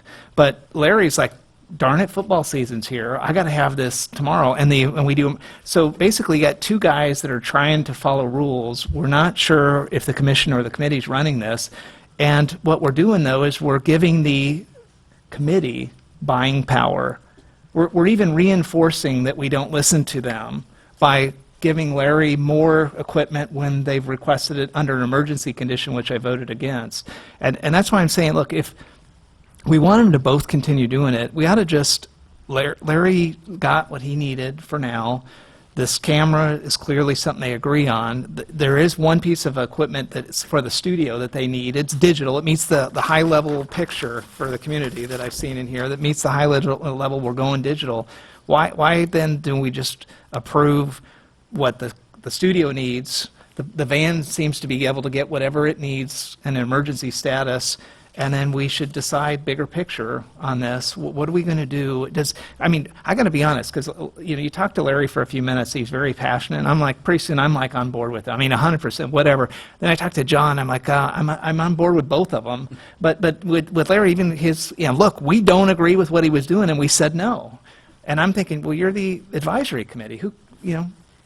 Thank you for advising, but that's over. But that doesn't give him the right to misrepresent what we say. Right. And that's the issue. Nothing to do with, you're totally right on everything. Okay. He is not allowed to say we said something when we didn't. And Okay. we're the ones who are going to be blamed for giving a recommendation on a faulty piece of equipment. And that document, if that's a diagram, we have never seen it. Oh, okay. Yeah, it is this. I don't know if it is. I have a whole file. Is that an outline in architecture? Because Yeah, it's- we've asked John for that for months, and we have never seen it. Okay. Warren called me that one time. We've turned ours in. We turned it in, it was at that meeting that we did in August, whenever it was. We've had it out there. I tried to bring it up at the commission meeting. We have had that architecture out there. We have fulfilled what has been asked of us. We've never got it from John. I don't want to bang on John here. He does a lot of stuff. He goes out and does great shows. The ProLogic's work Yeah. is great. Yeah. He's a producer. That's what he does. He is not the maven of equipment. I'm not the maven of equipment. There are smarter people here. The difference is I'm willing to listen to the smarter people. I don't know that stuff. I don't claim to know all that stuff. And that's been the whole problem with LATV for the past 4 years. You guys sit up there and you do stuff, but all you should have done the very first time was you voted 4-0 4 years ago to appoint a general manager, which was basically it was an RFP for a nonprofit. And then you pulled the legs out on him. You said, well, we're going to split it up. John handle the studio, you guys will just do all the other stuff. Well, we fulfilled our terms of the contract, and then when we came up again for renewal, Jeff wanted to give us the whole shebang, and again, you pulled our legs out from under us. Okay? We're not the problem. This city council is the problem. And I don't want to blame it on you, but this is really frustrating. I've lost so much credibility, I think, I know in my house. What the hell am I doing up here talking this over and over? You want to know what a salary? I've made $0 out of all the time I put into LATV. Why did I do it? I did it because I thought there's a station that's very valuable to this community. You can go out and promote businesses. You can go out and promote nonprofit causes. You can go out and promote just people in the community that people like to see when they're out in the grocery store and say, hey, I know your story, it's a great story. Instead, it's like we're not allowed to do those things. Mr. Strather, if I may, so I think back on the Sorry, the comments. passion, I don't- I know, I understand. So I think we get the sense of the flavor. Is there any other things you want to kind of close in your? No, I was just trying to ask a question because I was not sure what 12A, B, C, D. Okay, so we're on 12B, and it's the appropriation of $10,100 or up to, and I think we're going to bring it back here. And if there are any other members of the public wishing to speak on this item, Can I ask him a question before he sits down? Sure. Because Councilmember Gross made a statement that the equipment you purchased is analog and not digital. I saw you shaking your head, no, that's not true. Can we just, for point of clarification, I'm not surrendering my ability to speak again, but It's a hybrid because if we bought the digital, you wouldn't be broadcasting this game tonight, or this council meeting tonight, which is a game of sorts. Sometimes you have to deal with the reality of what's there. And we'll get later, that's the whole battle of the switcher. Do you want to spend a lot of money on something that you're not going to use that much, or are you going to make do with something that can get you where you want to be? So does that mean it's analog then? I mean, that's a nice way of saying we were sticking with the old. It's a better version, but you still have to do some down converting to do it, okay? If you aren't sticking with the old, you're going to get a better picture. But I'll have to ask Kirk on that, whether it's totally, I believe it's a step up and closer to digital. There's certain things you can't do with it, though.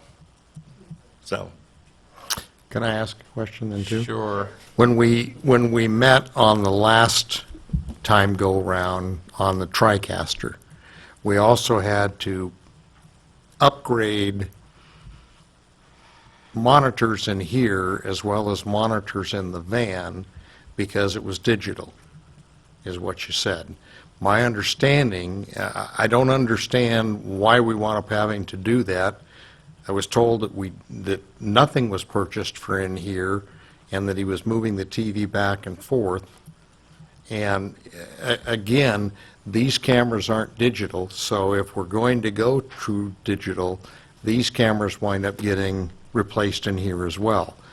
The camera that's on the package is a digital camera, but to use it through the TriCaster, you have to use another piece of equipment to take it from digital back down to analog in the process. Okay, that was the point I was trying to make. In many respects, from the standpoint of the council, I feel like we've got the cart before the horse. The decision hasn't been made whether we're going to be analog or digital, and we're buying equipment, and then we're patching it back and forth to make it work with whatever we've currently got. Are you talking about the camera now? Because you can't buy non-digital cameras nowadays. So if I can suggest that maybe this is not the place to talk about technology, I mean, if I may, Councilmember Gross, I think we've got to move forward, so. Another member of the public wishes to speak?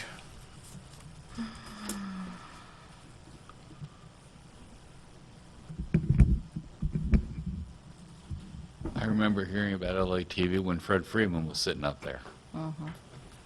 This has been going on for years.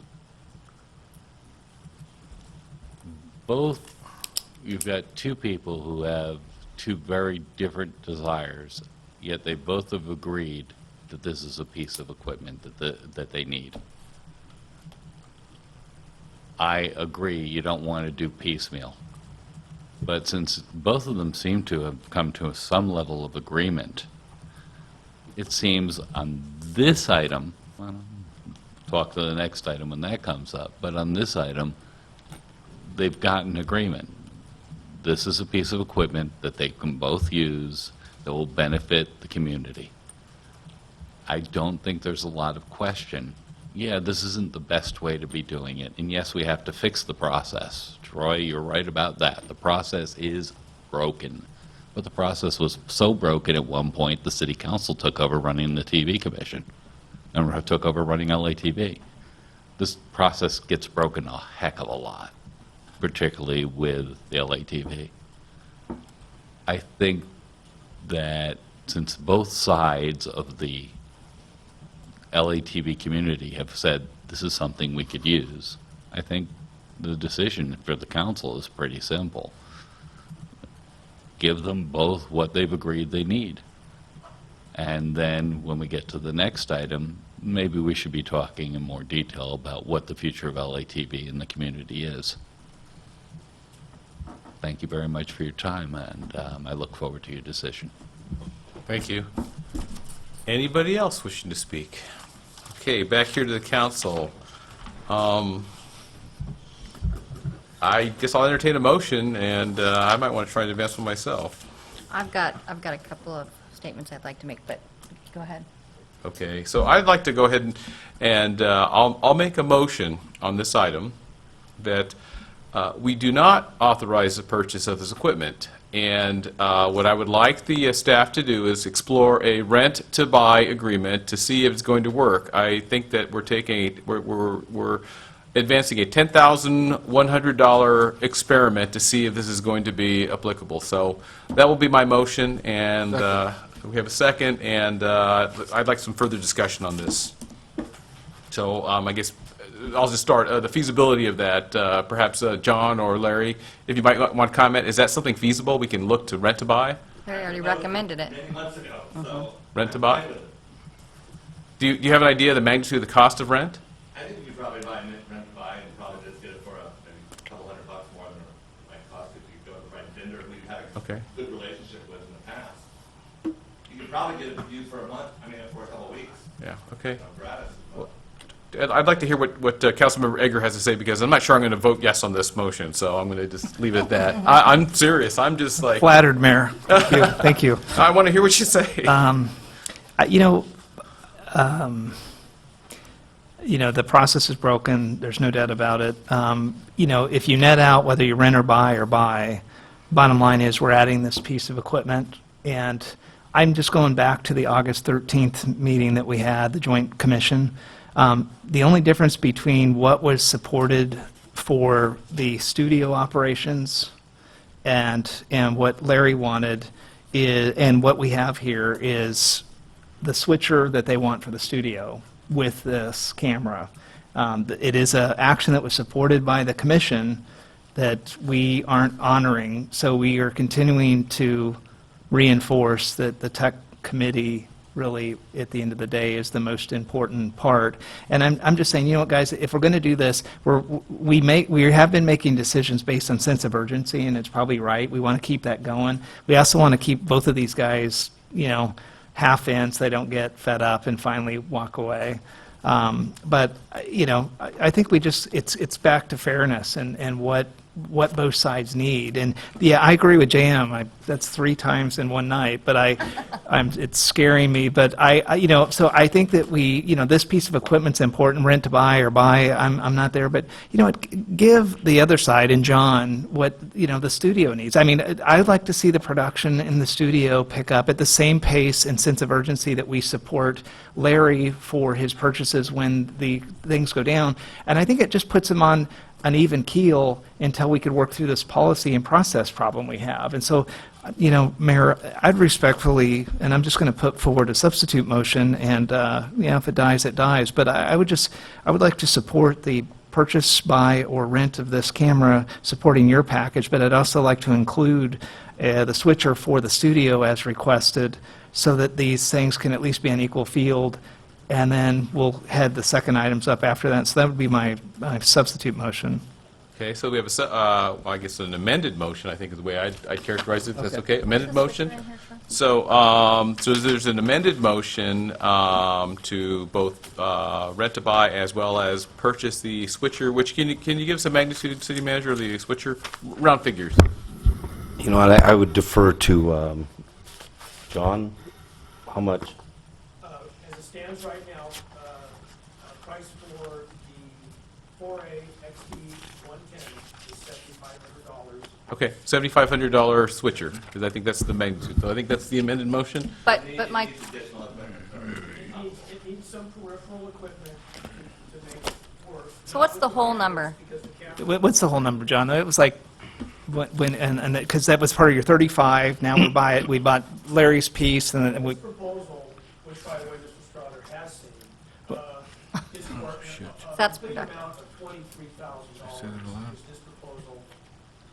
Would you mind walking to the microphone so we can at least get you, Could we ask a question if this is even agendized to vote on, please, before we go any further? It's a motion. I understand that. Can you make a motion on a non-agendized item? I think it is, and we can It's have not the in city the attorney do it. I mean, the item on the agenda says this item or other things associated. It references back to the August 13th meeting. The meeting minutes are attached. This was part of that meeting. I feel like there's the nexus for this item. This is one piece of that discussion. We have point of order, City Attorney, so are we allowed to entertain this motion further, the amended motion? Well, this item is for up to $10,100. It has a list of equipment, and the switcher is not in the list of equipment. So We're not allowed to go beyond what's in the staff report, even for discussion purposes? Well, and let's take into consideration that one of the things that was very important. Let him answer the question. I'm sorry to interrupt, Jerry. you can talk about it, but you can't. We can't appropriate? action. We can't appropriate? So, city Well, can I manager. finish first, though? Yeah. Okay. One of the things that we discussed and why we didn't want to do this approach was because of the ability for the switchers to be able to go back and forth. So can I ask one question, John, before we entertain this? Is this switcher going to be able to be used by the van also? No, the switcher will be dedicated to the studio. Okay, Thank you. so that's all I needed. And because the other one's dedicated to the van, right, that we already bought? Right, No, we they just go bought back one and forth. dedicated to the van. It's not dedicated to the van. So let me ask a clarification on the Brown Act issue and the agendizing, because believe it or not, I was thinking through this, and I specifically called down and asked the city manager to open this up, knowing that I would eventually end up asking to do this. And city manager, did I or did I not ask to make sure that I wanted to see where this item was agendized, and did we have leeway to go out past just this one camera? And I thought you came back to me and said that this thing was agendized appropriately, especially as action as council deems appropriate, and the fact that the meeting minutes from the meeting where this item was talked about specifically in 4 or 5 pages was covered. So I want to make sure staff is consistent with the direction they're giving the city council members, because, we're preparing for these meetings, and I'm going on faith. Did we have that discussion? So that would have been last week? Is that what you mean last week? When I went through and we were going through this issue, did you tell me that this was agendized for an item so we'd be able to have a discussion past this? I called you from... I would have thought that, I would have thought that by having this equipment, that it could be expounded on, but I'm not an attorney, so I made, I'll take the blame that if the city attorney is ruling that it has to be specific to this, then I'll take the blame for that.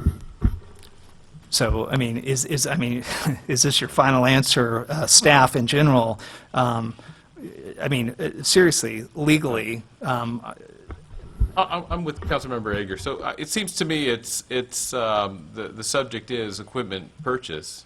So we can't go beyond the scope of what this is? It really, I think, is This better item addressed. is designated as a camera package, not to exceed $10,100. So, it could have been broader, it could have been equipment in general, it could have been authorized equipment for LATV, but this is limited, so, and people who didn't attend the meeting may have looked at the agenda and said, oh, this is $10,000 item, I don't care, I'm not going to bother to take $10,000 and then turn it into $25,000 or $35,000. It's just not agendized. Okay. So I think, unfortunately, Councilmember Edgar, I think your amended motion, I think we cannot go there as much as I might support that too. So if I can ask if you would withdraw it? Yeah, I'll withdraw. Okay, thank you. And so we'll back to the original motion of rent to buy notion. Is there any other comments on that? Thank you, Councilmember Murphy, for bringing up the question. Any other comments? I have comments not with that because I support the recommended action. But just a couple of things that were said earlier that I think need to be addressed.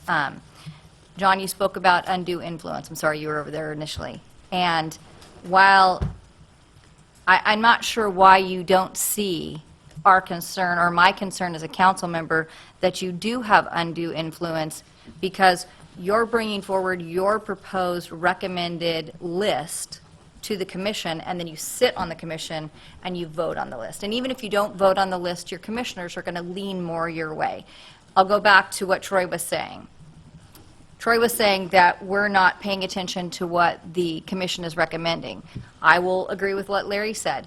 What was talked about at the tech committee and was voted on, what came forward from that, and you admitted this yourself, was merely just for the station. You did not bring forward the recommended actions that were from the tech committee on that same meeting for the global look.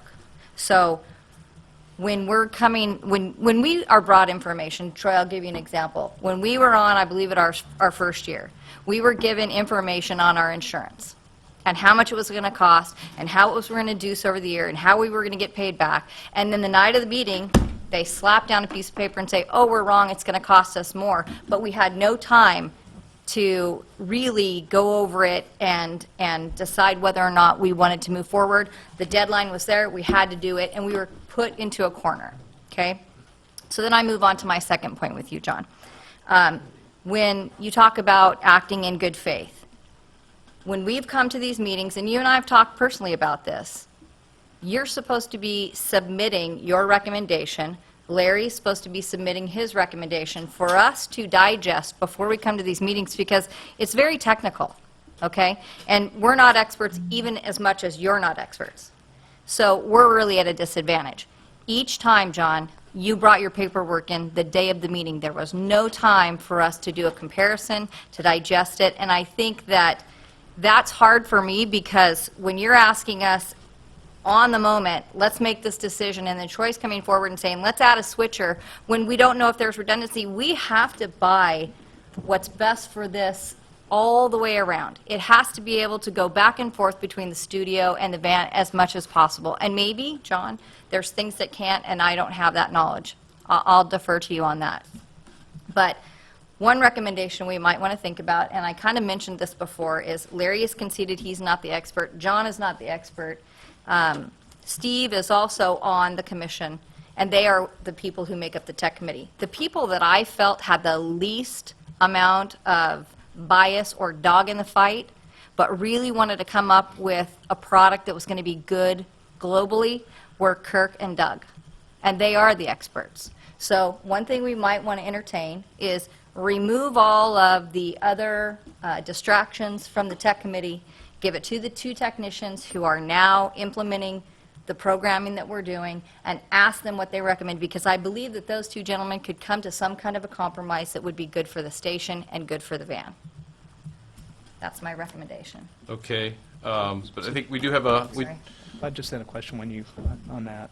Okay. So, Doug and Kurt have always been the guys in the details, and I guess I've always looked at Larry and John as kind of the bigger picture. And maybe I have the wrong connotation because I haven't been invested on the ad hoc, but it seems to me it would be kind of going to like the analysts in the finance department and saying, I know Linda wants to do this, but what do you guys think down there? No, because they're the experts, okay? They're the ones who use the equipment, they understand the equipment to a far higher level than any of us do. And I think that they're not as emotionally charged, and I think that we might be able to actually move forward with something if we were to consider that. If you don't support it, that's fine. I'm throwing it out there because, in my experience, I've seen those two gentlemen try to navigate during the meeting, but yet the other people who are involved are much more passionate and vocal. I think that these two would look at it strictly from what Warren said. What do we need to have done? What can do it? What's the best cost? That's what we would recommend that we should buy. What can go back and forth because we need as much bang for our buck because we don't have that much money left. The piecemealing, I get what you're saying, but in all fairness, and I will state this again as I did before, the reason that we had to take that emergency action is because this infighting has gone along for such a long time, and we, the council, Larry's right, have not taken action. And so we got to a point where now something broke, and they had to, in order to fulfill what they had committed to, based on our promises to them, they couldn't do their job. So that's why I'm saying we could take action on this tonight with rent to purchase. I like that idea. It's been suggested. But I also think that the tech committee, if we bumped it down to just Doug and Kurt, we might actually get somewhere quicker, and it might be a little less specific to the person who is wanting it, the other board members. And no insult to all of you, I think you guys will concede that those two gentlemen are the experts. They have an idea of what you're looking for and what you need to do. They could figure it out probably in a portion of the time that we've spent over the past couple of years. okay. You yield? Other than that, except for that I will state for the public's record, when we met initially, Larry had a good point. There were certain cameras that were recommended, and in those meetings we were told these cameras will last us at least, I think it was 10 years. And here we are, how many years down the road, not even a portion of that, and we need better cameras, or the cameras are not working sufficiently. So to me, I personally don't trust the recommendations from people who are not experts. And I don't mean to insult you because I'm not an expert, but I think these other two gentlemen are, and I'll go ahead and yield back to you, Mayor. Troy, do you have anything else? No, thank you. Dean has something? I'm going to disagree with you from the standpoint that Doug and Kurt are the experts. They may have more knowledge, but they also are aligned with both sides of the dispute that's going on. But And they've they're- shown and they're- independent thought. Am I allowed to finish? Sure. they're aligned with the disputing people that are involved, and are we going to get biased information one way or another? And I can't support that. So if I may, Dean, this notion that advanced by Mayor Pro Tem is a notion, it isn't something that's up to vote. I think it's just a discussion topic, so I understand your point. I have some concerns with that, but I don't know that it's appropriate to discuss those here unless we have a motion to discuss. Councilmember Murphy, anything? No. Okay, so we have a motion to rent a buy that's been seconded, and I forget who seconded, it's been so long ago. I did. Thank you, Councilmember Murphy. So motion is second. I'll go ahead and put it to vote. All those in favor of the rent to buy, say aye. Aye. Aye. We have, what, 3 ayes? Are those opposed, say no? No. No. No. Okay, I guess we have 3 noes. Two ayes, 3 noes. I didn't vote aye in favor, so. Two ayes, 3 noes. Well, there were 2 ayes from over there. So No. let's put a motion, I'll try one more time Okay. within the parameters of what I may be allowed to do. Can I make a motion that we refer this back to the commission and ask for a review to potentially bring back an agendized item for short-term buys on parity, whatever that is? Because at one point, I think the commission, or the committee and the council was ready to approve $90,000, give them each side what they need, so maybe they'll just stay focused on production instead of, arguing. And I would think that we need going forward some sort of process of how we're going to do this. So my motion would be send this back to LATV. Maybe we need a workshop. I mean, you guys, it's almost embarrassing going through this again and sending it back. And we're having such a hard time with it. We just want to make a decision on something. I feel like we're punch weary. We're hitting at the shadow boxing, and this is not the solution. So again, if we're going to go and start buying, let's buy for what both sides want. That $35,000 package that's now down is one that we are really close. I mean, when we went through that reconciliation at the committee, we were one piece of equipment from agreement, if you remember. And that's all they had to settle. But I would go draconian. I would say if we can't come to a conclusion, we ought to just abolish this and consider a future for LATV, because, how long do we continue doing this? Okay. So you have a motion, Councilmember Edgar, to send this back to the commission for review and bring it back here for... A recommendation that's supported by the commission. Okay, but can I ask you to consider for your motion that John not be a part of the vote because he's directly involved in this as one of the proposers? You know something, Jerry? That is a tough one for me. Look, Larry is on the tech committee, but gets $6,500 a year to produce football. Clayton, I love the church things. He's on the tech committee, but he's able to get church events from all over Orange County on. Everybody has got something. I'm not sure why we would pick one thing over the other. And I have seen the legal evaluation that said he didn't have a conflict of interest. It's a perceived conflict of interest, and usually to fix that as a remedy, you have to announce, I potentially have a conflict of interest to the community, and that usually is a potential fix for that if there's no legal issue.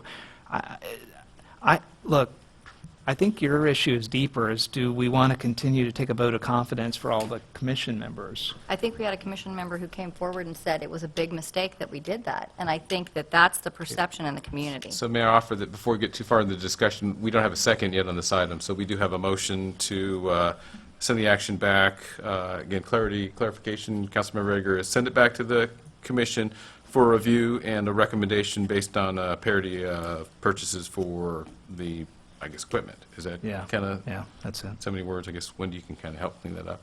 So that's the motion. Is there a second? I'll second it for the purpose of discussion. Okay, so we have a I'd second. like a substitute motion.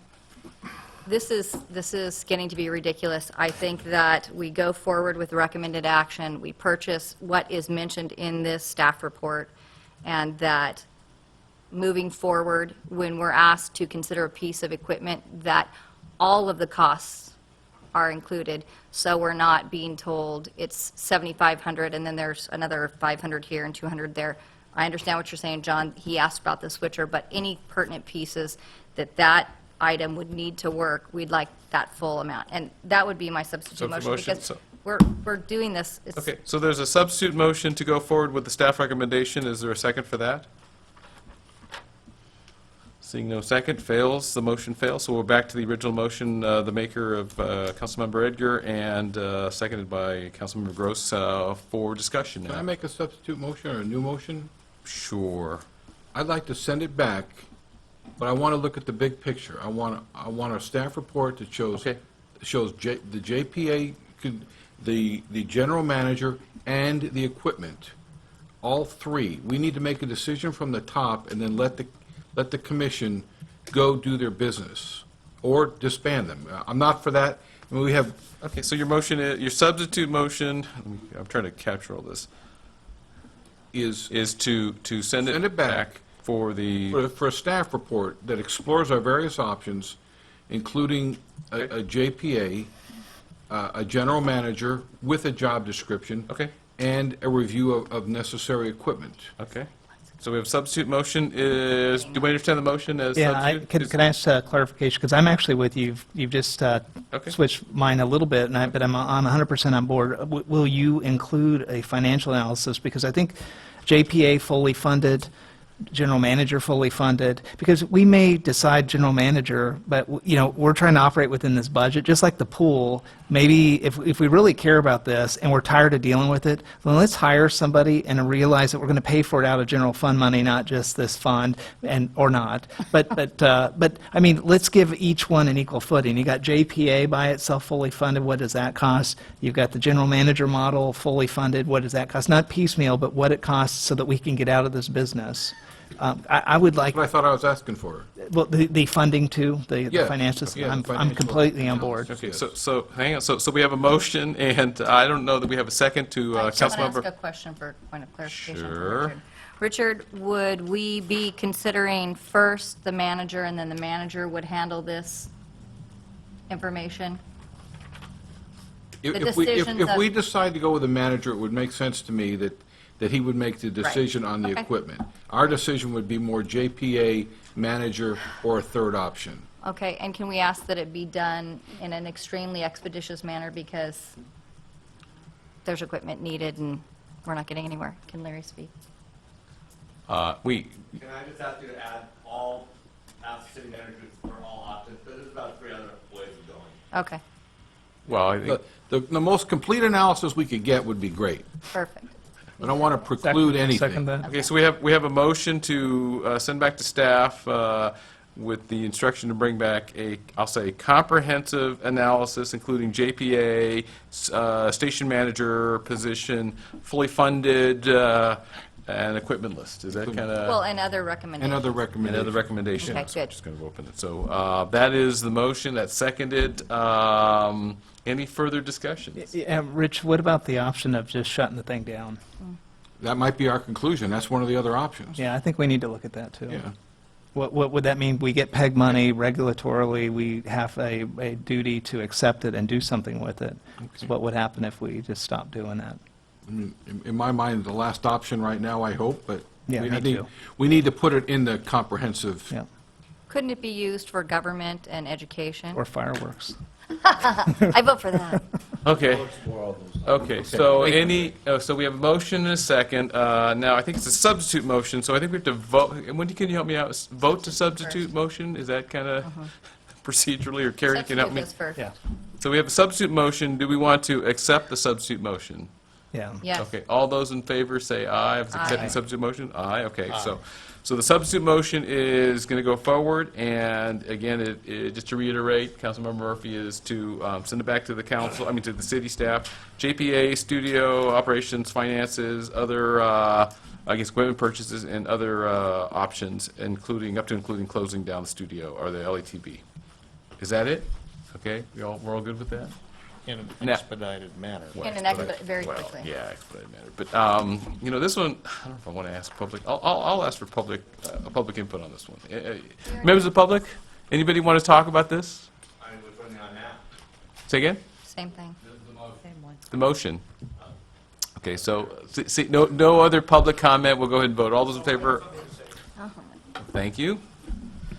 Mayor, members of the council, do you understand the tradition you're about to throw away if you choose to dissolve LATV? We're not there yet, John. This is just a report. You're considering it, Of course. That's part of the report, right? That'll be one of the options. and that will go public. That option will go public, I Understand. presume. It's out there being broadcast right now, And you'll right? have to reap the whirlwind for that. Understand? This is an institution that's been here since 1984. There are Okay. a lot of people still very much vested interest in it. I could survive without it. I'm sure Larry could too. Okay. But the community itself, I think that's I think Understand. that's a trigger you should not put in there to pull. Thank you for your comments. Appreciate those. Okay, back here to the council, so we'll go ahead and put this to a vote. All those in favor of the motion, say aye. Aye. Opposed? Didn't we already vote on it? No, we voted to go forward with the second. Substitute motion, yeah. so. It's late, Dean, Yeah. it's fair. So, do you have a vote? Aye. Aye, okay, all in favor, so thank you. Wow. So, the one we didn't deal with yet is 10G. So how do we want to deal with 10G? Do we want to table that since it is? 10G would be part of my motion I just made, to send it all back. Yeah. Okay, so actually, I think, well, let me try this. So relative to 10G, the change of meeting time for LATV, I'd like to go ahead and move, we just table this and bring it back as part of the other package.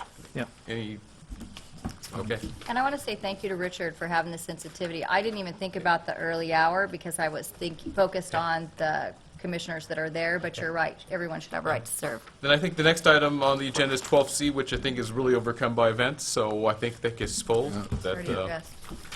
Okay, 12C. And 13A, we've already addressed 12D, so 13A, City Selection Committee is coming up. And staff report real quick, Greg, if we may. Mayor and Council, the Orange County City Selection Committee will vote on appointments on November 14th, 2013. Councilmember Edgar has expressed an interest in continuing to serve on the RMC board. The recommendation is to support Councilmember Edgar on the RMC. Representative, authorize the mayor to vote as he deems appropriate on the remaining boards, committees, or commissions, or action as the council deems appropriate. And you have the background here, and you have the various commissions that are up for consideration, and it talks about the appointment and how long it goes to till December 2015. The meetings are at Rosemead in Paramount, and it would be, if this would be appropriate for the mayor to send a letter. In addition, the mayor could be authorized to vote as he deems appropriate for the remaining boards. Motion to move the recommended action? Second. Okay, motion second. Any further discussion? What I would hope to get is any kind of direction from the council, either through here or if, I guess, if there's something I should be aware of, if you just make me aware, otherwise, I think, I will certainly support Councilmember Edgar. No, and Warren, thank you. Be sensitive to the OCTA seat. Yep. Matt Harper, I mean, what we heard earlier, we voted for those guys to get them on to defend us for the carpool lane Okay. issue. Okay, Thank all you. right, thank you. So with that, put it to a vote. All those in favor say, I'm sorry, public comment. Any members of the public wishing to comment on this item? Seeing none, go ahead and close public comment. And we have motion, second, and let's go put it to a vote. All those in favor say aye. Aye. Opposed? None? Okay, last, what? I have an interest in applying, and Troy, maybe you can help as far as the remaining term on LAFCO. Yeah, I would say, I would wish somebody on our council would have an interest. I mean, Peter resigned, there's a lot of stuff going on with LAFCO. Is that something that's restricted by district? It's Not- open. That seat is open. The issue, again, Mayor would have to go through, and you do have to lobby for that seat, because there's a lot of people that want to get on that, and it's because it has a lot of South County implications. That's why Peter's been successful in being on there. So you probably, if you decide and the council supports you on it, then we should probably work on a strategy to, you got to get a letter out really quickly. I'm interested in at least trying so that Okay. we've got some LAFCO issues across the street that may or may not have a factor to us. So can as we well. authorize city staff through this process, Warren, to work with Dean? He just needs a letter put out requesting their support, and then the lobbying is Dean's responsibility. But I'm good. I don't know that we need that as a As vote. a I think it's, direction. yeah, I think, Okay. I think as a, you can put that on city letterhead, I think, as an individual, right? it's usually how it's done Yeah. for that seat. They- Okay. I have no objections. I don't think, Okay. if it, does anyone have, okay. We're supportive of that, Dean. Sure. Thank you Please for go trying. forward. Yeah, okay. Let's see, So you need a vote on that then, too. pardon me? You'll need to vote on that. When it comes up. I'm sorry. It is. This is, we voted on at the same time as Edgar's spot. So should Oh, we okay. reopen it? Yeah, let's uh, reopen, okay, so let's, oh, I see what you're saying. Let's reopen the vote. So, So Jerry made staff recommendations. Do you want to amend your motion? Sure, to include Dean, Councilmember Gross? I'm sorry, Councilmember Gross. Don't push me, Warren. Councilmember Gross for, I'm sorry, was it LAFCO? LAFCO. Okay. And that any lobbying that we could do to support him would be welcome, I'm sure. Okay, the individuals. But certainly, I think the direction is for me to vote in favor of Councilmember Gross Yes. if he applies. That'd be nice. All right, any second, I think, second stands? Second, yeah. Motion second, we'll go ahead and take it to a vote. All those in favor say aye. Aye. Opposed, none? Okay. All right, good luck, Dean. Okay, now we're on to 13B, council announcements. Richard, you want to go ahead? Sure, I'd like to thank Larry, I don't know if he's still here, with the success of Eat for LaSalle. Taste of LaSalle. I'd like next year to have a small button that says, it's not Eat LaSalle, it's Taste LaSalle. There you go. It would definitely have helped me. And all the sponsors who donated all the food, I mean, it was just tremendous. Got a chance to tour Trend Printing with both Congressman Lowenthal and Supervisor Morlock and my colleagues, and thank you for setting that up, Warren. It was very educational and very well attended, I might add, more so than I ever thought would happen. I gotta thank a traffic commissioner, Norm Ray, who was on the board for 8 years, chairman for 3. He never thought those stop signs would get approval. It was really his baby, and now they're in and they're popular. You know, I want to congratulate him and thank him. I want to thank the LATV commissioners who stayed through all this. I wish they were still here for this part. Got to mention Grateful Hearts, who hosted us and was, just a tremendous event for a tremendous charity. And I want to congratulate and thank all those who were involved in Pro Lodges, both the council, the citizens. It wasn't a good project for our city, but it was argued cleanly and done right, and it really is a testament to the fact that sometimes the small guy can win. I do think that it gives us an amazing opportunity to work with Cypress at this time, while remembering that land is within Cypress. So we have to understand we're not equal partners, but we are affected, and now is a time when there's no fervor and it's, the land's just sitting there. Now's the time to get in and try to work with them to see what we can do to improve the quality of life of both cities. Thank you. Thank you. Dean, did you want to say something? I just would like to thank the Sunburst Academy for coming this evening. Wish them well. They will be graduating in December. Meetings that I've attended, events, and I also went to the Trend walkthrough as well, are listed on the website in terms of activities that I've done. That's losal.net. I want to thank the new city manager for sticking with the process and working with us, because we did a lot of arm twisting on behalf of the community as well to try and make things beneficial for all sides concerned, and we look forward to his participation, which I guess will be November the 20th is the start date in theory. Yes, he just texted me that this evening he submitted his resignation to La Puente with the start date of November 20th, yes. Okay. All right. And I'll pass it on. Okay. Troy? Yeah, a couple things. Staff's doing a great job with the vendors over at our Coyote Creek Park. I would invite the community. It's not one that you normally see unless you're really looking hard as you're going over the bridge behind Cottonwood on the Los Alamitos South Salito campus. But it's getting close, and it looks really good. I wanted to thank the organizers for the Seal Beach Triathlon over the weekend. I participated in that. I keep telling everybody I'm working towards the OC Series medal, and the next event is our LoSal Race on the Base. Sunburst Academy was actually out at the triathlon working our booth for this. I mean, so these guys just they continually, and girls continually help out.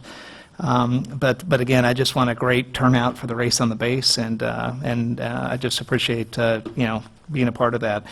Orange County Sanitation District, I want to thank Councilmember Murphy as my alternate. He's come to the strategy session, and he continues to put in the time to understand where the district's at, so that we have a backup, and that he understands that where the district's going. So thank you, Rich. I appreciate your time on that. You know what, I need to request a council agenda item for the next meeting. I would like to have St. Isidore and potentially St. Hedwig and the Orange County Diocese come. We have an item pending in our general plan right now where we've got one of 10 properties or areas in the city that we're getting ready to go into EIR. They've got a time period that's going to expire in June. And they have a 30-day or 90-day noticing requirement. That means that actually between now and March 31st, St. Isidore is either going to happen or it's going away. And the big event that happened in the community, and I just want to make sure everybody knows, is that the Orange County Diocese transferred the property and the management to St. Hedwig. So now the local parish has control, and what we're starting to see is the local parish is inundated because they're handed a huge bill for the Christ Cathedral capital drive to get their share of money for the Crystal Cathedral purchase, and this is taking kind of a second seat. We have a vested interest as a community, and I'll fully disclose I am a board member on the St. Isidore board, but I think it's important that we know, because before we launch into a general plan and we preserve that corner for whatever it's going to be, we should act too as a facilitation point to potentially bring the parties to let us know where they're at or where we think we're going to end up. And just get everybody together, because if not, we've got a land zoning issue, we've got to potentially transfer, and we've got a piece of history that potentially goes away. So that's my agenda item, and I can give more clarification on that. And I would just ask that we could potentially, if the agenda's this long, God help us, but in November, if possible, it can be super simple, and just ask all parties to come and at least give their perspective of how this is going. I think that's it. Thank you. Thank you, Councilmember Edgar. Mayor Thank Pro you. Tem? I'll try and go really quickly. I have a question. We received in our packets from the League of California Cities invitation to submit suggestions, proposals for League 2014 statewide priorities. Are we engaged in that? Is staff making any recommendations? Not at this time. I have a staff meeting tomorrow. I could bring it up. I just was wondering. I That's saw it in here, and it says Okay. we have an opportunity to have input, so I thought Okay. we might want to look at that. The Laurel Park, the parking project that was brought up earlier, one of the things that I will disclose also, my husband's a commissioner on the Traffic Commission, and I asked for this item to be brought forward because, having been a mother who used that parking lot to drop off and pick up my son, or even to go to the park, if it's full, it's very difficult to get in and out. One of the things that the Traffic Commission, or persons on the Traffic Commission, were concerned about was that they weren't really sure, Stephen, how much money we had to put into this project. So what I wanted to ask you, because the recommendations that you brought forward or that were brought up at the commission meeting, they weren't sure what the amount of money was that could be put towards the project, so it's kind of hard to make a decision as to what they want to recommend to us. So my question to you is, the striping, that's really minimal, isn't it? Yeah, that's materials and staff. Okay, so if we were to, in the future, move forward with something a little larger, because we find out the funds we have available, either through Measure M2 or whatever it is that we would take it from the parks money that we get from the new developments, which I think you brought up at the commission meeting.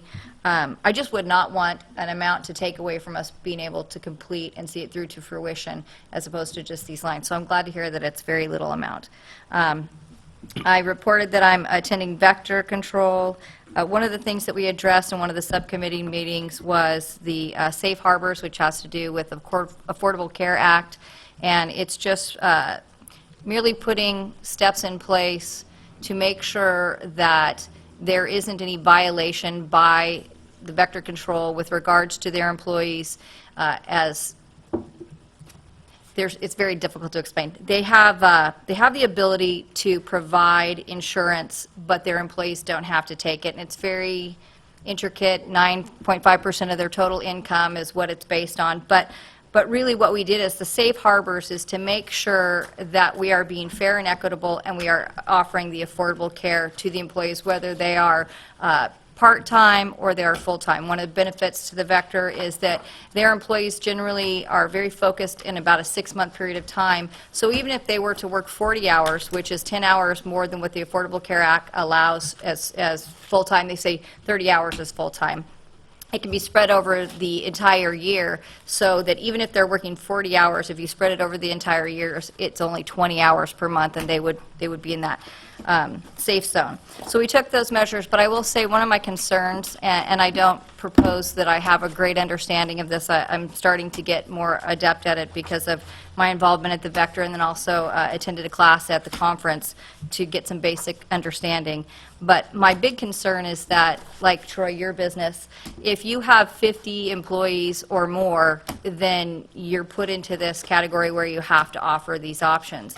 And so my concern is that I don't want to see, because of this Affordable Care Act, there'll be people who maybe have 53 employees, and so they're looking to not have to deal with this very complex issue. So they're going to kind of downsize and fall under that level where it doesn't apply to them. Or, like we talked about at the Vector Control, when you've got part-time people, you need to make sure that they stay within that time frame. We even talked about potentially maybe hiring more people so that we could stay under that, the level of hours that would keep us from being in violation. So I would hate to see people lose work, either lose their job completely because their companies are trying to not have to deal with this, or lose hours because they're trying to keep them within a range that doesn't put them in jeopardy. So that was one of the big issues we faced at Vector Control.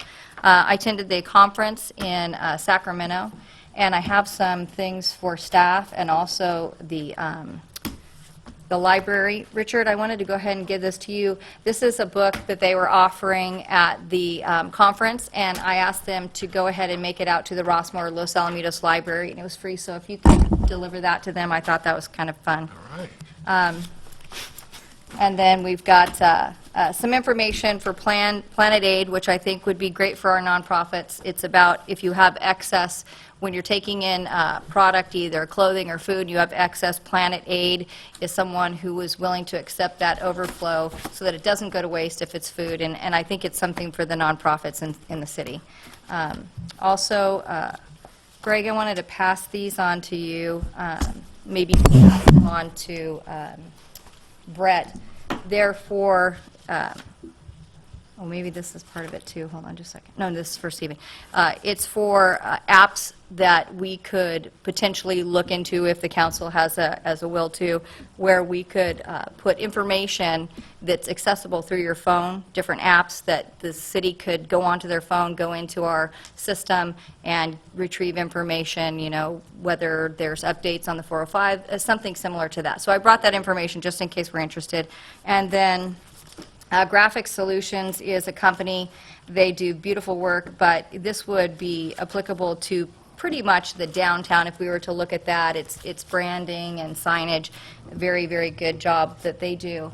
And then also, Stephen, this is a company that does developments. And when I looked at their information, this was very similar to what was being proposed at the Lou Webb property. And I talked to them about the square footage that developer was saying would be available for retail, which is a benefit to us. And they said that they could potentially, without looking at it, obviously they can't commit, but they could potentially give us more square footage of retail. So I told them, you know, maybe they wanted to reach out to you, so I'll go ahead and if we could just pass those on to Stephen.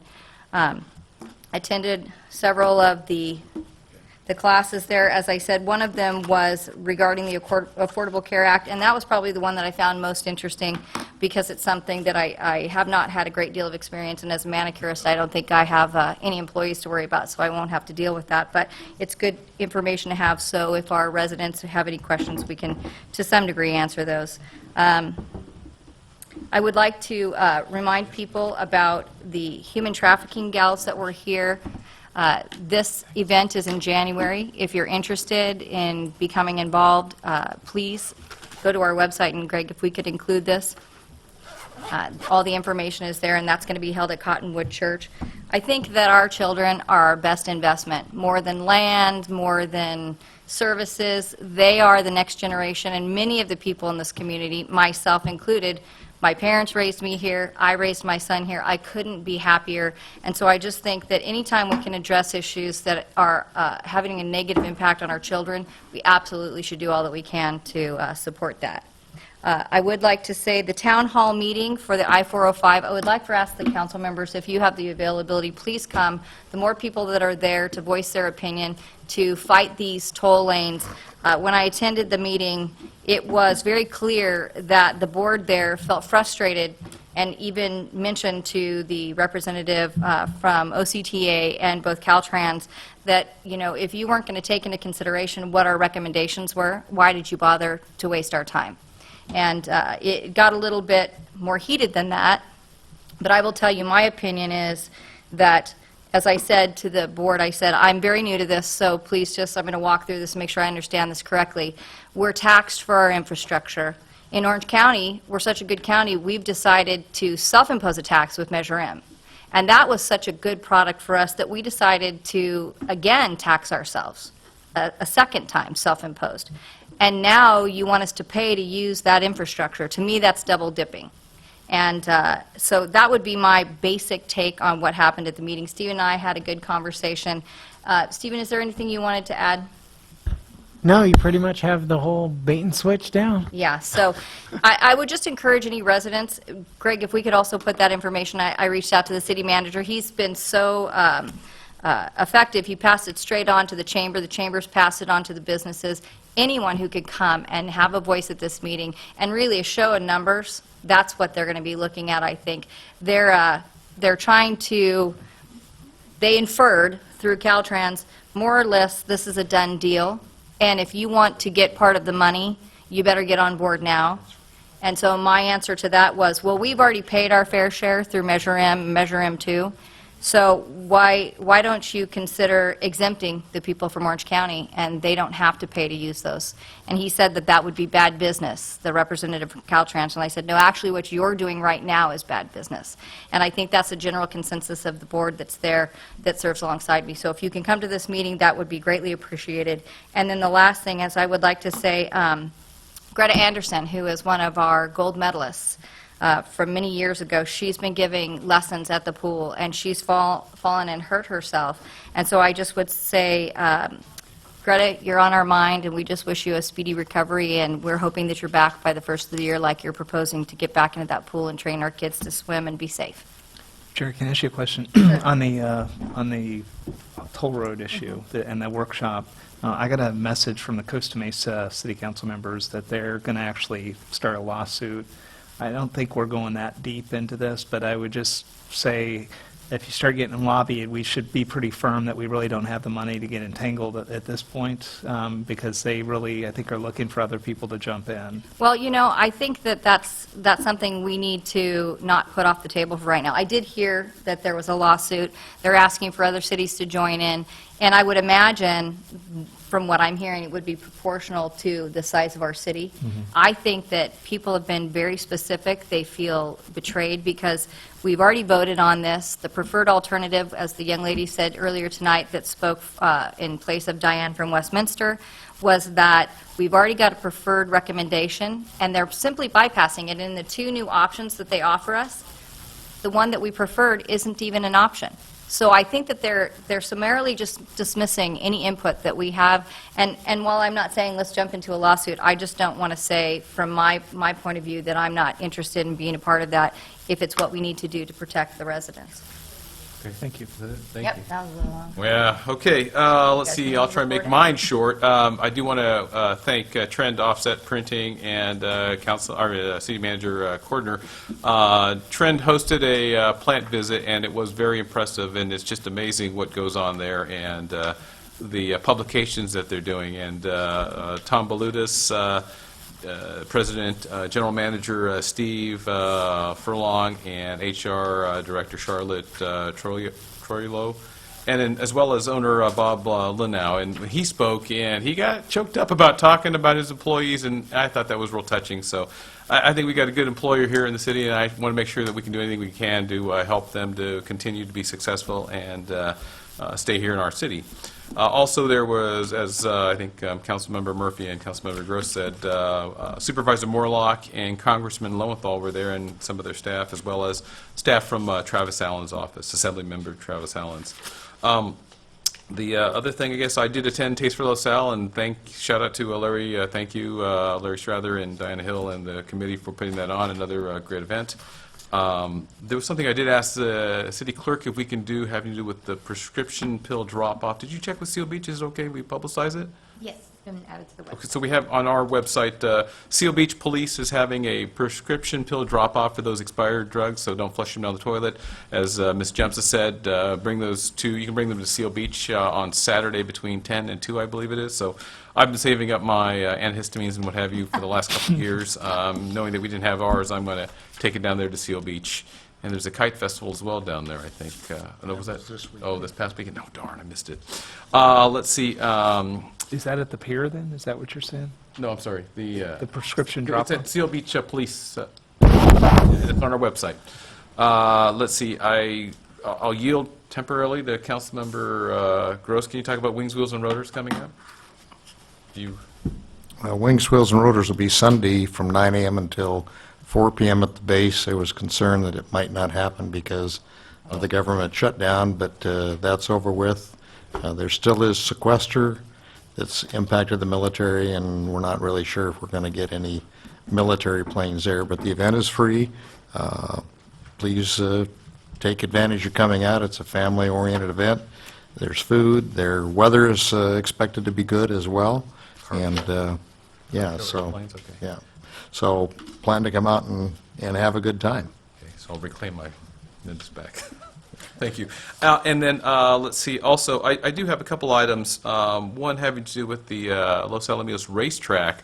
Knowing that I think the Thoroughbred Board approved some race dates, I would like for us to reach out to the City of Cypress to see how we can work with them to, I guess, in one way, make it successful. The other way is to minimize impact to the surrounding community. So that'd be my request of the city, and with council's support, I think we can go forward. Let's see what we can do to help Doc Allred be successful on this thing. It's kind of exciting. I'm not a horse guy. I really don't like to go to the racetrack for personal reasons, but anyways, I think we have to be supportive of that and see what it does. And then the last thing that I have, Tuesdays at the Plaza is the new date of the week for the food trucks and the fundraiser.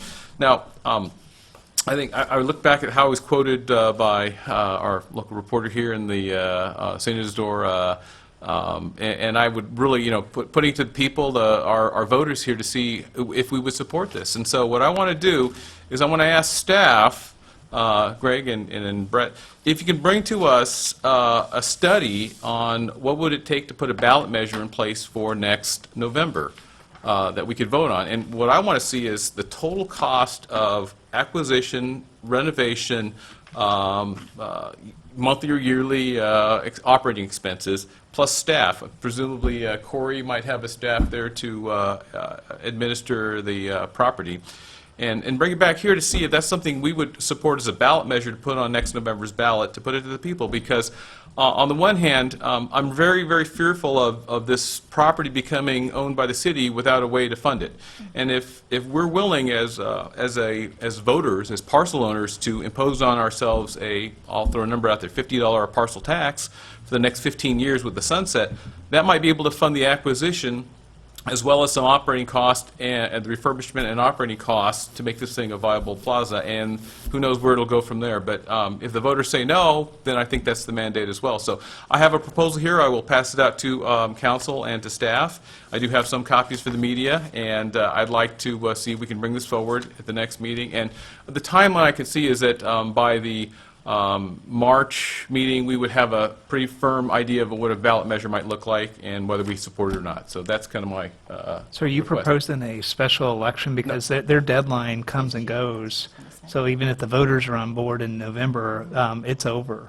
No, so when's the deadline, Troy? March 31st, they have to Okay, give a so- 90-day okay, notice. and that's fine, I'm fine with that. So I'm just giving enough time to staff and I mean, it really comes down to numbers, folks. It's going to come down to what's the acquisition cost, what's the monthly cost to maintain this, and where are we going to get the revenues? But so you're potentially going towards a special election then in No, I'm sorry, March? when you say special election? Well, because the diocese, because I was the one that did that negotiation, they basically, they gave us the last extension they're giving us. It's over in June. Then I think to your timeline, I was not considering that. So if that is something what it takes, I am open to that as well. Okay. Because a special election will cost us money, right? Yeah. And I think it's something we'll have to wrestle with and see if we can carve that out. But I think that let's put it to the people and how we ever get there. So with this, I'll pass this out to the council, and you can look at that, and then we perhaps have a discussion point at the future meeting. And with that, I'm going to go ahead and ask One thing real quick. Maybe what we could do is in the meeting that Troy talked about of bringing the people Yeah. together, maybe they could extend it to November if it looks like there's a moment. That way we don't have to have a special election. I don't want to try and solve too much, right? I mean, good suggestion. Oh. Okay. So, Okay. City Manager, any things to report out? Just that we were all pleased with the communication from Seniors Serve with the federal shutdown, that there was no interruption in critical services to Orange County older adults with meals and other services. Thank you. City Attorney, anything? Yes, Mr. Mayor, thank you. Microphone. We neglected to report. out Microphone, from the please. first closed session. Okay. And my report on that is that no votes were taken and there's no reportable action. We did not get to item 3E. And I don't know if council wants to go back into closed session now. I would like to. Yeah, I would like to go back there and have perhaps a quick discussion on that. Okay. And I've already disclosed what it is. Okay. All right. Thank you. And with that, we're going to go ahead and go back into closed session, and hopefully we can get back out here and adjourn.